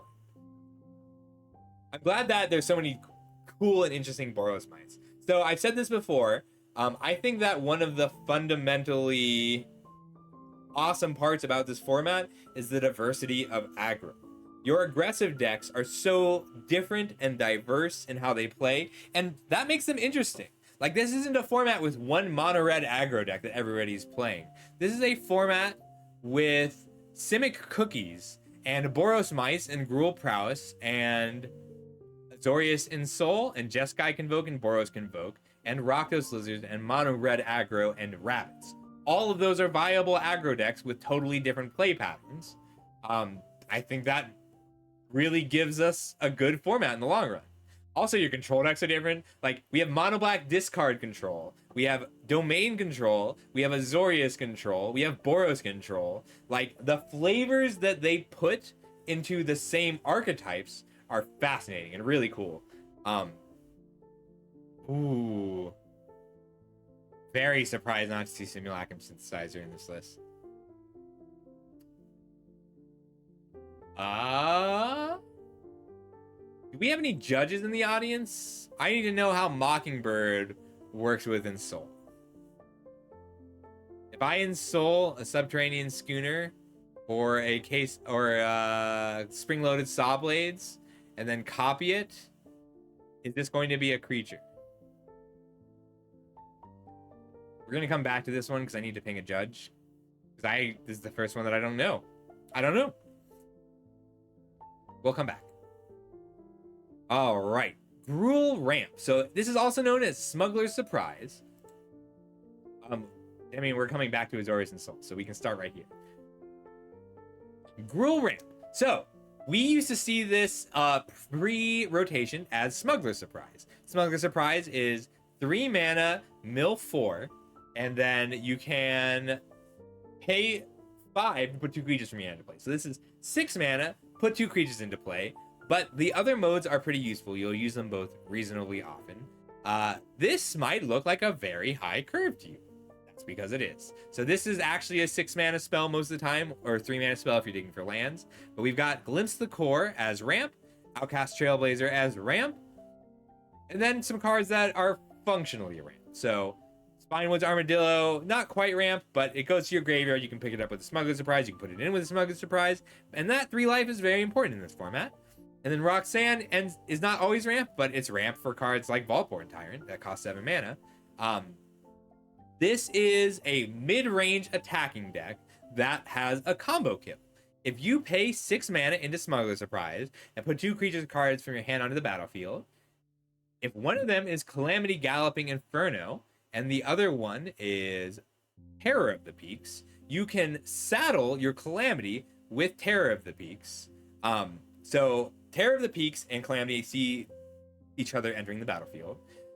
Terror of the Peaks will deal 4 damage to any target when Calamity Galloping Inferno comes into play. You then saddle Calamity with Terror of the Peaks. And when Calamity attacks, you choose a non-legendary creature that saddled it, which is going to be Terror of the Peaks, and you make a tapped and attacking token that's a copy of it. You sacrifice it in the beginning of the next end step, and then you repeat this process. You put a Terror of the Peaks into play, you put a Terror of the Peaks into play. That is 2 Terror of the Peaks that are seen by other Terror of the Peaks that just shoots them for 20. If your opponent has more than 20 life, you're also attacking them for 14. You get to... It is a one-shot KO if you have 6 mana to pay into Smuggler Surprise. The trick is getting to 6 mana, but this is a good deck for getting to 6 mana. Personally, I like the builds with all 4 Brotherhood's ends because being able to wipe the board is so important right now. But you get to play a fair game if you're not combo killing. Like, your fair game is just a 6 mana 7/6 that brings another creature along, or wipes the board, or is a burn spell on turn 3. Your Terror of the Peaks is a 5/4 dragon. All of your combo pieces are massive threats on their own that generate some value and have other modes. There are more discover-oriented builds that play Trumpeting Carnosaur that will almost always hit a Brotherhood's end. There are more ramp-oriented builds that play creatures that are ramp, in addition to Glimpse the Core, which I like this decision to not play like the Forager or the Possum, the creatures that power out your creatures faster, because there's so many temporary lockdowns and sweepers. But those builds are viable, they just don't get to run all 4 Brotherhood's ends. If this deck starts deploying its massive creatures, it's going to win the game. Like, you can cast Calamity as just a regular horse with a Cavernous Souls and your opponent can't counter it. Your cards are hard to deal with. Every creature in this deck is hard to deal with. And I like it that way. It's nice when your opponent has to fear everything you play in a whole game. You also get to do this at instant speed. So you can end step. If your opponent sunfalls, you can, after they sunfall, put 2 creature cards from your hand onto the battlefield, or untap, put 2 creature cards from your hand onto the battlefield. Otherwise, you can just pay 2 mana into your Smuggler Surprise to give your creatures hexproof and indestructible. It's got some reach. It does struggle against the most aggressive decks. Now, you can get under this one without too much trouble, and you can counter every threat or counter the ramp spells, and sometimes your opponent just won't be able to do enough. I like this desert package, though. Like, you get to play a tapped desert that pings, you get to play an untapped desert that is just 2 lands on 1 card, and you get to play some Restless Ridgelands. I'm kind of surprised it's not running more ramp spells. Like, Heaped Harvest is not bad in this deck. Invasion of Zendikar is not bad in this deck. But Glimpse the Core is the only one they're running. It just goes to get a basic forest, puts it into play. We don't have rampant growth. Inferno for 6. Calamity. So, yes, but it wins the game, Ben. Like, it wins the game. If Calamity resolves and gets to attack, the game is over The sideboard is all 4 Obstinate Baloths because this deck struggles against mono black, but being able to put an Obstinate Baloth directly into play when your opponent pluses a Liliana is really good, and this is not a terrible card against a lot of the more aggressive decks. And then Tyrannix Rex is something you'll see in a lot of these ramp style decks because it's tough to hit with targeted removal, but more importantly, it only takes 3 hits to win the game no matter how much life your opponent has gained. Surprised it's not running more targeted removal, but I guess it makes sense. I'm surprised that they're Krenko's Beds Crusher as well, but I do like this card. Yeah, like it's a ramp deck, it's a ramp combo deck. Calamity for 6 is a lot, but if you resolve it in this deck, you win the game. Like if you get to crew a Vaultborn Tyrant, you draw 3 cards, gain 9 life, then each of them dies into 6 6s that each gain 9 life and draw you a card. Like it's 18 life with a Vaultborn Tyrant and Calamity. It's 3, well, you can't crew it with a Roxanne, but the comments are pretty useful. Even crewing it with an Outcaster Trailblazer is a lot of card draw and mana at instant speed. This is a cool deck. Like, this is the combo deck of the format right now. Up next, Mono Green Stompy. So, you play green creatures that are bigger than what your opponent has at any given point in the curve, and kill them. You get to play 2 mana 3/3s and 1 mana 2/1s. You get to play flexible creatures. Like your 3 mana 4/4 is going to be bigger than what your opponent plays for 3 mana. And Sharp-Eyed Rookie and Flourishing Bloomkin, they both grow. Flourishing Bloomkin is a big part of why the deck is mono green. Innkeeper's Talent is what gives the deck so much range. The deck's not particularly difficult to play. Like you could play large creatures with additional effects. Scrap Shooter is a 3 mana 4/4, destroys an artifact or enchantment. It's useful. Pop Patch Recruit makes it harder to kill your things. You are focusing on size here. If your opponent has enough single target removal to deal with all of your threats, then you'll lose. Otherwise, you're just going to draw a card every time you play a creature, and all of those creatures are capable of ending the game on their own with size alone. This is a weak deck against control, but it's great against just about any creature deck. If your opponent is trying to win with creatures, blocking is still effective. Having a 4/4, when your opponent plays a 3 mana 2/2 that makes you discard a card, your 3 mana 4/4 is a good way to stop it. And all of them have a little extra value. So like Evolving Adapted, Flourishing Bloomkin, Sharp-Eyed Rookie all grow when you play other creatures and spells. Bloated Contaminator grows your creatures when it hits because so many of them gain counters. Trailblazer and Scrap Shooter both have the ability to generate value when they come into play. So Trailblazer especially is going to draw you a lot of cards over the course of the game, and you can plot it if you don't feel like it's safe. Sharpshooter, Scrap Shooter, there's a lot of good things to disenchant right now. Being able to stop your opponent's Leyline Binding, even if you're giving them a card, is fine. You're happy to do that, and you get to block everything. This deck is so good at blocking. I love this Paw Patch Recruit and Evolving Adaptive set of 1-drops. They're both going to be 2-power attackers on turn 2 most of the time, and you don't feel bad drawing them in the late game. We have 5 removal spells. They're all bites. I kind of like Hunter's Talent. I think I'd probably be running more copies personally over even one of the hard-hitting questions. Hard-hitting Talent gives you the ability... Hard-hitting Question gives you the ability to twin spell quite often. You will be able to shoot your 4/4 at your opponent's 4/4 and also play another 4/4. It's very good.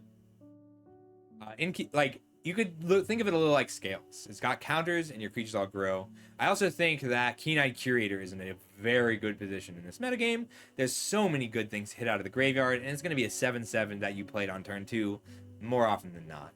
Surprised at the lack of Obstinate Baloths. I feel like I'd be on all 4 Obstinate Baloths.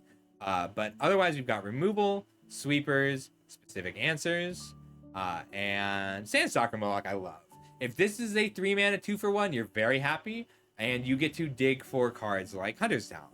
You get to dig for what you're missing, removal spells or disenchants. I'm surprised at the Filigree Silix, but I guess that Convoke is just a bad enough matchup that this particular play I thought it was worth running the Filigree Silix, because clearing out all the tokens is valuable. Alright, what's left? We're going back to Azorius and Soul, because I want to talk about Azorius and Soul and Simic Cookies at the same time. Let's do Grixis Control, Azorius and Soul, and Simic Cookies. 3 lists left. The reason we haven't been running Evolving Adapted Ranger is because it's most decks. Let's talk about this. I think it's valuable.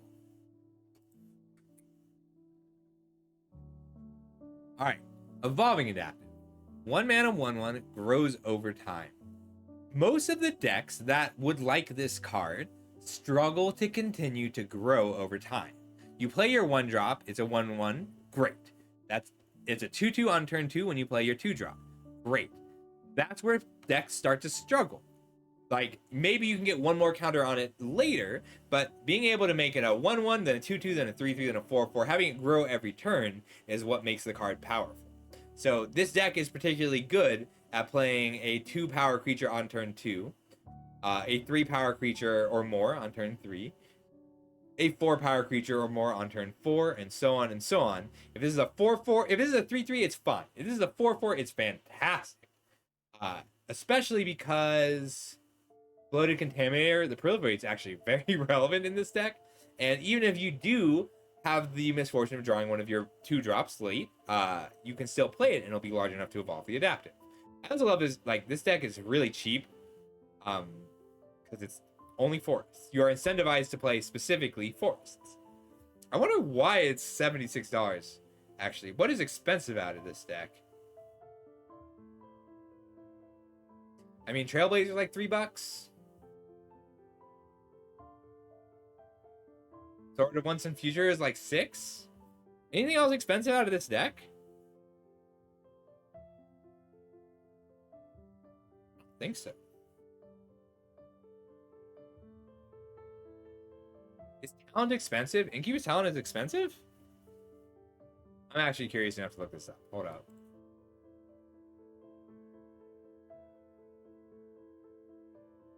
That's fair. I mean, that deck is really fun. But it's not a very good deck. I mean, like, it's just something that people run in the Golgari midrange shell.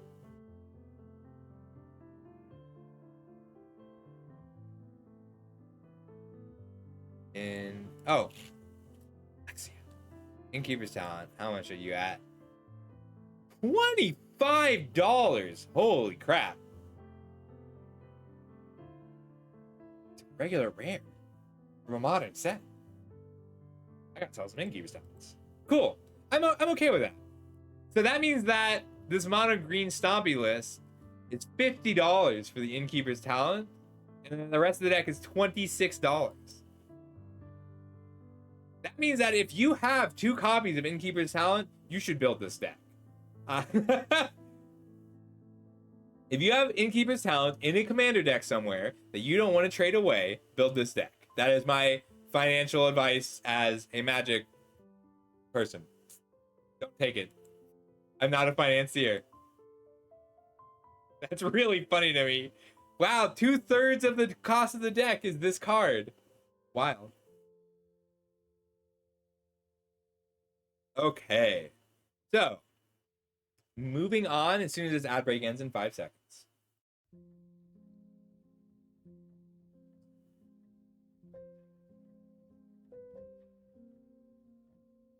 Grixis Control.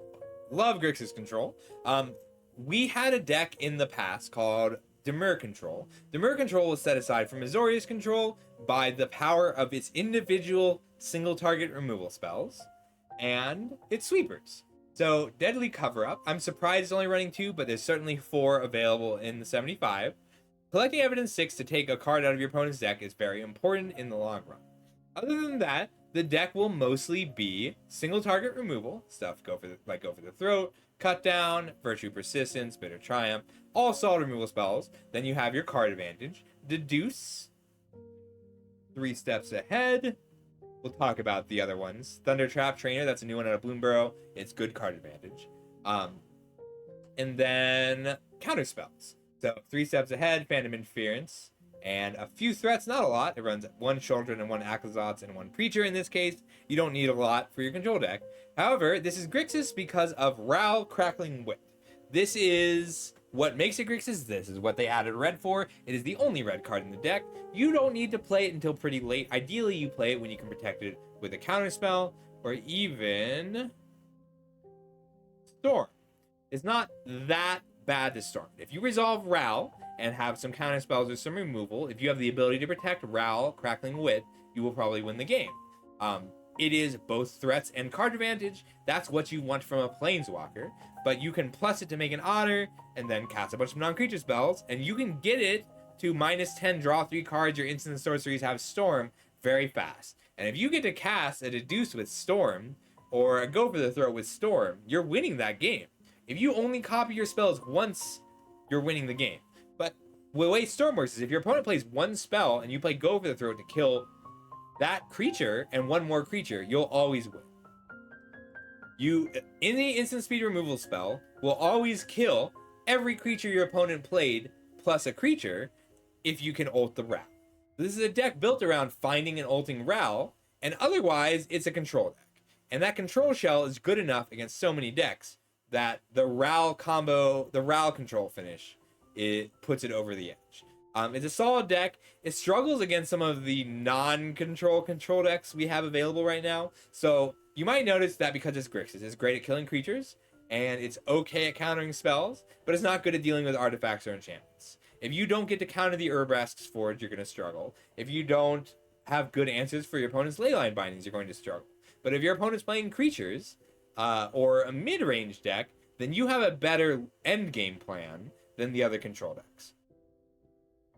Your mana is actually not that bad because you want to be playing your Surveil lands anyway, and you want to be playing your Restless Reefs anyway, and Fabled Passage is a pretty good addition to the deck. You're only running 7 lands, but you're okay with your turn 1 land coming into play tapped, and then on turn 4, you run so many lands, you're likely to be able to play your land untapped with Fabled Passage.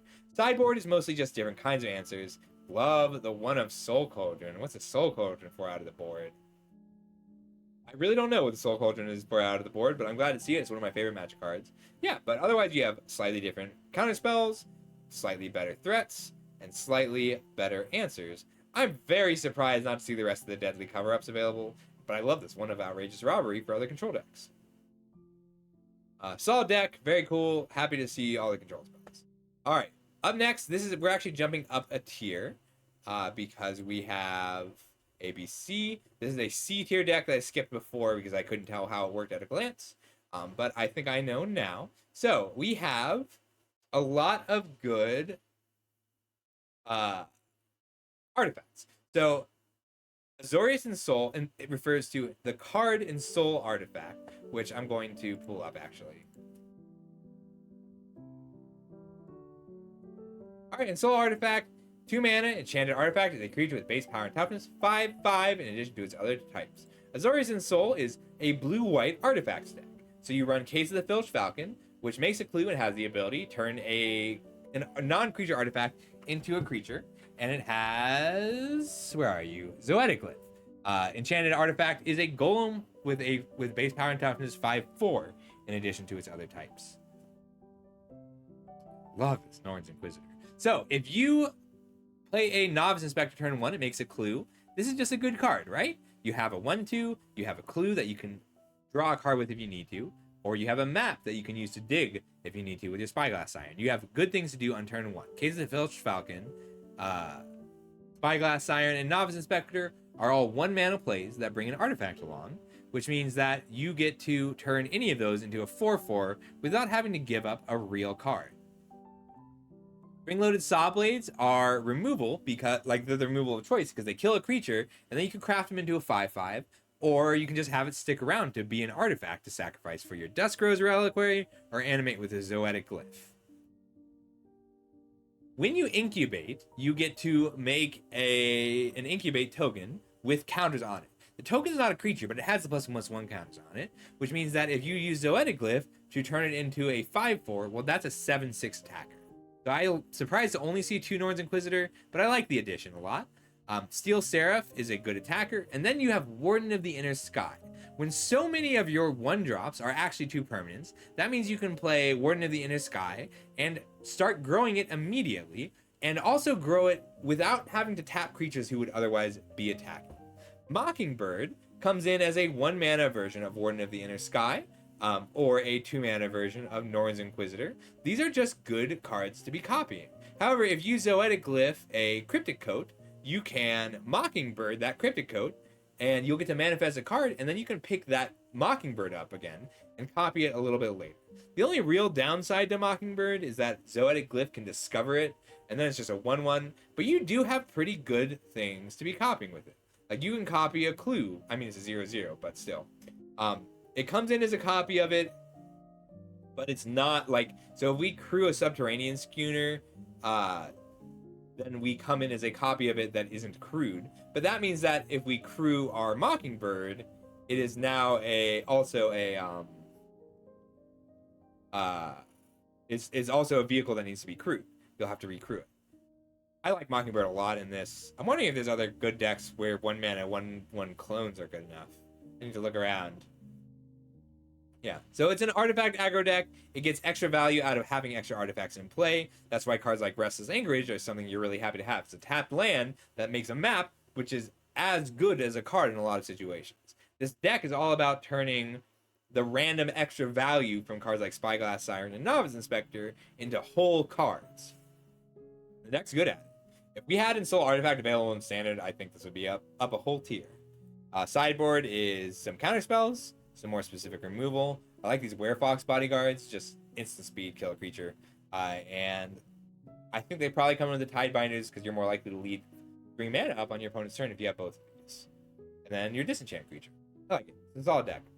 Comparing that to Simic Cookies, that is a blue-green version of what we just saw. We've got Gingerbrute and Surge Engine as your main attackers. Surprised to see only 3 of each. Teething Wormlet is a 1 mana 1/1 that very quickly becomes a 2/2 and a 3/3 and a 4/4. Tough Cookie makes 2 bodies. Like, it makes a food and itself. Spyglass Siren makes a map and itself. And Sentinel of Nameless City makes a map every turn. So all of these creatures are solid attackers, solid threats on their own, but they bring along bodies to power up your Wormlets and be 5/4s with the Zoetic Glyph. I like this Hunter's Talent edition. This is a new card from Bloomburrow along with Mockingbird. Hunter's Talent is nice because giving your Zoetic Glyph trample is very powerful, but you're also likely to have a 5-power creature that you can use to Hunter's Talent. And then Kitesail Larcenist is a good, it's a fine flyer on its own, but it disables a creature, and you're not too upset turning all of your creatures into treasures. I'm very surprised to only see 3 Gingerbrutes, because Gingerbrute is often how this deck wins. You get to put a Zoetic Glyph on it. Now it's a 5/4 that's unblockable. The mana is pretty nice. You have all 4 Sanctums, all 4 Coasts. Mirrex making artifact creatures is relevant, and Vinestalk is a great late game threat. I think it's a good reason to be blue-green, because it's 5 mana for 7-ish power. Sideboard, Haywire Might is a good addition. Like, if you can have targets with Haywire Might, the card's very good, because it is an artifact creature for 1 mana that also gains life. Surprised not to see all of the rest of the Larcenists. Hard-hitting Question is good, cheap interaction, so you can also play additional spells. And this is almost always going to counter a spell in this deck. You just want to make sure that you have an Ensoul if you can. Where'd it go? The Soul Cauldron is really good in this deck. Soul Cauldron, exiling a Tough Cookie, lets you turn the Soul Cauldron itself or anything else into a 4/4. And if you can put a Gingerbrute or a Surge Engine under it, then every creature you play for the rest of the game is unblockable now. Unblockable unless they have haste, unblockable outright, and you can turn them into 5/4s or draw 3 cards. If you use Soul Cauldron to put the Surge Engine ability on a Spyglass Siren, then it's already blue. You can just pay 6 mana to draw 3 cards. Gives it a solid late game. It's a good Soul Cauldron deck. I'm still surprised by the Mockingbird. Like, I'm happy to pay 3 mana for a Sentinel or 1 mana for a Spyglass Siren, but I don't like relying on creatures that require you to have other creatures in play. But I guess there's enough cards that you're happy to get flying that it works out. I like this one. All right, so that is every deck ever explained. That's all of them. This is our standard tier list. If you have any questions about any of the specific decks, please tell me. I'll answer. If you would like to see any of them in action, I'll build them. You can redeem. It's one of the redeems on this channel. I will just build and test the deck to show you how it runs. I have unlimited wild cards. That's the perk of being a content creator. Drafter? It's the perk of being a drafter.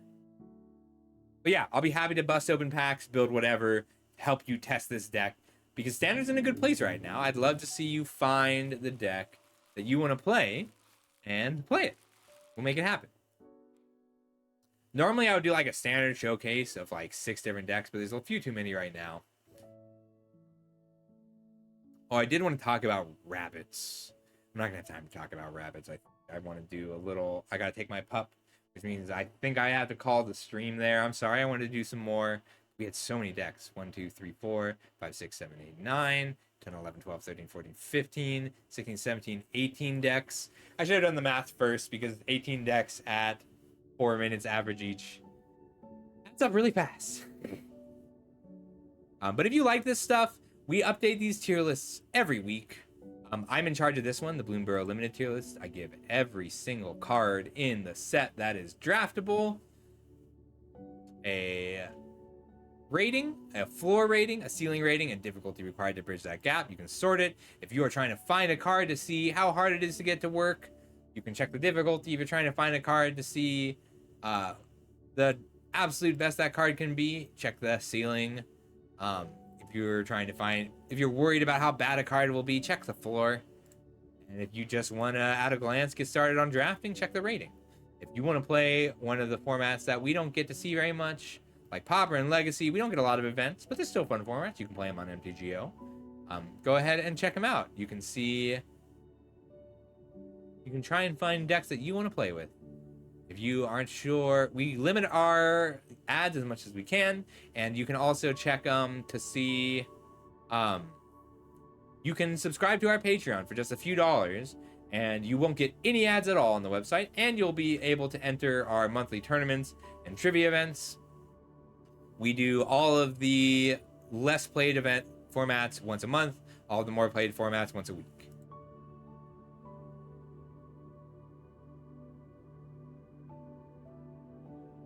I get that. Especially, like, I don't know if it's Ash's current list because we get them. Some of them we get anonymously. Some of them we do get from streamers.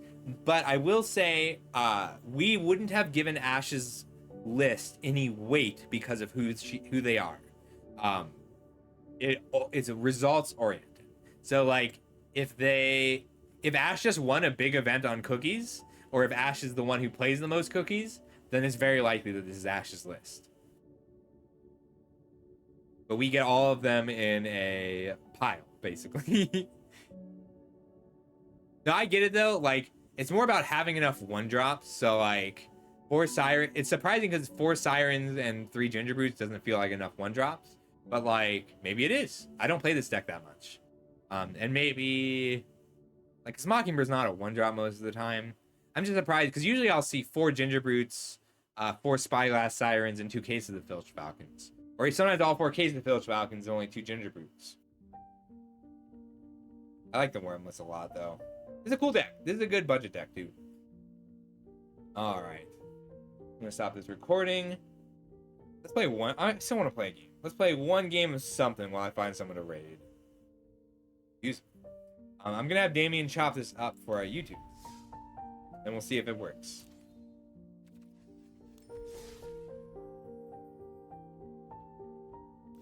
I want to play this Roots list. I love this Roots list that Aster sent me.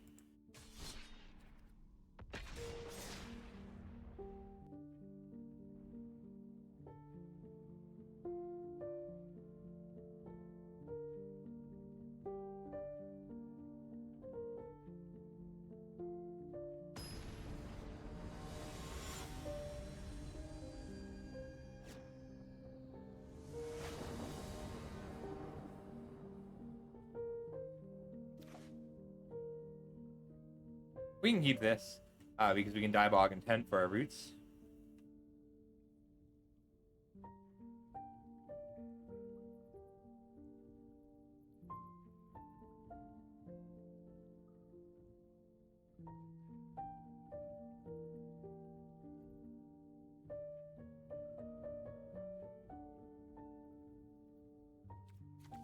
This deck's so much fun. I think we're probably leading on the Mortuary. I might lead on the Cottage. I'll lead on the Cottage because I would like to Surveil 2 and 1 next turn.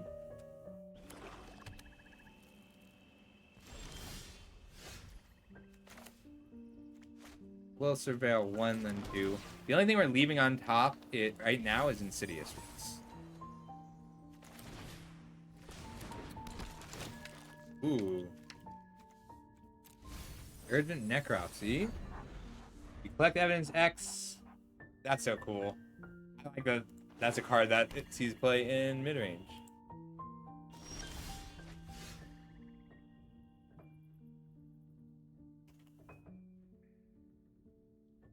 I'm gonna cash grab first to dig for that roots, because I can't win next turn anyway, even with Tivar. Or that's awesome. I want to pick up the Osteomancer because I want that food.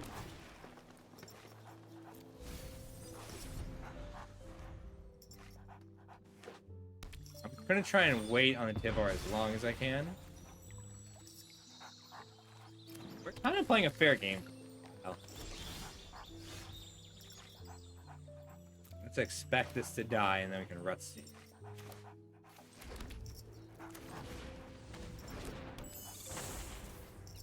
Squirrels. I love that squirrels are a thing. I think this deck is as good as most of the tier deck. There it is. That's what we've been looking for.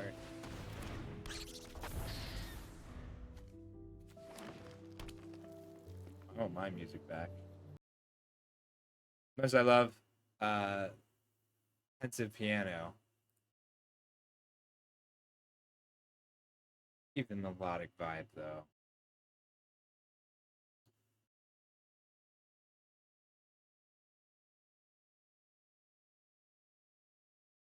What's he doing? How are we gonna beat this? He's got roots and we're gonna die. He didn't collect the evidence. Very good news for us. However, I don't have targets for the roots this turn.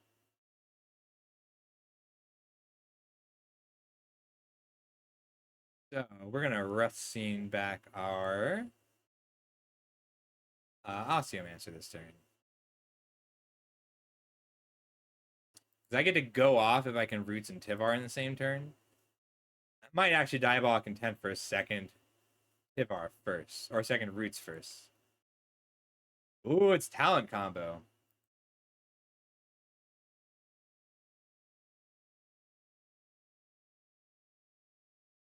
Well, roots first. I'll Diabolic Intent next turn. First we forage. Well, we don't. Not quite how it works, but.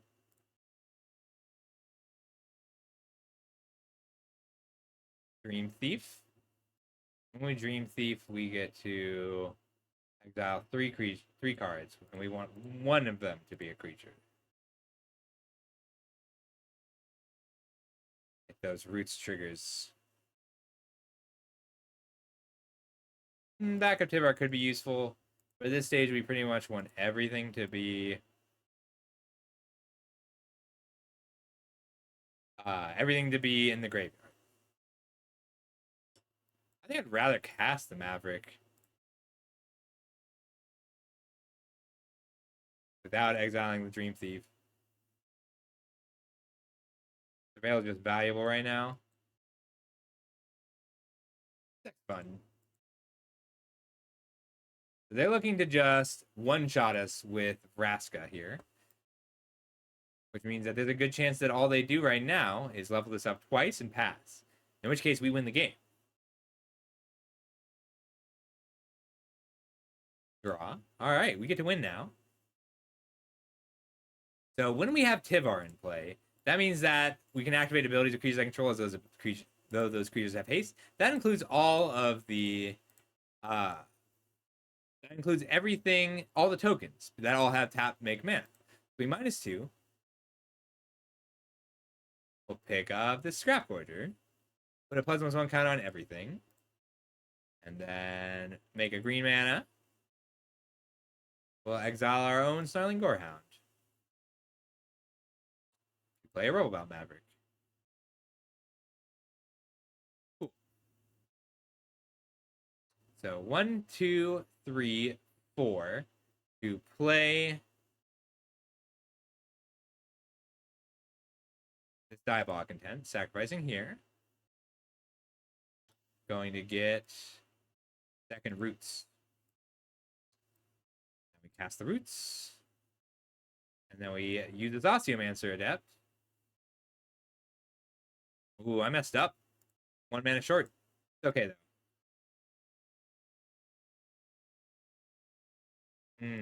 I don't have a way to stop this. I think we lose. Whoops. If I had Volder and Thrillseeker in this build, we'd win.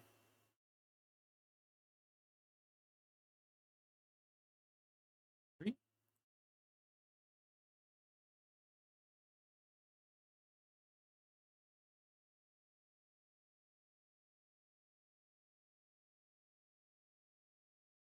Two, three.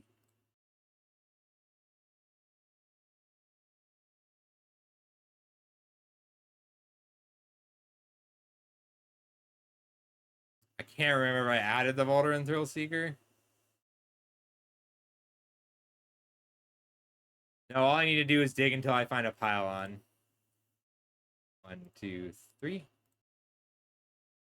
And then exile my Dream Thief. Graveyard. Graveyard. Graveyard. Graveyard.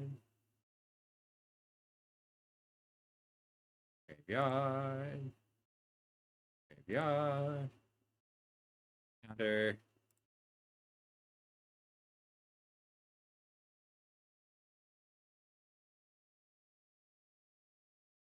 Graveyard. Eventually, with Triple Gorehound, I will find a pylon. I surveil 3 every... I surveil 6 every time a creature leaves my graveyard. And all 6 go into the graveyard. 1, 2, 3.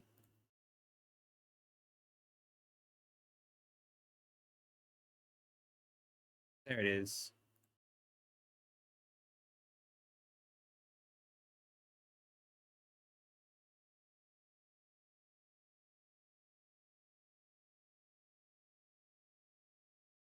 Draw a card.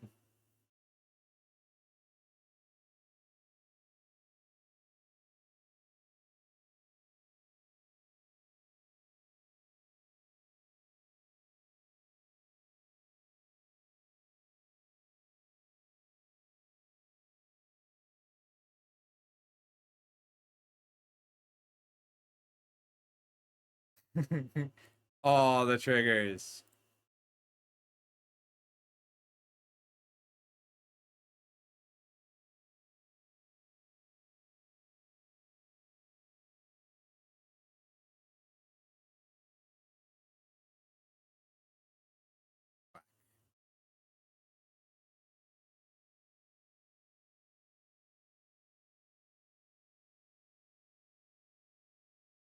Yeah.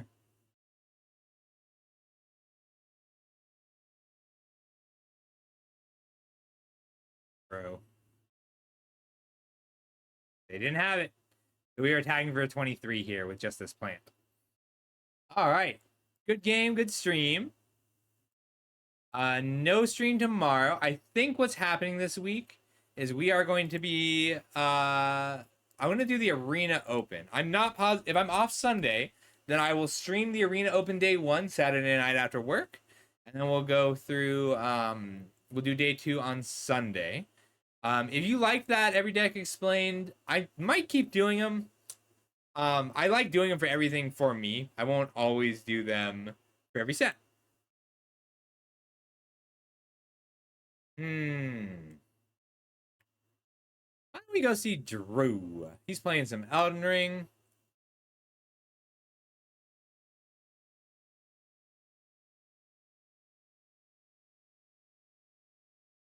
Except he might not be ready yet.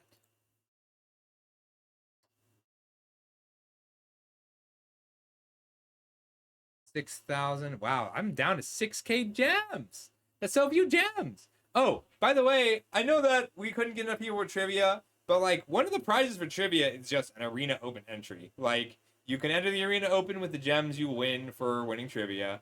You can play cards with what you win for winning trivia. If you like any of that, we're doing I'm glad. We're doing like I like doing them. Um it's just a lot of fun to do. If I can keep doing them, I will. Um but I kind of like, I don't know, it feels like it should be like TikTok shorts or something, and I don't know, I'm not good at that. But now that I got somebody who's editing my videos, I might start doing that kind of thing a little more often.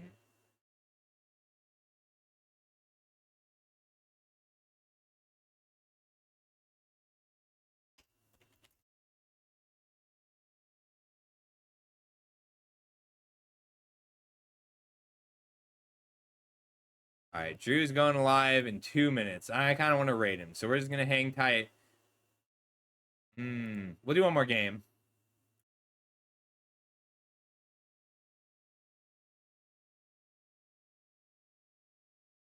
What? These aren't my decks. Don't lie to me. Let's play a Lizards game. I love Lizards. I've been having so much fun with Lizards. Like, and that's cool. Like, the aggro decks being cool is awesome to me.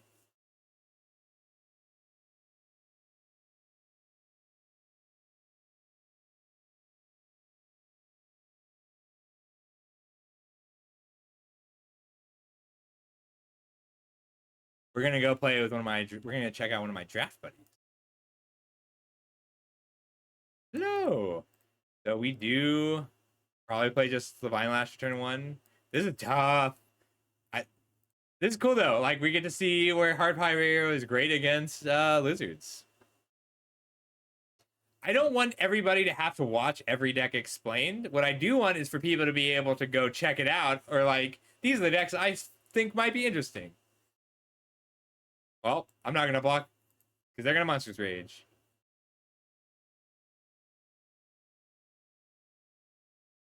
Wild. That is a dedicated mono red or black red prowess. Unclear. We're gonna take another big hit and then go for the throat after that and hope to survive.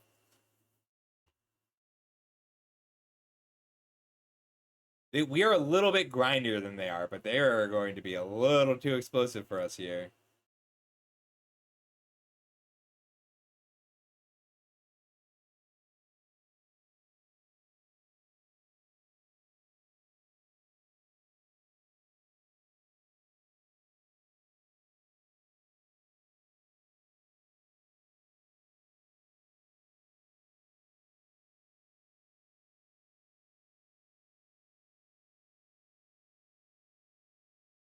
The real question is, can I afford to not hold up go for the throat this turn?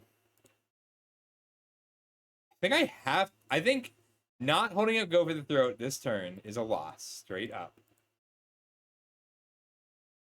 I think I'm the control deck right now. Is like, not good. It's not where this deck wants to be. But I need to be able to block here. And then respond to the Monstrous Rage. With luck, they'll think I don't have a Monstrous Rage.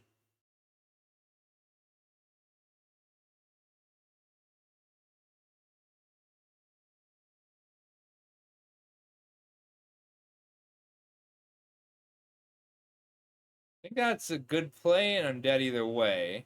I'm taking 5 here, 5 here. So I have to do this.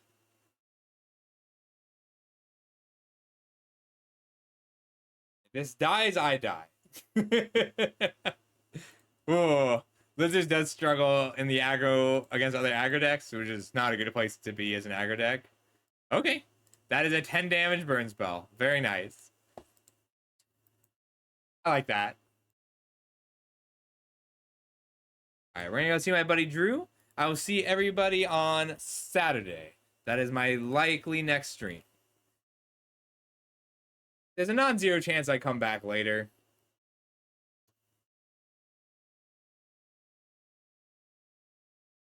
Oh, whoops. Wrong one. I just shouted him out instead of rating him. All right, everybody. I will see you on Saturday. No stream tomorrow.